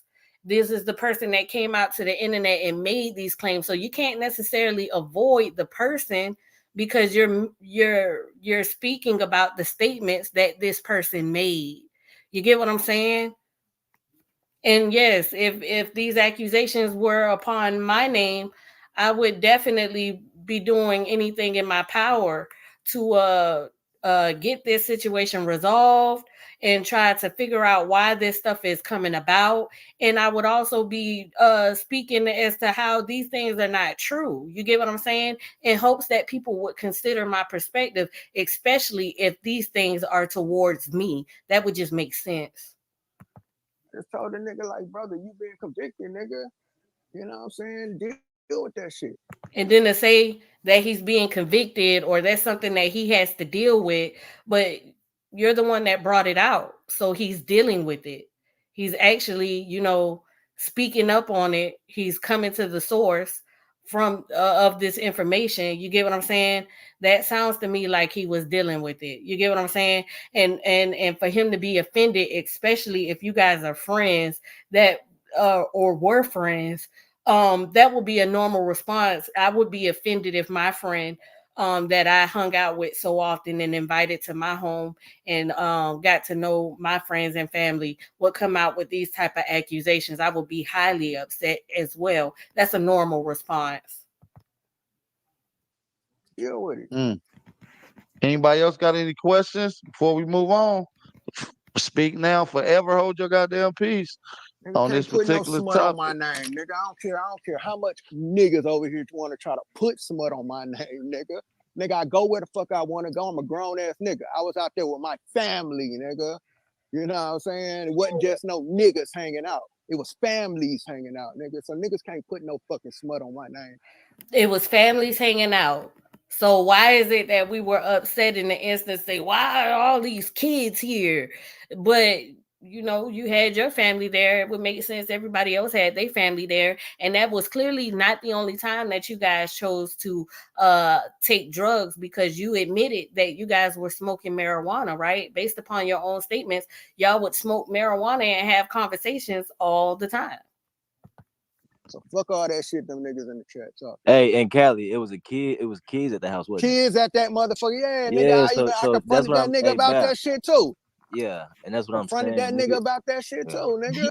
How you gonna confront Kevin about kids being there when it was Dwight's house? It's Dwight's house. Dwight got kids, so he got his kids at the house. He got his baby mamas at the house. He got his employees at the house. He allowed his employee to have his friends at the house with their family and they churn. You get what I'm saying? How like none of that makes sense whatsoever. You get what I'm saying? If you had a problem with the children being at the house, then you should have had a problem with the children being there while you were smoking weed. You didn't consider that then? Do we have a difference when it happened when it's weed or when it's a mushroom? I'm not quite understanding how these two scenarios of drugs just, they don't have the same rules. You get what I'm saying? If you ever had a problem with it, you could have chose to walk away and you chose not to. You chose to entertain the mushroom ceremony because that's what you wanted to do, remember? Nigga, can't So put no everybody trying to smut on make it my name, Oh, weird. nigga. so it was kids doing the there while y'all was doing the ceremony? Yes. Yeah, well, here's the thing: the basketball player's baby mama was there, so that was their son that was there. But what I was saying to that nigga was, "Hey, nigga, why the fuck are there kids here? Period, nigga. We geeked up in this motherfucker." That should have been something that you brought to Dwight Howard and his baby mama since they both were present. I don't understand how that would be Kevin's fault. That has nothing to do with Kevin. He can't control somebody else and what they do with their children in their home. That's their house before it is Kevin's. Kevin didn't even stay in the main house. Kevin stayed in his own apartment in one of the facilities on the outside area. So, if you're mad at anybody for having children at the house, you would be mad at the parents, right? You didn't express that anger to Dwight because you said you had no problem with him. So how would you have a problem with Kevin about it? And it wasn't even his child that was there. Fucker Exactly. walking You was around the trying to fucking check it. house, nigga. Yeah, you was But checking that shit. And not only that, but that's that child house. He has every right to be there. You can't control when he isn't there because that's his home. That's his dad's house. His mom is there. You get what I'm saying? So if you got a problem with anything that's going on as far as him being home and he's a child, you could have left, but you chose to partake. So if it was wrong for him being there as far as the adults are being concerned, everybody was wrong, including you. I feel like it was more kids in that house because I swear I heard a little girl ask for some water later on that night. So I ain't seen no little girl, but I could have sworn I heard a little girl ask for some water later on. That's But crazy. yeah, so it is what it is, man. This shit 4 years old, 5 years old. This nigga still trying to shake that shit. When I tell you, this nigga just had a 7-hour meltdown because he nigga called my name, nigga, and I came out. I came out, nigga. And I brought more shit with me, nigga, that you gonna have to deal with, nigga. That's why that nigga was waving the white flag, nigga. Like, yeah, man, I'm done. Yeah, you better wave that motherfucker, nigga. Play with me, nigga. So whatever niggas feel, whatever, nigga. You know Yeah, what I you mean? know that internet shit, man. Yeah, nigga. Well, I felt like you answered a lot of questions that I had pertaining to it that maybe add clarity to a lot of shit. So, in other words, from what I get out of it, you dodged the bullet. I feel like it. Here's the thing though, let me tell you this too. So I was on my channel one day, and the girl who was there that night came in my comment section, and she said in my comment section, she said I was the sneaky link that was there that night, and I didn't eat the fruit. And she put the laughing emojis up. And I'm sitting here like, why the fuck did she say that shit? And laughed about it. Like that shit was weird to me. So, Like I you was felt the like, sneaky link that was supposed to be. Oh, man, I don't even want to know. yeah, that's what she was saying. She was like, so remember I said when I got there, She could have been joking. She probably didn't even take it serious.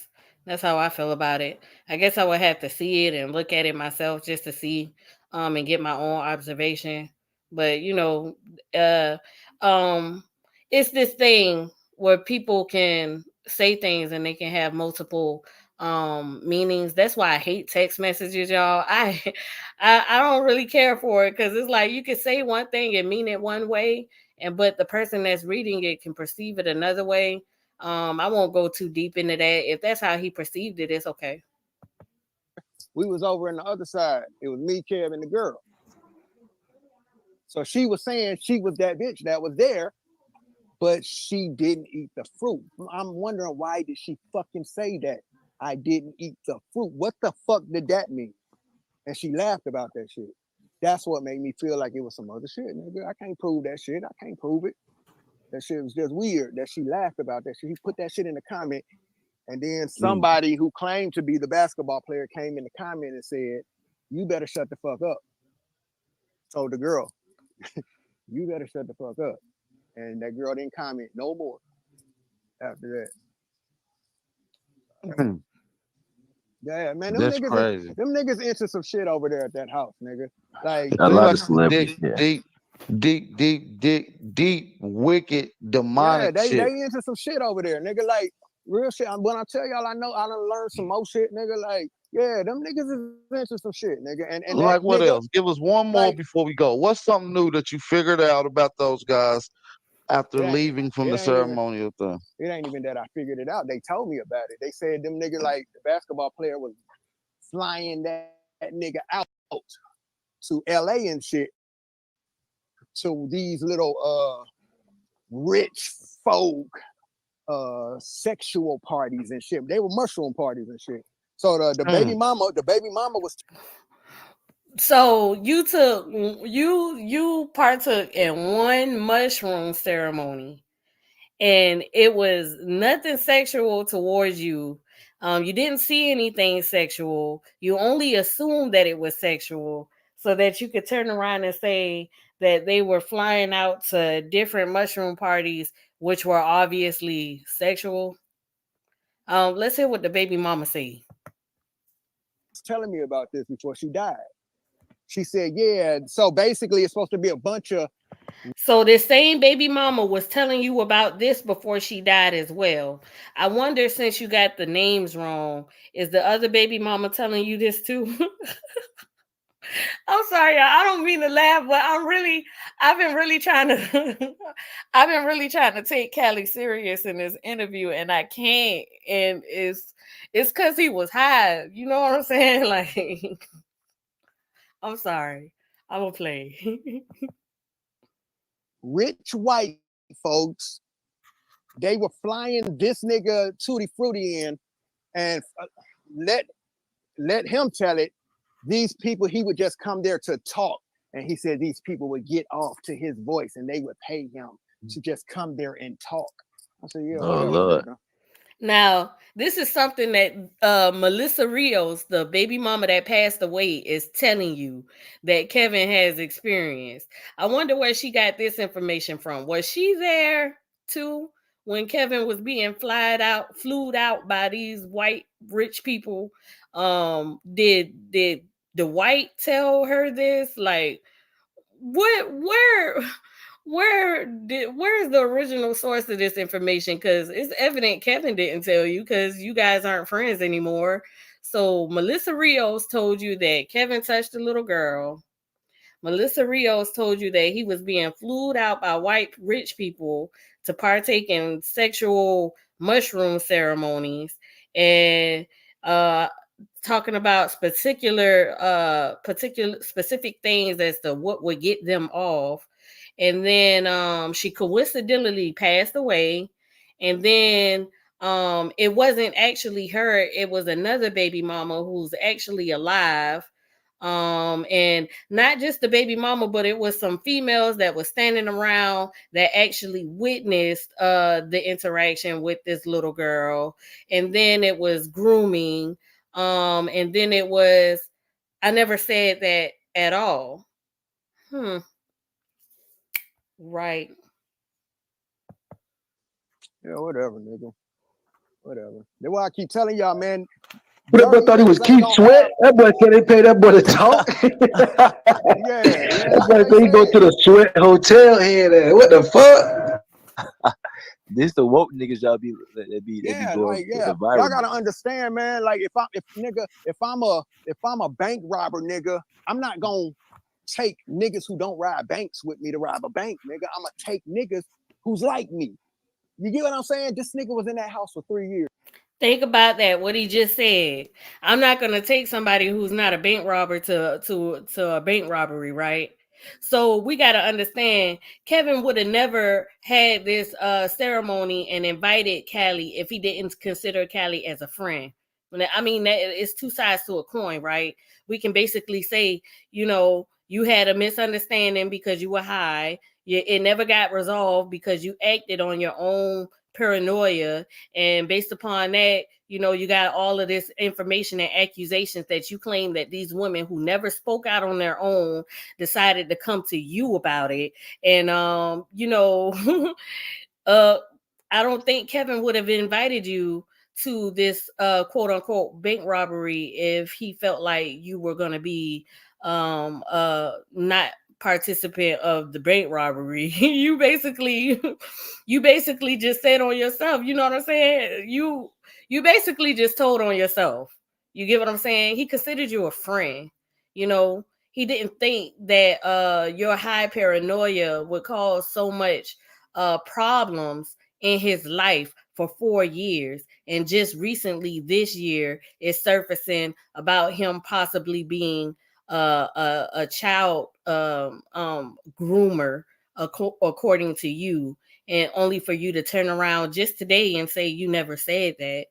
But in this interview you said, yeah, so anybody want to say it, I said it, I stated it. So you get what I'm saying? Yeah, I mean, I think Kevin gave you too much credit as a person in general. I don't think that he possibly would have felt that you would have been so, would have been reacting or acting in such an ignorant manner. I don't think that he would have, I don't think that he thought that he would ever have to defend himself against someone he allowed in his home, in an intimate setting that he spent a lot of time with and considered somebody as a friend. Y'all did videos together, y'all did work together. You get what I'm saying? And for this to turn around to be an attack on the internet, I don't think he would have never anticipated that. So your statement about the robbery and the robbery,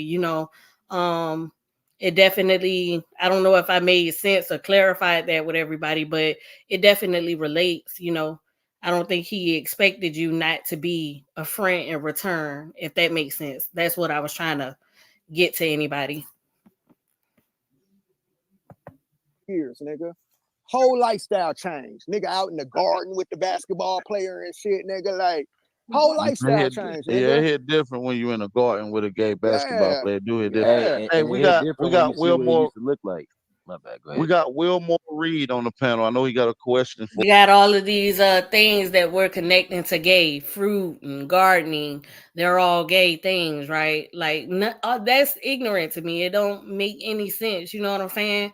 Like we got to get to a point where we got to understand this stuff is not gay. Okay, being in a garden, gardening anything, that's actually hard work. You get what I'm saying? Outside, um, nothing gay about it.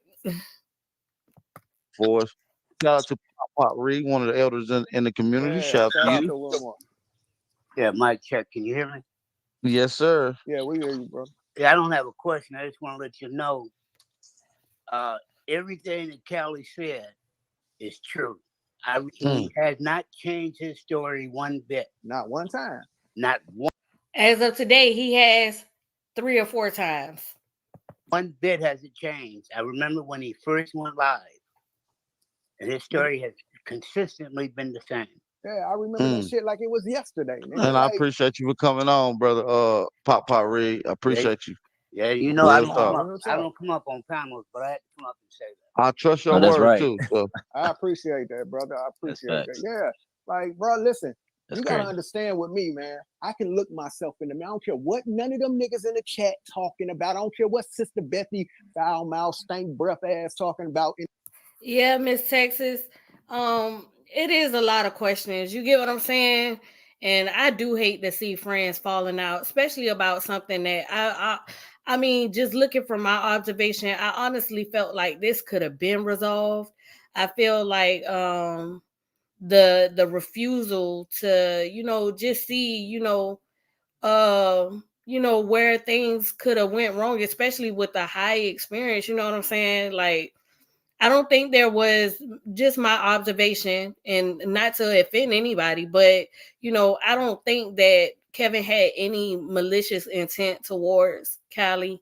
I honestly think that Cali was just paranoid, and he's trying to make sense of the things that he was perceiving while he was high.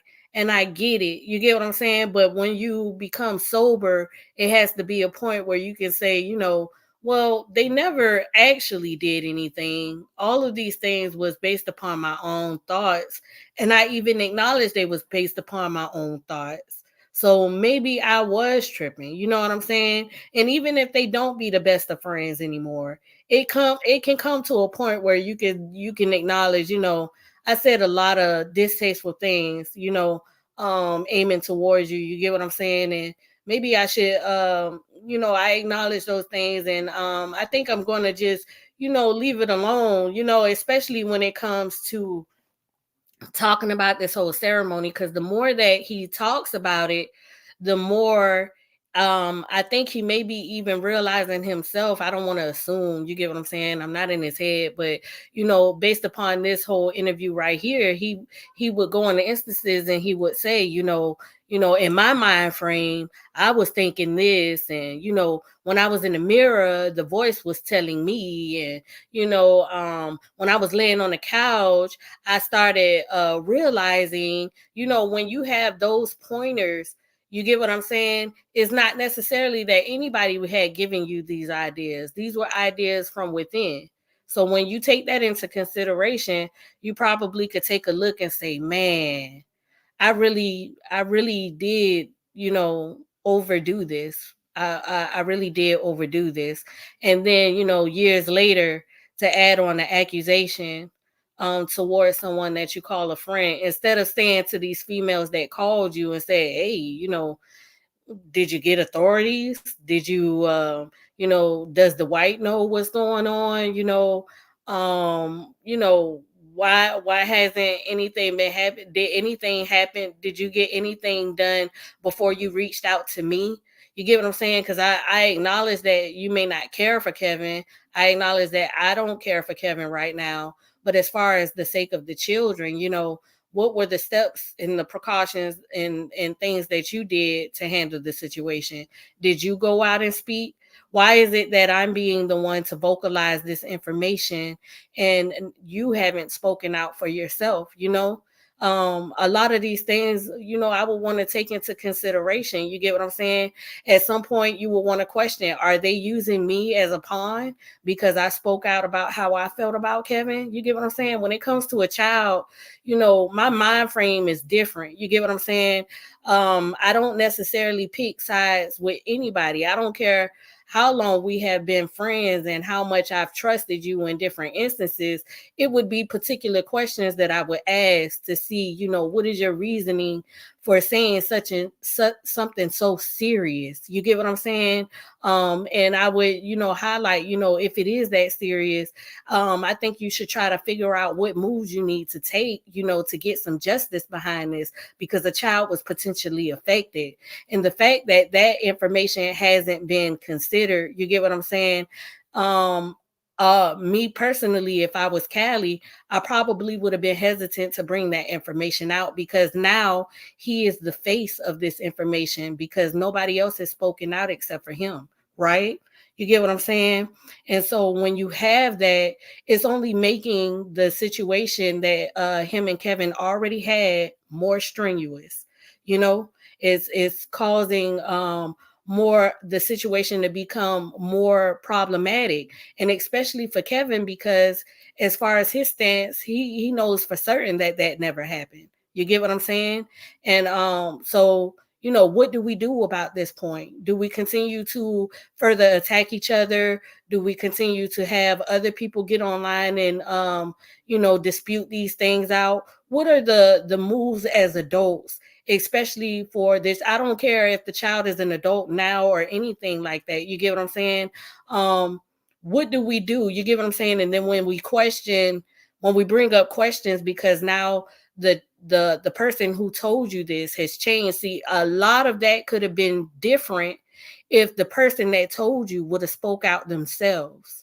You get what I'm saying? But now we have to go based upon what you stated, and the fact that it changed. You get what I'm saying? So dramatically, because even in this interview, and this isn't the only time that you stated that it was Melissa Rios. You get what I'm saying? You stated it multiple times that it was Melissa Rios that told you this specifically, and you gave multiple reasons as to why it was her, giving confirmation.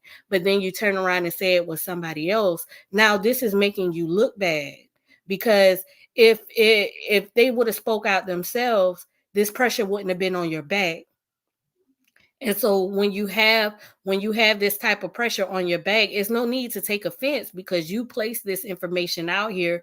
They gave you this information to place out here, and they made you the pinpoint of these accusations. You get what I'm saying? So when you become the pinpoint of these accusations, now it's like I can see why this may make me look bad, especially if I'm saying that it actually happened based upon what somebody else told me. You get what I'm saying? Maybe I should have waited to see if they would speak out. Maybe I should have told them to speak out. You get what I'm saying? And the fact that I didn't, maybe I should question the legitimacy of their statements and accusations.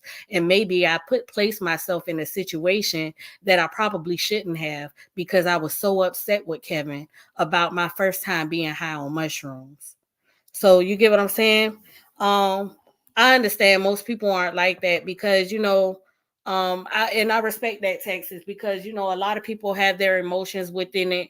So and I get it. You get what I'm saying? But it has to get to a point where somebody can be able to receive something and be able to state something, so that this thing right here can come to a close, because that's a very serious accusation for somebody to have over their head. And and then they're trying to speak up about it, and then yes, just straight facts. You know what I'm saying? And that's why I didn't even want to speak about this, especially the specific topic as far as the child, with a lot of different just foul treatment, because it's a deep concern. You get what I'm saying? Like, it's a deep concern. Kevin has always stated that it never happened. You get what I'm saying? But Cali, he stated different uh scenarios within this one instance. And so now when you have mistakes of names, or stating that it was grooming, and then turn around and stating that you never said it before, it leads one to question your entire intent behind even speaking about Kevin in the first place, right?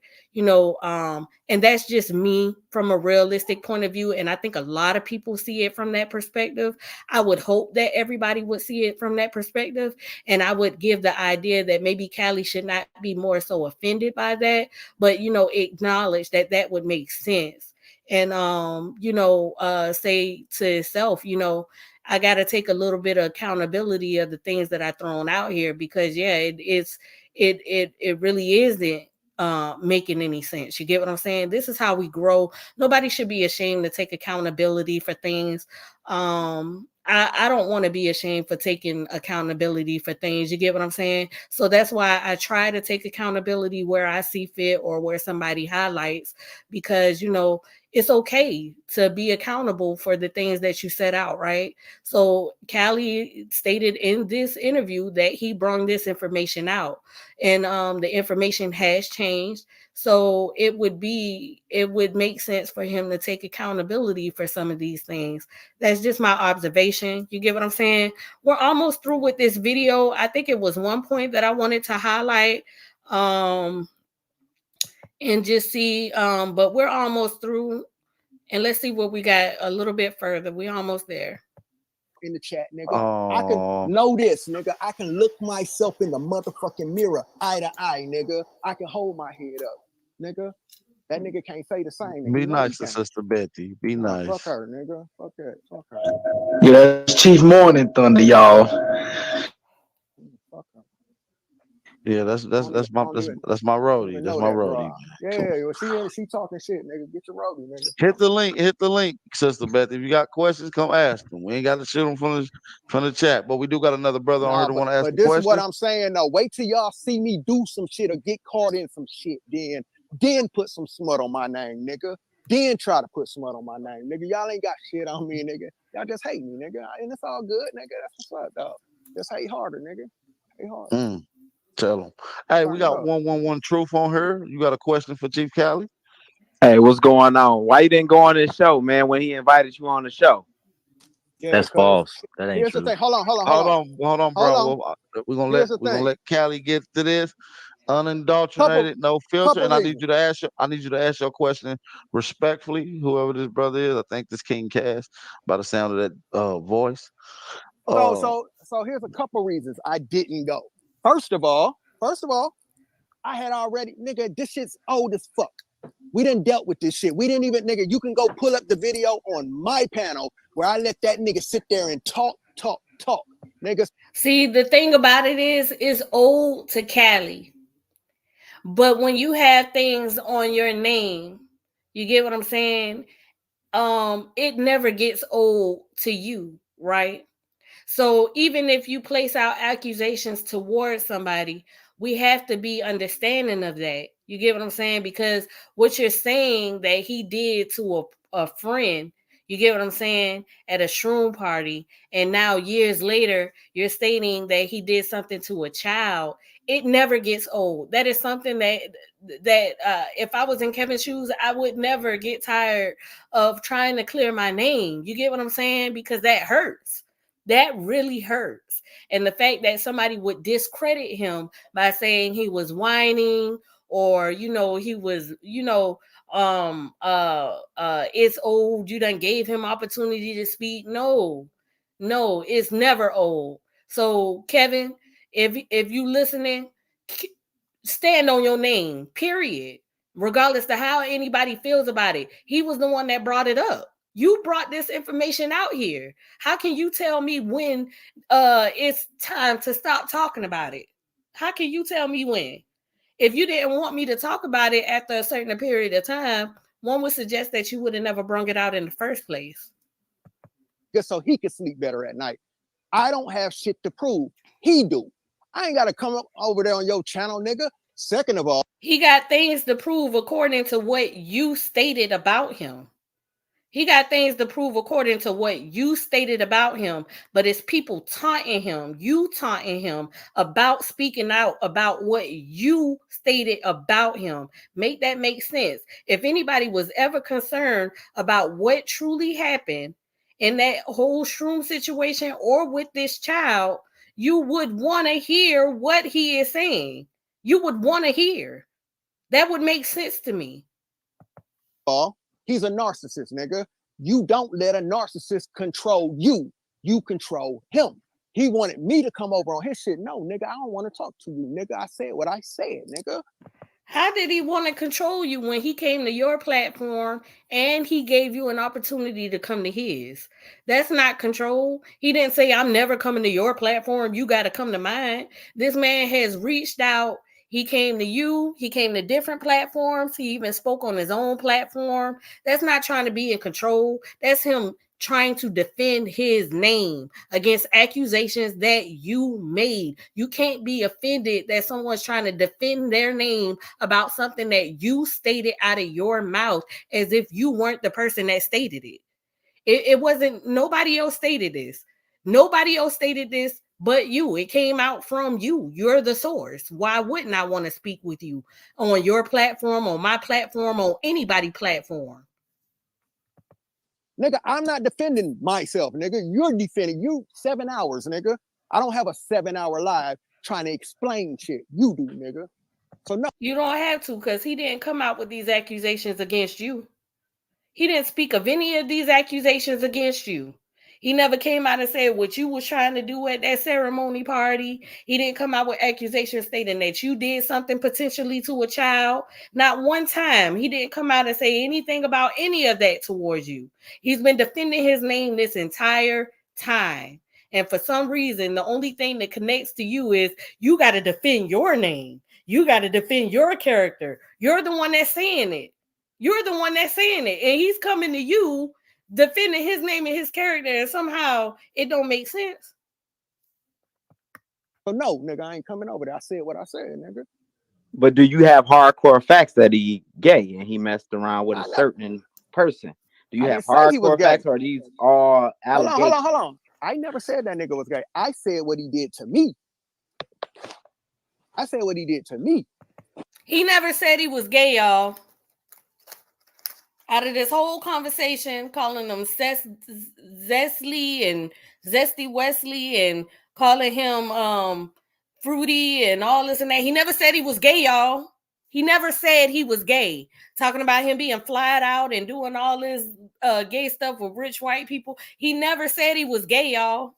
Never said it. He never said that he was offended that Kevin tried to come on to him with a bowl of fruits. He never said it.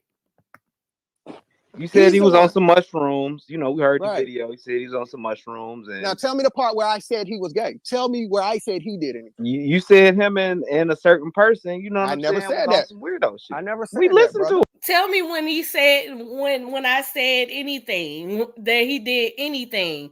You said that he was passing the fruit to you in a gay suggestion manner. Didn't you say that? You said that. You said that that was gay. Everybody agreed that that was gay, right? So you never said it? Y'all, help me make sense of this, man. Is he high right now? Is Cali high in this video as well? Do it. Brother, I'm telling you, I didn't say that shit. I never said that nigga did shit with nobody, nigga.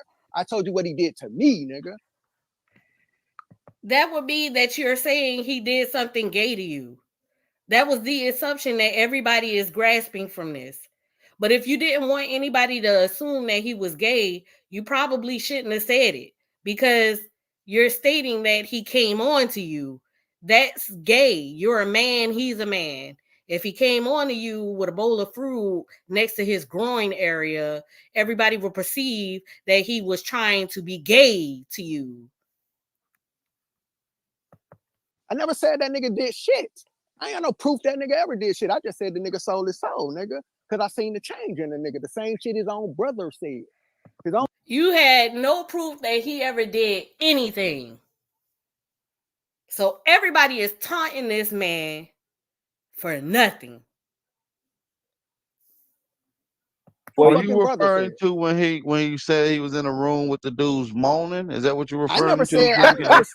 I never said Kev did shit.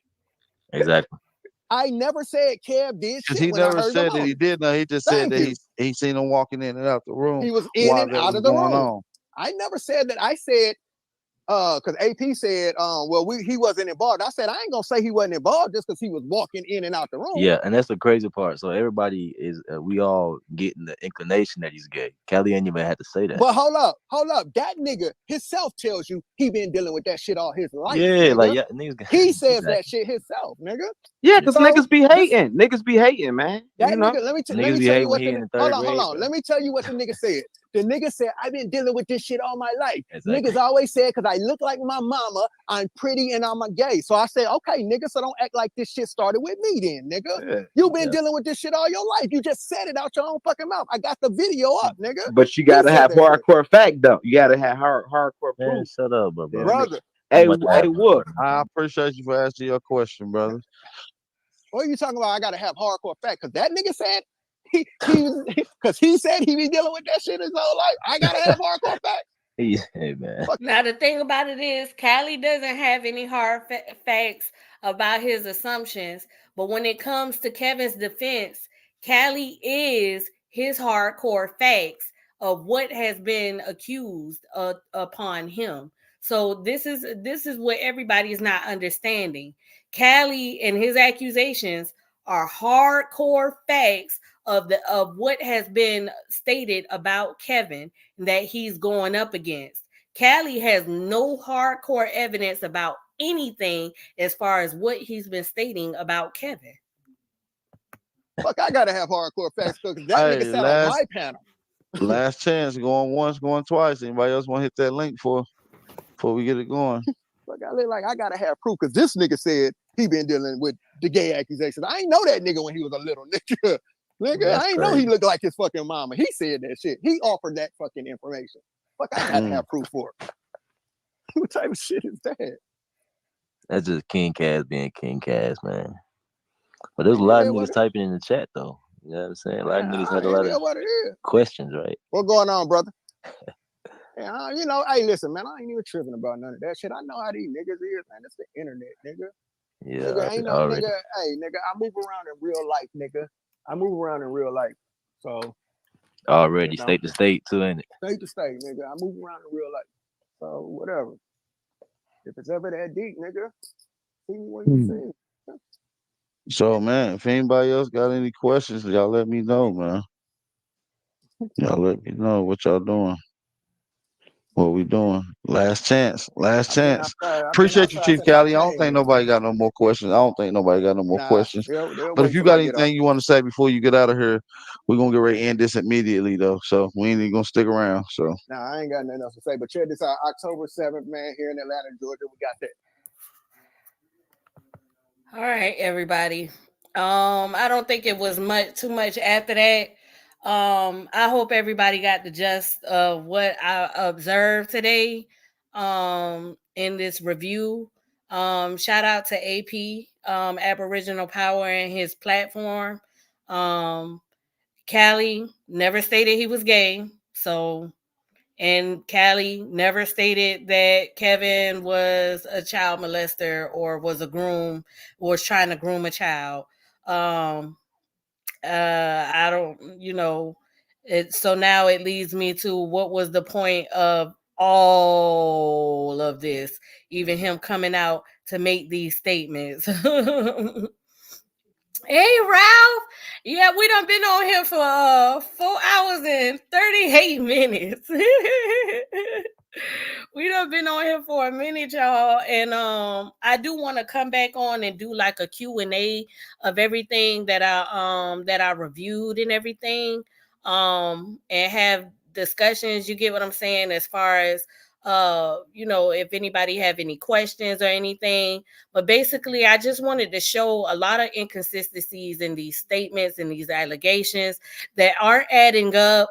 It's making me feel like there's a potential purpose as to why these things are being stated. That's okay, Ralph. Just play it back. I'm telling you, just play it back, bro.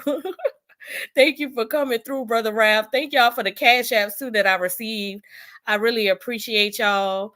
We gotta just stop taking assumptions about things that are being stated about a person. You get what I'm saying? And then they could turn around and say, oh, he's crying. You get what I'm saying? So that people won't want to listen to what he's saying to defend himself. He has every right to defend himself. And I think everybody as a mature adults should want to consider what he is saying. You get what I'm saying?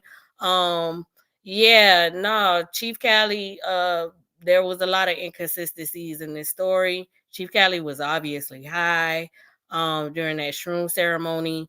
I've even showed inconsistencies yesterday in that review that I did with all of those different clips of his statements, and how it changed. And I think this video right here even highlighted some of the things that changed as well. I appreciate everybody for coming through. Let's do better, y'all. Let's, and Ralph played it back. Ralph said, I really love how you're protecting the Black man and woman. Yes. We all gotta look out for each other. You get what I'm saying? And not make these childish attacks towards each other. You get what I'm saying? Let's get to a point where we can actually see ourselves, be aware of ourselves and our own actions, and understand, things can be, different if we, take accountability for ourselves. In this video, Chief Cali said he had some red flags before he even partook in the mushroom ceremony, but he still chose to because he wanted to know what was going to happen. He felt like something was going to happen there, and he also felt like he was going to have some type of spiritual journey. Not to take away from the spiritual moment or insight, you get what I'm saying? But they all collab together. It was a high experience. That should not go out into consideration, especially when you're saying in one instance you felt like Kevin needed your protection, but in the next instance you knew you were high because the deformation of your face in the mirror. And then to say you got mad looking in the mirror talking about how you felt like Dwight was trying to do something to you and he was going to use Kevin to do it. You stared Dwight down, but Dwight didn't respond in a negative manner. He actually walked away. And then you went to Kevin and you were mad at him talking about how he looked like a zombie and he didn't have a soul. And then you turned around and laid back on the couch and you thought that you were hearing a bunch of moaning and sexual activities. You get what I'm saying? But you not one time did you see anything like that in your face. You get what I'm saying? When you have these type of statements, the damage that you cause to someone else off of your own mental assumptions is very sickening, distasteful. And Chief Cali says that he does a lot for the community, and I think that's a good thing. But I would question, I wouldn't want somebody who would have these accusations towards somebody that aren't necessarily factual to be a leader in my community. But that's just my observation. I wouldn't tell him to stop. Everybody has to learn and grow. But that's just how I feel. I am of the community. I am of the people. I have ups and downs in my life. You get what I'm saying? But I don't think I would have ever did anything this extreme to someone based off a high moment. Say no to drugs. You get what I'm saying? Ralph says, I've been on shrooms many times. Never have I had any gay moment. Exactly. And the gay moment was only in his mind because, he even stated in this interview that, he perceived it wrong. You get what I'm saying? He acknowledged that statement.